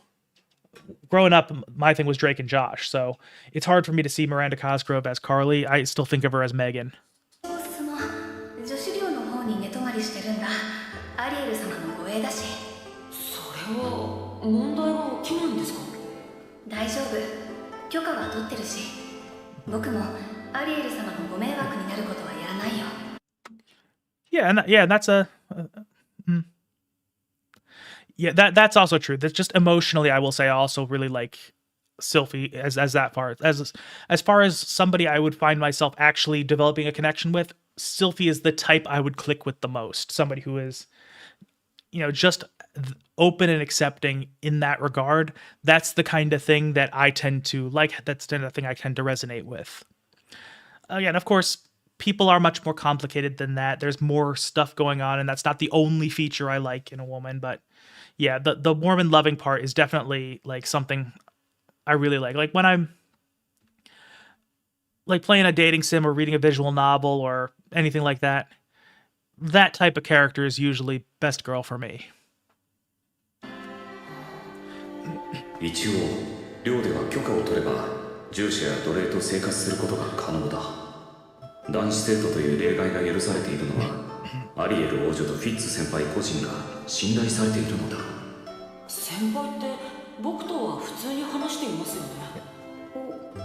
どういうこと？無口な方って聞いてましたけど。That's another significant thing that Rudy is not recognizing at this point, where Fitz usually doesn't speak very much, and there are multiple reasons for that. Part of it is that Sylphie is shy. Part of it is that the less Sylphie talks, the less likely her cover is to be blown. And also, the silent spell casting is a part of her identity and all that. But Rudy doesn't realize that Fitz is just really comfortable with him and that they're developing a connection. Because I don't know how many of you are familiar with this, but one thing is I am very much an introvert. I am not. I don't do great socially. I don't like going out and talking to people. I'm generally pretty quiet. The fact that I yap a shitload online, that's kind of the exception to the rule.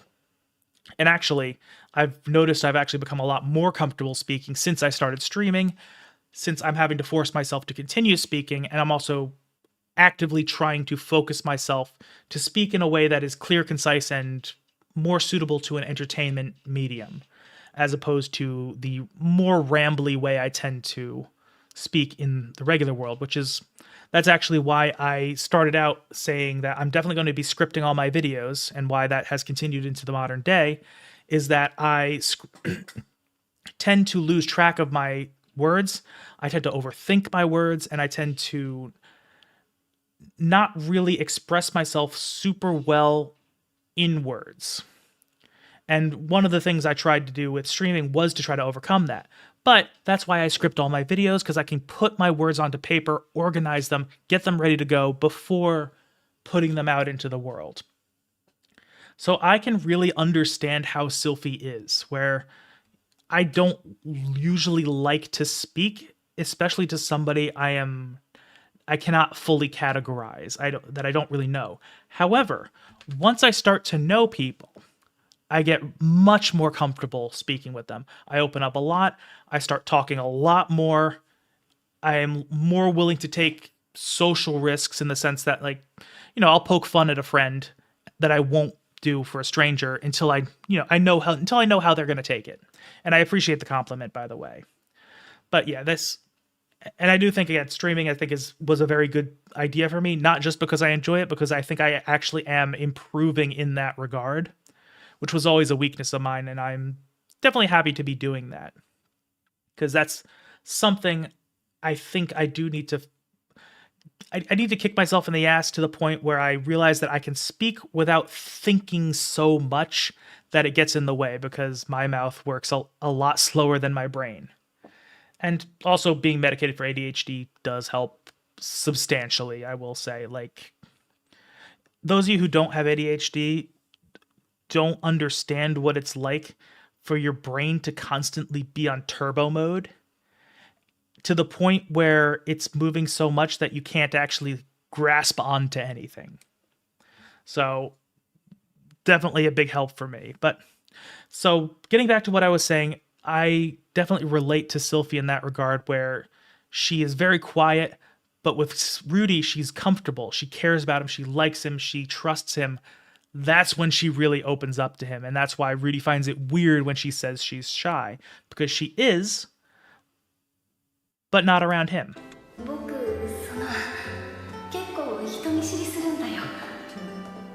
その割には俺には自分から話しかけてきたように思ったが。 And I will say it's also notable that Sylphie later on doesn't tend to really have that many connections with people outside of the ones she has through Rudy.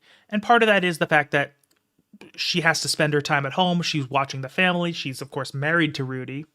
And she has plenty of people around her that are either Rudy's family, Rudy's other wives, the people they've met through friendships. But Sylphie just ends up being happy just having her connections with the people she's grown to know and trust. She doesn't go out and seek other people to interact with. So that's just kind of how Sylphie is as a character. She is the shy character, but she is very warm and open and all-encompassing to the people she cares about. And the only real exception to that idea of kind of only developing connections through her family would be Ariel. And even then, she brings Ariel into the extended friendship that way. So even though they didn't get there the same way, they have that connection still. フィッツ先輩は小さな頃から無影象魔術を使っているんですか？今日はやけに質問してくるね。うん。昔師匠に助けてもらった。 I do like this shot a lot. It's very, very pretty. The just everything about how this is framed right here, it works perfectly. The difference in their height from the fact that they're walking on two different paths. The god rays illuminating everything, the colors. Mushoku Tensei is such a pretty series. And I know that the books are known partly for their artwork because Shirotaka absolutely killed it in the light novel illustrations. And a lot of that does make its way over to the anime, but the entire package, they use so many beautiful moments and beautiful scene work, and the lighting and the color is very, very well done. I very much appreciate it. その時に頼んで習い出したんだ。すごい人でね。今でも尊敬してるんだ。そうなんですか。それは僕も会ってみたいものですね。 And I will say it's also very adorable because Sylphie is still scared of revealing herself to Rudy.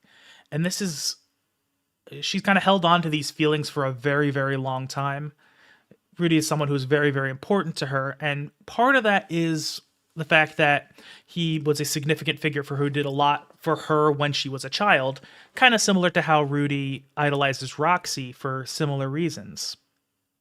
But Sylphie has those same kind of feelings for Rudy, and she does end up falling in love with the man he is today. But those feelings still are there, and this is her way of telling Rudy how she really feels, how she's always felt about him, in a way that's safe for her, whether she doesn't have to play her hands just yet, but she's just pouring her heart and soul out for him, and it's very heartwarming. It's very adorable. Sylphie is like the epitome of the wholesome character who is just all emotions and love all the time. That's how she interacts with people. Very enjoyable read. I know that I tend to cover a lot of stuff that's on the edgier side. Mushoku Tensei is not that edgy, but if you look at the videos I made, because I know a couple of you watching found me through the stream, which I'm still surprised by the way. I assumed that all my stream viewers would be people who watched my videos, who came over from there, because that's where my subscriber base came from. But if you watch my videos, you'll see that a lot of the stuff that I cover is very, very edgy and dark and taboo in some way. But I really do like fluffy, wholesome love stuff as well. Like, that's something that's always been almost a guilty pleasure of mine, because, like, I know it's kind of stereotypically more of a feminine thing to enjoy, but fluffy moe slop is always something I like. I, for one, can't wait until the final Nekopada visual novel ends up dropping, because I've been holding my thoughts in about that series. I think it's so good. I cannot wait to get all that out there, because I think it's great. I'm excited to talk about that, but I want to do like one video on the whole series before when that happens. But yeah, so things like this really speak to me. It really is just something that pokes me in the right spots. It doesn't fit in with the image I've built up of myself just because of the stuff I tend to cover.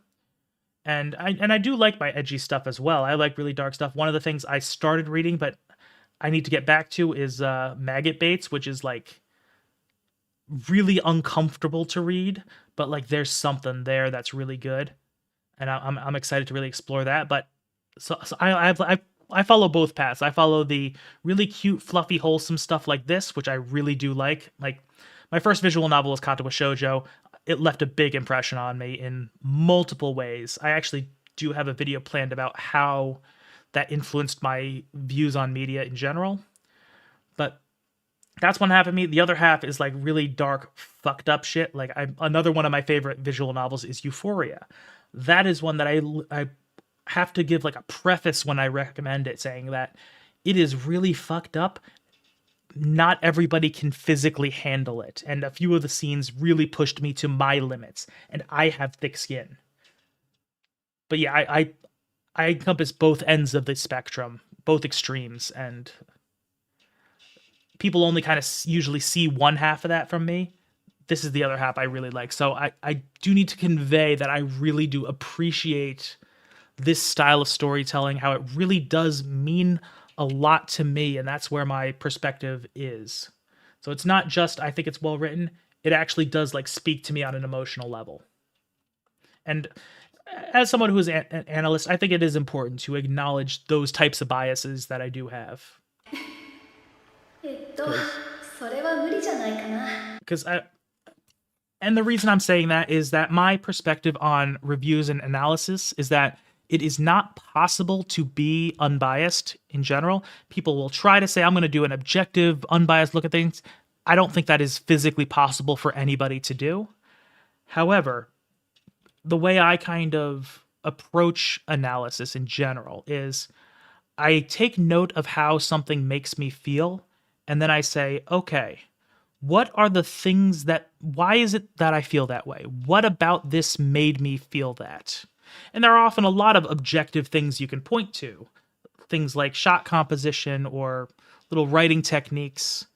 I mean, when I was talking about Mushoku Tensei Volume 1, I mentioned things like the different relative chronology of the narrator, how that shifted from piece to piece and made me feel different things. So as much as I do go into technical elements a lot, my reviews and analyses are from a place of emotion first and foremost. So I do think that is important context for why I am feeling so strongly about this scene, why I'm expressing it the way that I am. なんでですか？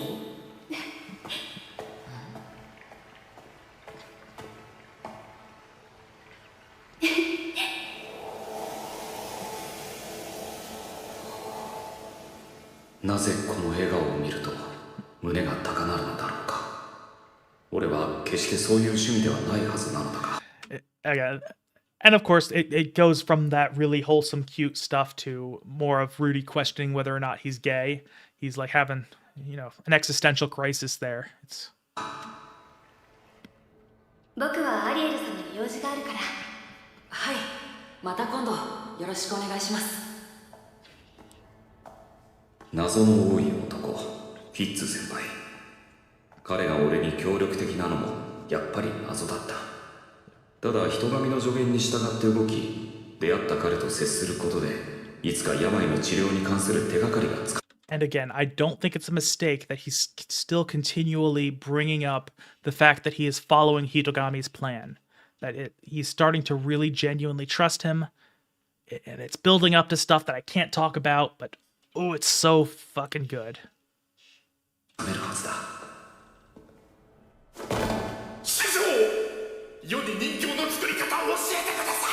Namir, I'll take a look at it. I'll have to check it out. I'll have to write that. Actually, let me really quickly write that in my notes to because I will forget if I don't.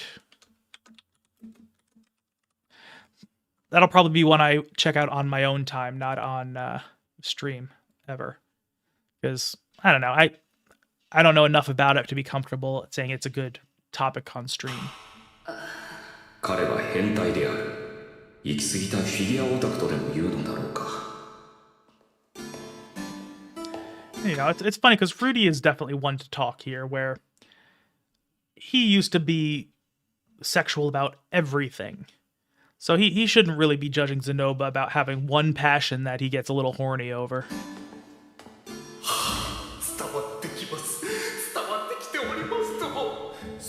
Although, I will say, I've mentioned it a couple of times, I do love the creative censorship that the series does, seeing the little thing blocking his ass. I wasn't expecting Mushoku Tensei to be on the creative censorship side of things, especially since there were a couple times in the early episodes where they just nonchalantly show Rudy's dick, because why not? That is another reason I am glad that I pre-watched these. I watched these in advance. Nowadays, I know I have to add little effects like the reverb to the stuff, but I also worry that if I had shown that on stream without prepping beforehand, that might have caused some problems. YouTube's like, I would probably get an unfortunate email from YouTube being like, hey, you showed a dick on YouTube. You can't do that. Because I will say there have been times when I've come close to accidentally violating that, because those, I review a lot of stuff that's adult in nature. So I've reviewed hentai, I've reviewed porn games, adult visual novels. So a lot of the footage I have tends to be, I can't exactly show the whole thing on screen. I have to cut around it. There have been times where I came very close to releasing unfortunate things privately. Like the Monster Girl 1000 video was a very tough one to get final. I had to re-render it like 3 or 4 times because there are so many little times where I noticed, oh, this character has like a nipple showing secretly. It's like, fuck. So I would have to do re-edits to that, and in one of my Euphoria videos, I completely fucked up in editing and just one of the characters just showed up naked and I didn't cut around it. So I had to use the blur feature in YouTube to fix that. And I'm glad I did that before any of the YouTube auditors caught it.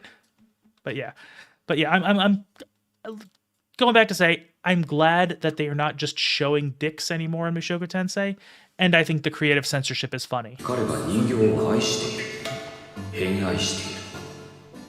だが、理解できないということではない。俺だって生前はフィギュアを使用したことがあるのだから。And that is another funny thing I like about Rudy, how a lot of the connections he's forming, it's not uncommon for him to kind of draw on his old degeneracy to kind of form a connection with somebody before that would eventually develop in more normal ways. Like with Zenoba with the figurines, he gets the interest in them, or how he was bonding with Alina Elise over how sexy the schoolgirl outfit was, that kind of thing. 約束したではないですか。なぜ未だに授業を始めてくださらないのですか。俺はそんなザノバに対し、もう少し待てと言い続けていた。本来の目的とはかけ離れていたのもあり、きっかけがつかめなかったのだ。ザノバよ、我が修行は厳しいぞ。And I know this is meant to be kind of funny, because it's comedic. Rudy deepens his voice to do all this and whatnot, but I do like how this all leads into something more significant to the plot, even though it doesn't seem like it would at first, where he is doing the figurines, and that eventually transitions into an introduction to how they can do the magical implements, specifically the magical armor, how they can make these complex constructs and eventually inscribe them with magical circles using the stuff he learns from Cliff and Narahoshi. It's a nice, subtle way of introducing these ideas before they become relevant. Again, Rifujin is a phenomenal writer. These are the kind of things that it's really hard to do in practice when you're writing. And I am very impressed that he was able to do these as an amateur writer. And granted, I will say the revised versions with the light novels are probably better than the web novels in general. I know he did take the chance to fix some of the issues with the web novels in the light novels, but still, even without that, even taking that in consideration, it's very, very impressive. That's one thing I try to tell people about Mushoku Tensei, is that it's not just that I like it. It's not just that it's fun. It's not just that it has certain strengths. It is a fundamentally impressive piece of writing. And it's hard to explain that to somebody who doesn't think the way I do, because I have a very analytical way of looking at things. I have the analyses that I do, the little details I point out. That's just how my brain functions. That's how I do things now. It's hard to explain to somebody without that perspective, just that, no, this is actually really good. I'm not just saying it's enjoyable, it's good. 無論です師匠その息やよしでは奥義を伝授しようはい師匠俺たちの人形制作は始まったばかりだ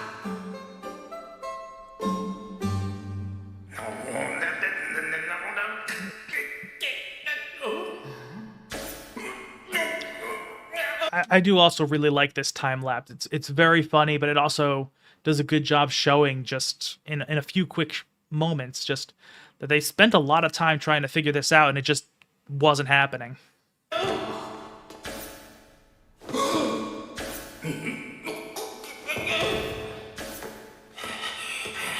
And also that it does show that he mentions that he's been practicing and that he's actually putting in serious effort into this, but because he never really used magic as a kid, he never developed his mana pool, so he can't actually do very much. And although I do wonder how his blessing interacts with that. There has to be some sort of mana influence on his strength, because that's a magical effect. But I don't know exactly how much that...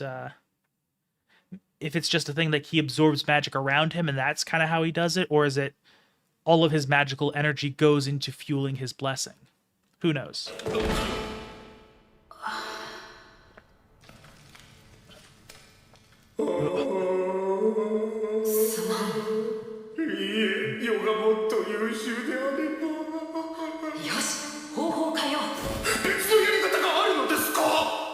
And man, Zenoba, just the way they portrayed him, it's pretty much perfect. He was likable in the light novels, certainly, but the manic energy they gave him in the anime just really fits his character super well. And like I've been saying a lot of the voice actors they picked for the various characters, more often than not, they picked them pretty much perfectly. And I think Zenoba is no exception to that. And I will say the standout that I mentioned, I think the standout would be Ruijerd. I think he was probably the best fit so far. But I don't think there's been any yet that don't fit. And even the ones that I was a little shaky on their introduction, I eventually very much warmed up to them. 極力魔力を使わない方向でいきましょう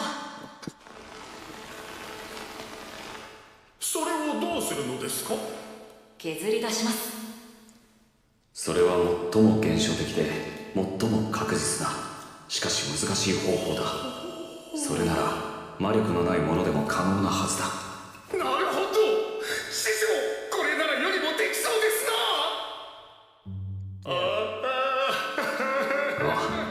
希望はいとも簡単に打ち砕かれたザノバは手先が器用ではなかったのだ Part of me also wonders, I know that the solution they get is to have Zenoba get Julie and eventually have her kind of make his visions into reality. But I also kind of wonder if they could have potentially gone the magic construct route like they did with 3D's armor. What if they made a set of arms, like sculpted arms, and that they connected to a miniature version of the same, and just so Zenoba could make his movements in the big arms, and the little arms would kind of do the actual interaction with the clay. It's probably not important, but sometimes I do wonder. I figure that I wonder what other solutions they could have had to Zenoba's issue, because the fact that he can't use magic himself, and he's so strong that he fucks up with when he tries to do anything delicate. 彼の怪力が Oh yeah. Oh yeah. No, it's not like surgery. It's almost like kind of a reverse mech suit. Oh, was it? Okay, that makes sense actually. Yeah, because I was thinking, yeah, I was thinking like reverse mech suit, where instead of you having small controls to make a big thing move, having big controls to make a small thing move. 邪魔をし繊細な作業を行うのは難しかった。できません。よりは師匠のようにはできません。 I would love to have a peek in the voice recording, in the voice booth when he's recording those Zenoba lines. That was fucking... The little bits of gravel, the choking he does, the little... Every little element of his voice is just fucking perfect. I absolutely love it. Okay. Yeah, now that you guys are talking about it, I do remember that now. Again, that's one of the downsides of me not having reread the books in a long time. So I gotta... Again, I swear, I gotta... As much as I don't want my channel to become just Mushoku Tensei related, because most of my subscribers did not subscribe for that, so I want to be able to keep other stuff. I do need to get back to working on the big analysis series, because I'm going to try to keep that up, but in a different way. No more 5-hour videos. Instead, I'm going to find a way to break them up into smaller videos. I'm also going to try to structure them and then title and thumbnail them so that they don't obviously become part of a big series, so that people can watch them individually. So, but yeah, I do... Not remembering details like that is a reason I do kind of really want to get back into it, so I can really get into my reread, because I don't want to read too far ahead of where I'm analyzing, just because I'll forget stuff. 人形を作る魔術で？はい。こんな感じです。 This shot right here put so much into perspective for me. Like, I realized, holy shit, Rudy is a lot better at doing this than I thought he was. Now, admittedly, this design is not super complex, but the fact that in just a couple seconds he's able to forge that from a block of clay, that is really impressive. That takes a lot of delicate skill. I kind of viewed it as when he created something, he would kind of spend hours kind of slowly adjusting the little pieces of it and using tons of mana to really force the thing to bend in the way he wants, focusing on each little crevice and crease. Seeing him just create one like that kind of blew my fucking mind. 何それ？すごい。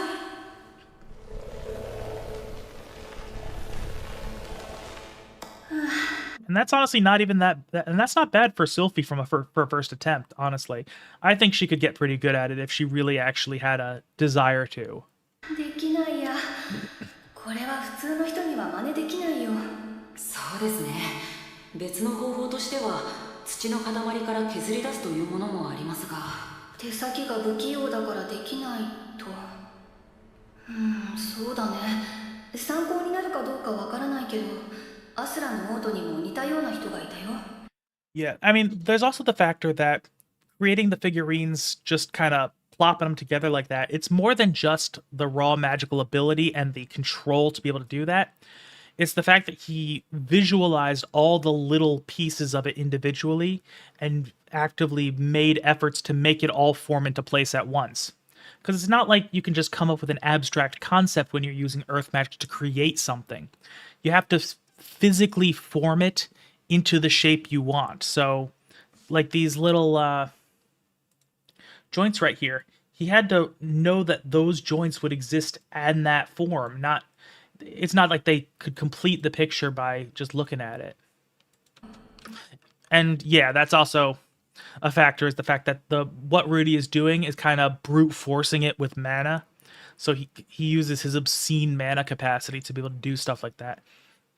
And that's where a lot of his strengths later on in the series come from, where he is able to do these really esoteric, experimental, magical things just by the fact that he didn't have to concern himself with being efficient about it. So he could just dump mana into his ideas, and they would just kind of work once he kind of brute forced it. 似たような人ですか？自分でやりたいんだけど能力も技能もないって人がね。その人はどうしていたんですか？奴隷にやらせていたんだ。その手がありましたか。一度ザノバに聞いてみてから次の月休みに奴隷市場に行ってみますよ。 And I will also mention here that this is another thing I noticed that some critics have problems with Mushoku Tensei, the fact that, you know, Rudy doesn't really take a stand against slavery, and that is true, he doesn't. However, I do think it's, again, goes back to what I was talking about earlier with, you do kind of have to accept the morality of this world at face value. We obviously, in the modern world, know that slavery is not a good thing. Rudy doesn't eagerly engage in slavery, I will say, and when he does it in a way that is not traditional. He does it in a way that is kinder than you would think. The first slave he ends up buying is with Zenoba. Granted, it's more Zenoba than Rudy at that point, but he gets somebody who is a kid who is dying. Yeah, he adopted a dying child, basically. He gave her a purpose, did not treat her... well, let's be real. Within, like, a month, she was a slave in name only, where... I mean, one of the wholesome moments from the books was when Zenoba at one point realized that, oh, shit, I realized that Julie is still my slave. She's still bound to me. I never wanted to force her into this. So Zenoba goes to Julie and says, do you want to be free? If you want that, I will make it happen right now. And Julie just like cries, clings to him and says, no, I don't leave me. Cause she, you know, he's basically her father at that point and she loves him. And that's adorable because it just shows they did not treat her like a slave. She was not, again, she was a slave in name only. So that was the first aspect. The next aspect of slavery that Rudy actively engages with is when somebody he knows had fucked up financially and gotten themselves enslaved for it. And he bought them to save them and then just kind of kept them around saying, hey, you asshole, you cost me a lot of money. You're going to fucking work it off. That's kind of how that ended up happening. So as much as Rudy doesn't fight against slavery, part of it is also because he has other things he needs to worry about in any given time than to essentially, he had immediate concerns. Not everybody wants to dedicate their life to a social issue, and that's kind of where Rudy is. Even after the point where he is done engaging with the main conflict, he kind of is like, he has other goals in mind than just fixing the world. So as much as he doesn't rail against slavery, as is often a concept in these isekai worlds with fantasy settings, Rudy also doesn't embrace slavery in the way that it's seen in this world, where he accepts it as a thing, but he doesn't like how slaves are treated, and he chooses to avoid engaging with it in that way. So I do think that's an important thing to notice, where, you know, I think people should be more accepting of media that showcases a negative thing and doesn't have the protagonist need to actively fight that thing. Like, it's fine for bad things to just exist in the context of fiction. いい子が見つかるといいね。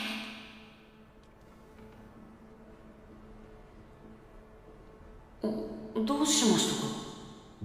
そういえば僕も暇なんだよね。次のお休み。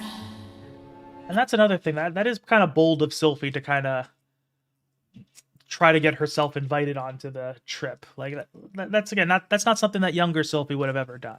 そうなんですか。 And it's actually kind of impressive here that Rudy gets the hint. That's like a big deal for him. He usually doesn't get the hint. That's like early Rudy, that was a defining characteristic of him, is that he just didn't get hints. So the fact that he does just is another element of showing how much he's grown. 先輩も一緒に行きますか？いいの？邪魔にならないかな。いえいえ、アドバイスをもらったお礼に食事でもおごりますよ。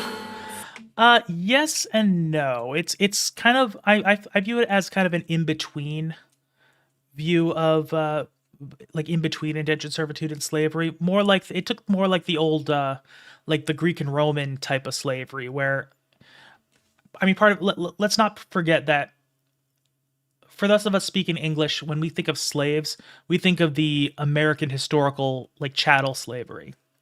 When realistically, that type of slavery was fairly uncommon throughout history. Slavery was more of an individual thing. It was not very common until like the major agricultural side of things in American history happened, that slavery kind of became industrialized like that, where back in the day, it used to mostly be prisoners of war, criminals, and debtors who were enslaved. And they were treated... Their dynamics were different than they were in American history. Where... So that people would essentially... Slaves back in historical times outside of America were generally like, hey, there is something that is held over you, and you are responsible for that. So it's not like they were free. They couldn't choose to not be slaves, but it wasn't the same type of thing as them being pure property like it was in the early American times. And that is and your idea of rights being purchased and sold by yourself is, I don't think it's a perfect explanation, but it is close to what I'm trying to get at. So, I mean, that's kind of how slavery somewhat functions in Mushoku Tensei. However, it's not entirely that way either, because let's not forget that Julie is a slave, and she was that way because of her parents' fuck up. How they got into debt, and Julie was essentially sold as a part of that debt. Whereas, realistically, she's not the one who got into debt, so the fact that you can sell other people into slavery is a little bit an issue. And also, let's not forget that it's known that illegal slaves are way more common than they should be. Yeah, part of the family collateral. That's another historical thing that was the case, where a lot of times we tend to forget that that's just not how the world used to work. Whereas nowadays, it's kind of individuals are responsible for themselves. That doesn't necessarily get passed on to their family. Like, if you are in debt to somebody and then you die, they can collect from your estate. But if your estate can't cover it, they're shit out of luck, because your debt ultimately dies with you. That is not how the world worked years and years and years ago. That used to be that the family kind of was responsible for the family member unless they were like disowned. So that is one of the reasons that children could be sold into slavery to pay off debts, which a little fucked up, but that's history for you. History was always kind of fucked up. And it works in a similar way in Mushoku Tensei. It does its own thing with it, but it's similar. And I will say, that's a hell of a date, them deciding to go out on the town and buy a slave together.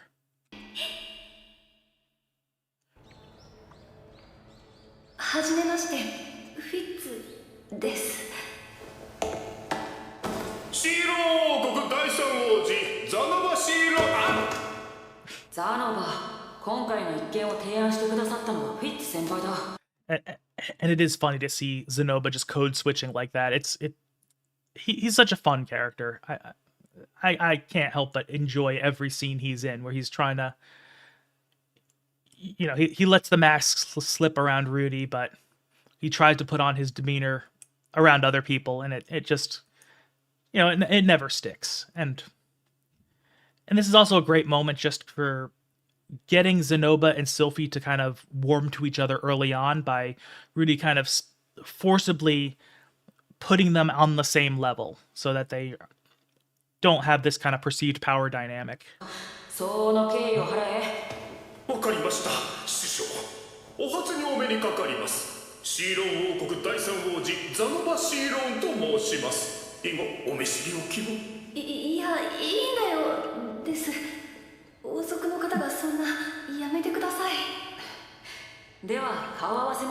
ころで And also, it's funny to see Sylphie's reaction to all that because she, let's not forget, she has her low self-esteem. She's meeting, literal royalty, and she's kind of freaking out about, she does kind of feel herself as not worthy of being super familiar with another royal, even though she's already friends with Ariel. She kind of feels that she's kind of batting above her station at the moment, but it's also funny because I don't think she realizes it at that point that Zenoba's still a total gremlin. So he hasn't kind of revealed that side of himself to her yet. And yeah, she was definitely jealous of the bromance, and that's funny. 行きましょうか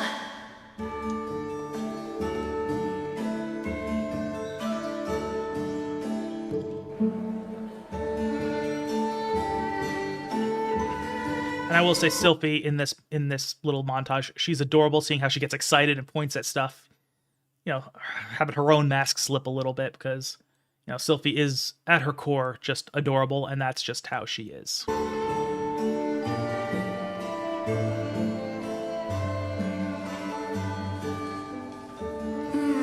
り場が多いですな。師匠、どうするのですか？僕も買うのは初めてですのでまずは適当に見て回りましょう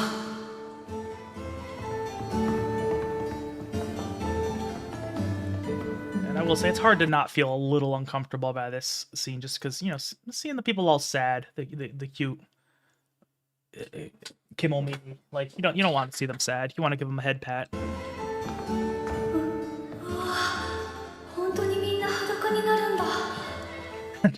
And just this shot is fucking hilarious. I love it. 大きいな。あんな風になってるんだ。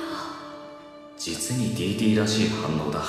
And actually, amusingly, that might actually be the first time Sylphie saw a penis. It's possible. I mean, there's also plenty of times that she could have ended up catching a glimpse elsewhere, but that might be a revelation for her. 俺にもああいう頃があった。今はほら、ちょっと別の理由でさ。 Oh, true. Oh, that's true. That's the first. She did bathe with Rudy. I completely forgot about that. That's true. So this might be the first time she saw like a post-puberty penis, but. ルデウス君はこういうの慣れてるんだね。先輩も経験を積めば Hey, so question is, first time watching, sort of, but sort of not. So I came into this having read the books, not redundancy, but I've read the main 26 and Old Dragon's Tale. And this is my first real viewing of the anime, but I do watch the episodes in preparation for the stream. So I usually watch 3 episodes at a time, then watch them on stream, then watch the next 3. So this is meant to be kind of analytical, so I'm doing it from the perspective of somebody who has read the books, who knows kind of how these characters all work, and I'm also getting my thoughts in order before the stream. 多少は慣れるかと思いますよそうかな。っていうか、ルーデウス君経験あるんだ。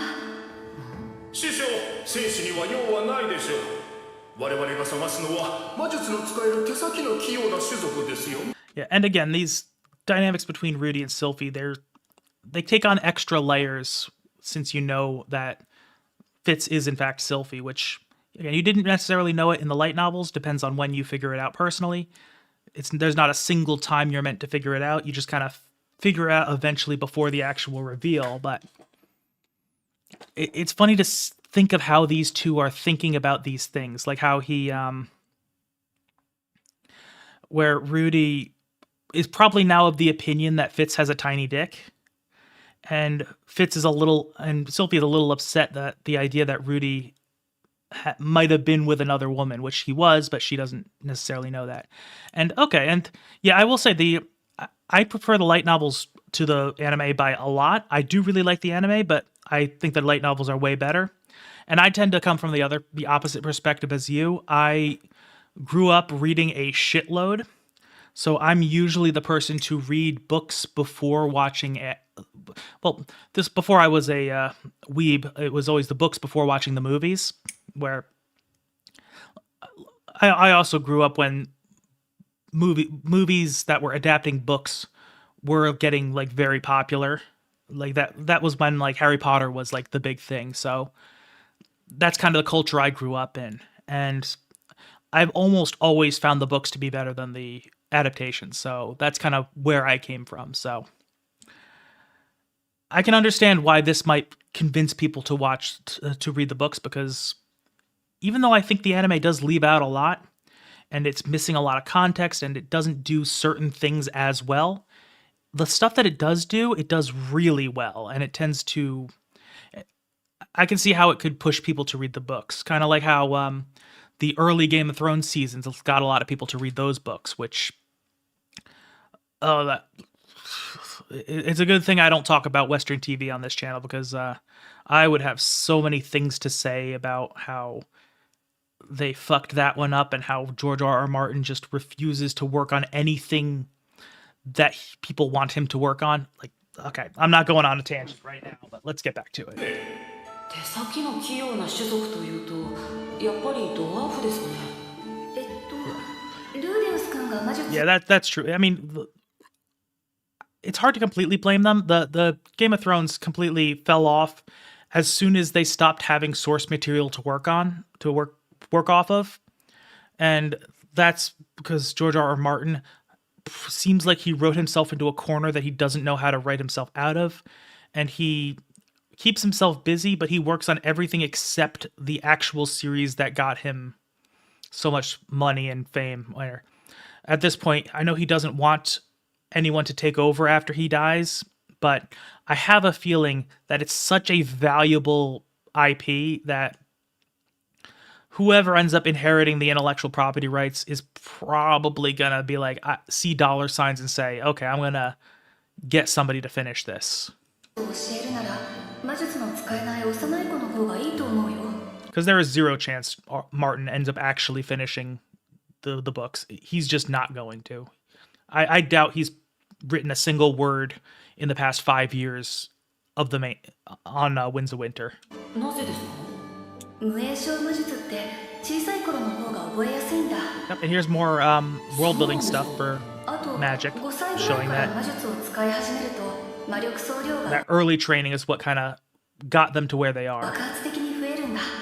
一般的には生まれつき魔力総量は決まっていると聞いていますが。確かに教本にはそう書いてあるけど、師匠と僕の実体験からするとそれは間違いだよ。やはりそう聞くと2、3歳の頃から魔術を使ってきた俺の This is another thing I like that Mushoku Tensei does a lot of, where Rudy, he's essentially charting unknown waters when he is engaging with magic, because he learns from a young age that the conventional understanding of magic is not correct. He realizes, oh, I can train my mana capacity, even though this textbook says I can't.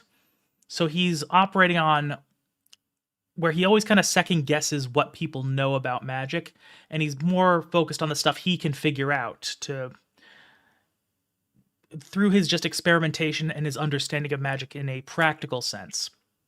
So he ends up coming to a lot of conclusions about about magic based on very legitimate reasons. Like, he is not wrong for coming to the conclusions he comes to, but because of his incomplete information, sometimes he's just wrong about stuff, or at least is not completely right. In this case, he's not entirely correct. He mentions he has so much mana because he started casting at a really young age and kept doing it. That's only partially true. That is true that he developed his mana capacity that much because of that, but the reason it's as high as it is because he has the Laplace aspect, which just kind of pushes his capacity above and beyond. If it wasn't for that, he would probably have a capacity more similar to what Sylphie is at currently, where it's still pretty high because of how much she's used magic, but it's not at the same, like, crazy levels that Rudy's is. 魔力総量が多いのを助ける。条件も決まったことですし、商人の方に聞いてみましょう。ドワーフ自体この辺には少ないからな。しかも5歳となると手先が器用な種族なら別にドワーフでなくても問題ありません。一層若ければ種族に関してもとやかくは言いませんが。お、いた。一人いたぞ。ドワーフ6歳のジョージだ。親の借金で一家揃って奴隷落ちだとさ。け健康状態はちょっと悪いな。 And and just seeing how uncomfortable Sylphie is. Like, she's sad. She doesn't like unhappy things. It's adorable. 栄養失調か。 Whereas まあ食わせりゃすぐ元通りになるだろう。 I will say they did actually tone her condition down from the books. In the light novel, it was not just she was kind of malnourished, which for start, like this asshole like should be feeding his slaves at least. If he's going to be buying and selling people, the least he can do is feed them. But you know, in the books, Julie was like almost dead, where like she was not going to last very long. And one of the reasons they get her so cheap is that, you know, they just took no effort to care for her. And she was, you know, very weak and very, yeah.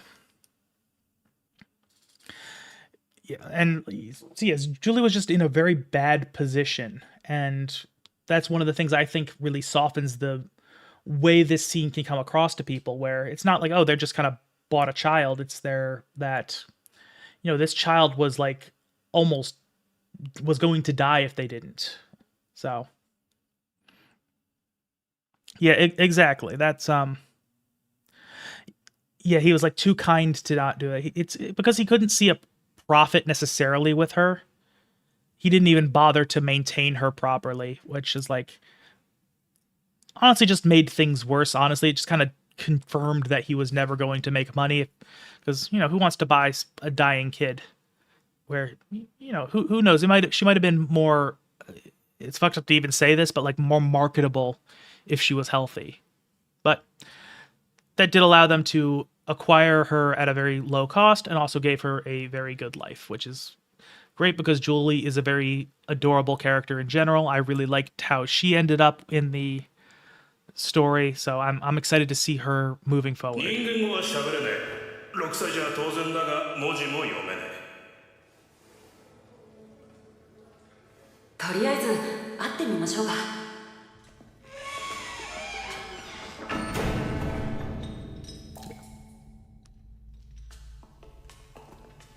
Yeah, that's true as well. There's charity in Mushoku Tensei world is not really a particularly common thing, like it was even in medieval Europe, which is where a lot of this fantasy is based off of. It seems to be very transactional in Mushoku Tensei, where it works for the most part, but when people are really in trouble, that's when it kind of breaks down, which is, you know, one of the reasons why it was such a big deal that Rudy would healed that one girl of her injuries and just didn't ask for any payment at all, and that's why everyone in the red light district ended up having his back.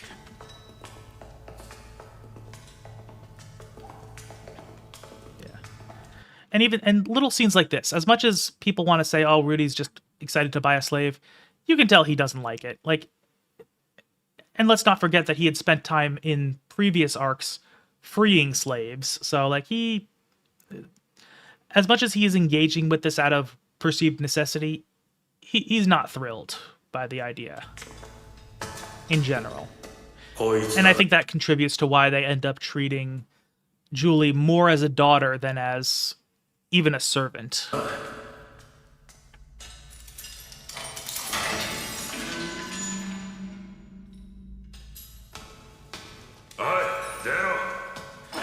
And it does. I know it's completely intentional. Just seeing the way that this guy is treating her, it's meant to make you kind of upset. Where it's like, God, fucking damn it! Don't just drag this kid out like that, motherfucker.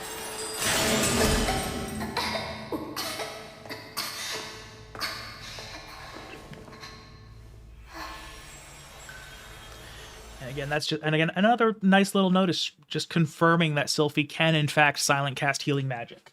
Even though I will say that I would have liked it to be a little more clear that Rudy can't silent cast healing magic, just to show again that thematic idea that Sylphie has grown into her own person in ways that are not connected to Rudy. Like, I think that's a very important part of her story, and her silent casting healing magic is a big part of that because Rudy never learns how to do that. And also it does reinforce Sylphie's core personality, where she's just the warm, loving, wholesome, caring type, and of course healing magic would be an affinity for that. あまりおすすめの商品とは言えねえな。ルーですか？ Yeah. And that's all Sylphie. Like, you can tell that like kind of fucked with Sylphie a little bit. It's like it's a very there's a lot of subtle stuff going on here. Very much like an overpowering atmosphere of this scene, I feel like, where you can't always point to like a specific thing that it's doing, but it's just kind of the overall feeling of it, where it's very hard to put into words, but some pieces of media really excel at that. I think this scene in particular excels at that. It just kind of makes you just pressed in by raw feeling. 水砲撃 BPS にルーデウス陽気種アシャリエフシュジアスマザックスボイディオゲ I will also note that at this point in the story, Rudy has gotten like really good at talking to kids. Like, for those of you who don't know, I used to work with kids. I used to be a camp counselor, and I dealt with people who my group was mostly around like 9-10 years old. I was 4th and 5th graders is who I was working with mostly, although I had worked with younger kids as well. So I learned how to deal with children, and I do enjoy working with kids. It was a good time. The way Rudy is interacting with kids throughout this part, how he comforts them, how he speaks kindly to them, how he gets them through difficult situations is really, really good. Like, this is kind of, I mean, there are different approaches to dealing with kids, but like, it just shows that Rudy is the kind of person who like really likes kids, not like in his early Rudy ways, but like he cares about children and he's really good at interacting with them. He can kind of have that connection with them. Even though he has some trouble with the kids in his life, whereas the one kid he starts growing up away from Rudy, doesn't really kind of develop that bond early on, and how Julie for a while is scared of him, but Rudy does have that intuitive draw for children. He likes them, and these scenes like this really showcase that. Okay.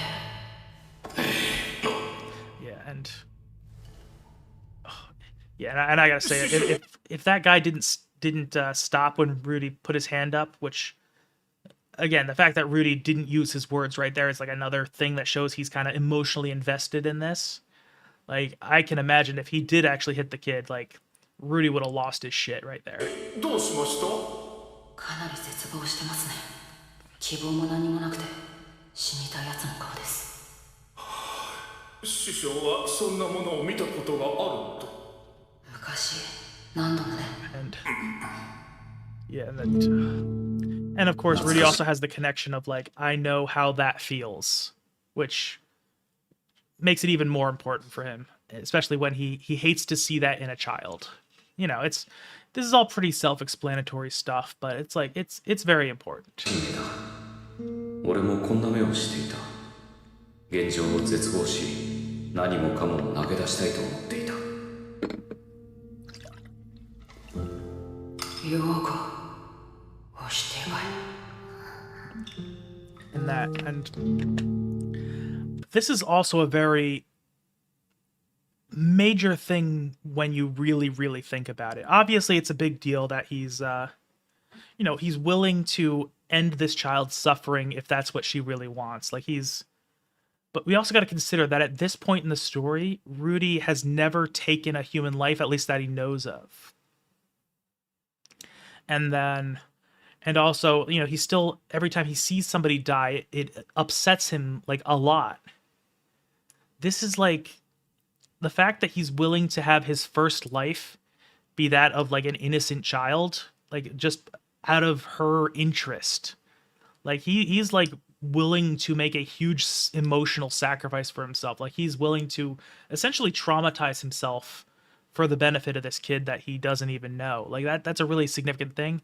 And I do 100% agree with you, Thomas. There is a lot of really good character stuff happening right now and it's essentially another idea of somebody trying to act in a moral way under a framework that has fundamental immoralities about it. Where it's like, sometimes there's just bad things that you can't fix. So how do you operate within that system in the way that most aligns with your own morals? And then from Julie's perspective also, it's the kind of the reverse, where as much as she says she doesn't want to die later in a few seconds, she's also probably would have been accepting of it before meeting Rudy, to the point where she's the fact that he's speaking to her in her language, being kind, being understanding. It's one of the first times she really felt heard in pretty much ever, that she feels like there might be hope for her, that there might be something going on that could make life better. And then she kind of latches onto it and says, no, I don't want to die. There's really is a lot going on here. I would love to see, I know I've seen a couple of videos in my recommended of like psychologists talking about Mushoku Tensei. I would love to see one of them go over this scene in particular. And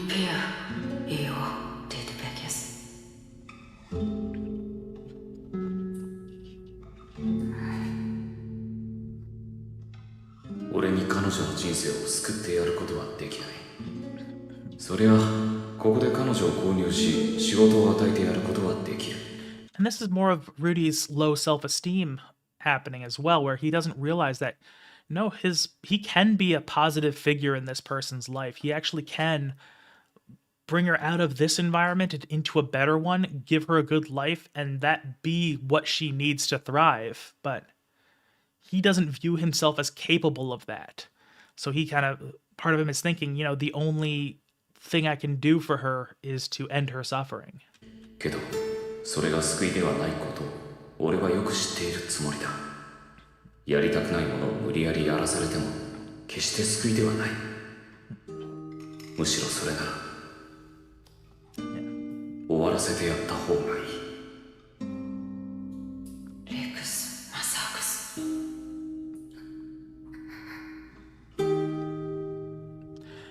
And this also does somewhat connect to Rudy's own journey when he was still very young, somewhat to how Roxy helped him get over his first initial hurdle, which was to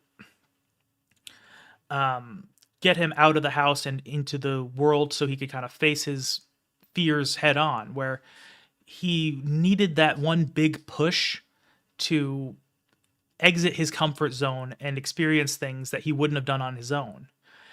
And I think that's kind of what Rudy is doing here as well, where he doesn't realize that's what he's doing, but he's pushing her to, he's like, say something, speak, express your desires. Like, she sees that there's an opportunity here, and he's pressing her to actually take a step and grab it and not just accept everything that comes to her. Like, I think this is another big milestone moment for her. It was like somebody, at least in the tiniest sense, giving her a degree of agency, which as an enslaved child is like the epitome of no agency.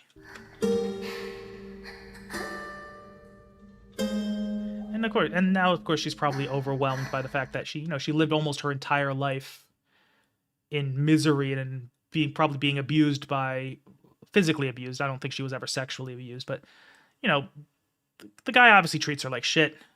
She probably thought that she was going to die. Now there's like someone giving her kindness and a choice in the matter. It's like, that's probably completely overwhelming. And of course she's 6 years old, so she doesn't even have the framework to really understand what she's feeling. So it's like, this is, in my opinion, one of my favorite scenes up to this point. It's just such a great character introduction.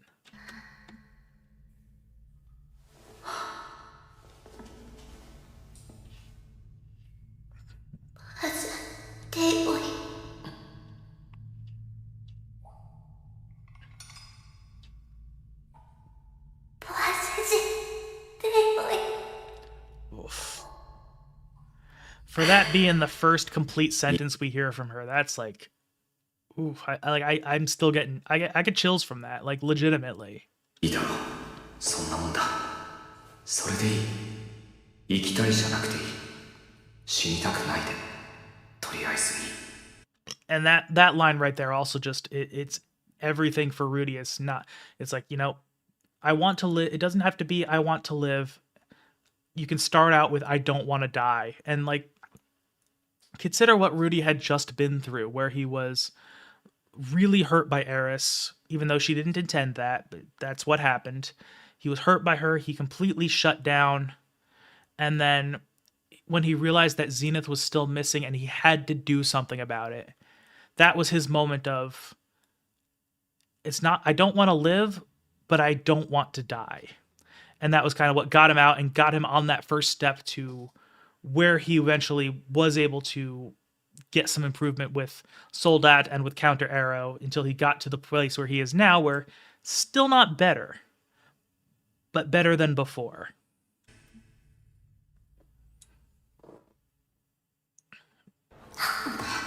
And then, of course, seeing Julie just eat is just adorable. Getting the sauce all over her face. It's great.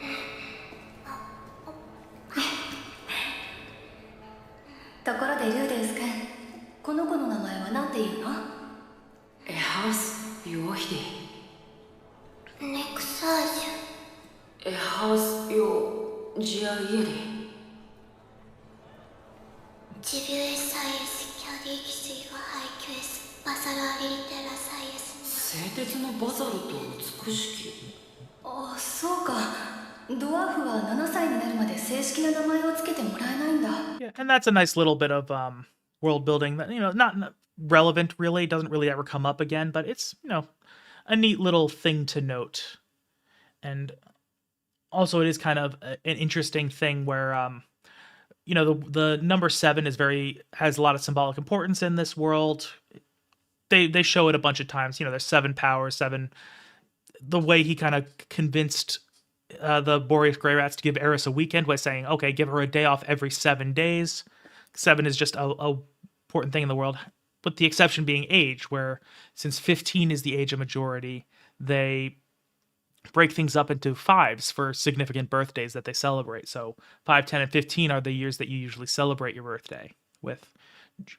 And it is neat to see how the Dwarven community, or civilization, I should say, is adopting the more traditional thing, like where they're actually leaning into the 7, where that 7 is when they get their full name. And also, that's actually not something that's not super unusual in human cultures, like in the real world as well, where there are certain areas where it's not really a common thing anymore, but back in the day, they used to not give kids permanent names until they had, kind of grown out of their infancy and into the point where they kind of are, it's clear that they're going to kind of make it, because deaths in childbirth and in infancy used to be a really common thing. Nowadays, it's like, we're lucky that we live in a time where that's tragic. So this is not an uncommon thing, that historically speaking. 名前がないと不便ですね。僕らでつけてあげるしかないね。女の子だし、可愛い名前にしてあげよう。ザノバ、君の意見を聞こう。ではジュリアスと。それ、男の名前ですよね。はい。かつて世が力加減を誤って。 I also really like this for Zenoba, where he is kind of becoming full circle himself, where he's trying to yeah, exactly. That's Zenoba he was always portrayed as kind of a emotionless character for, except for the funny parts for his early portrayals. And then you realize that, when he killed his brother, that was something he felt really bad about. It upset him deeply, and now he's kind of trying to right the wrongs he had with his brother. Like he took his brother's life, and almost as a form of tribute, he gave this child a new life and passed on his brother's name. It's like that's his redemption. That's him coming to terms with his failure and making it better. Like that's a very common theme in Mushoku Tensei. They always have people atoning for their past mistakes and improving as people, coming to terms with their trauma. That's this for Zenoba, how he takes Julie in and genuinely treats her like a daughter. And eventually they form that bond to where, I mean, in all but name, that he is her father. And they end up becoming very close, and that's very wholesome. I do like that. And that's when Zenoba finally is like, has in his own mind made up for what he did. 殺してしまったかわいそうな弟の名前です。せめて女の子だしジュリエットぐらいにしときましょうよ。要はそれで構いません。いい名前だね。リス、リオシア、いや、ジュリエット。ジュリジュリエット。ジュリ and that's cute. How she's like, "You're Juliet." No, Julie. And so that's how we got Julie from that. It's cute. Yeah. Okay, yeah, I'll have to check that out. I'll take a look into that. Cuz I haven't watched a whole lot of the psychologists and psychiatrists watching Mushoku Tensei. I know I've seen them in my recommended here and there, but yeah, I imagine there's a lot to talk about with this series.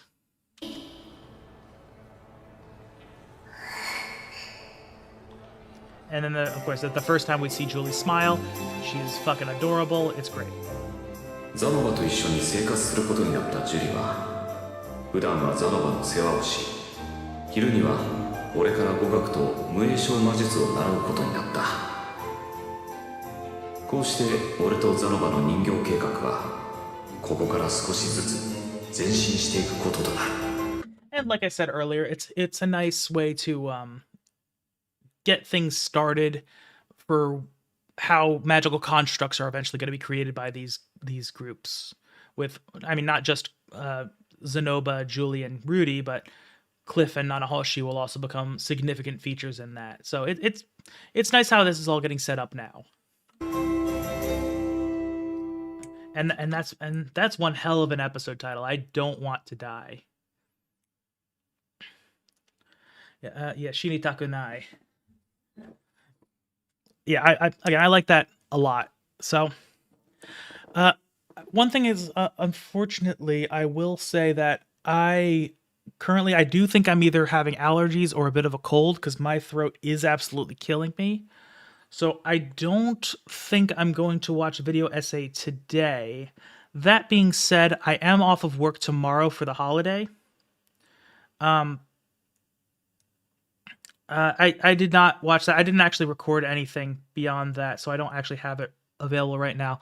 I'll have to look into it off stream, and if it's something worthwhile, I'll have it as the start of a future stream, if that's something I think is worth doing. So I will say I don't think I'm gonna watch a video essay today just because my voice is killing me.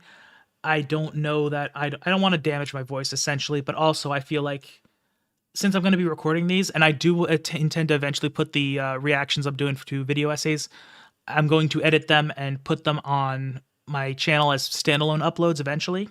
And I'll do some stuff to make it look a little pretty. Like when I'm responding to comments, I'll pop the comment up on the screen. So, you know, it's not just going to be a straight stream segment. But, okay, yeah, I'll check it out on my own. I'll try to remember that. But, yeah, but because I do want to eventually put these video essay discussions on my main channel just as standalone uploads, my voice right now I can tell it's kind of starting to go. So I don't want that to be something I record with. I think I'm going to call it here for today. I do really like the video essays. Right now my voice is kind of fucked up, but that being said, I am off of work tomorrow because tomorrow is a holiday here in the United States. So I am off of work. So while I do have stuff going on tomorrow, I'm going to be visiting family.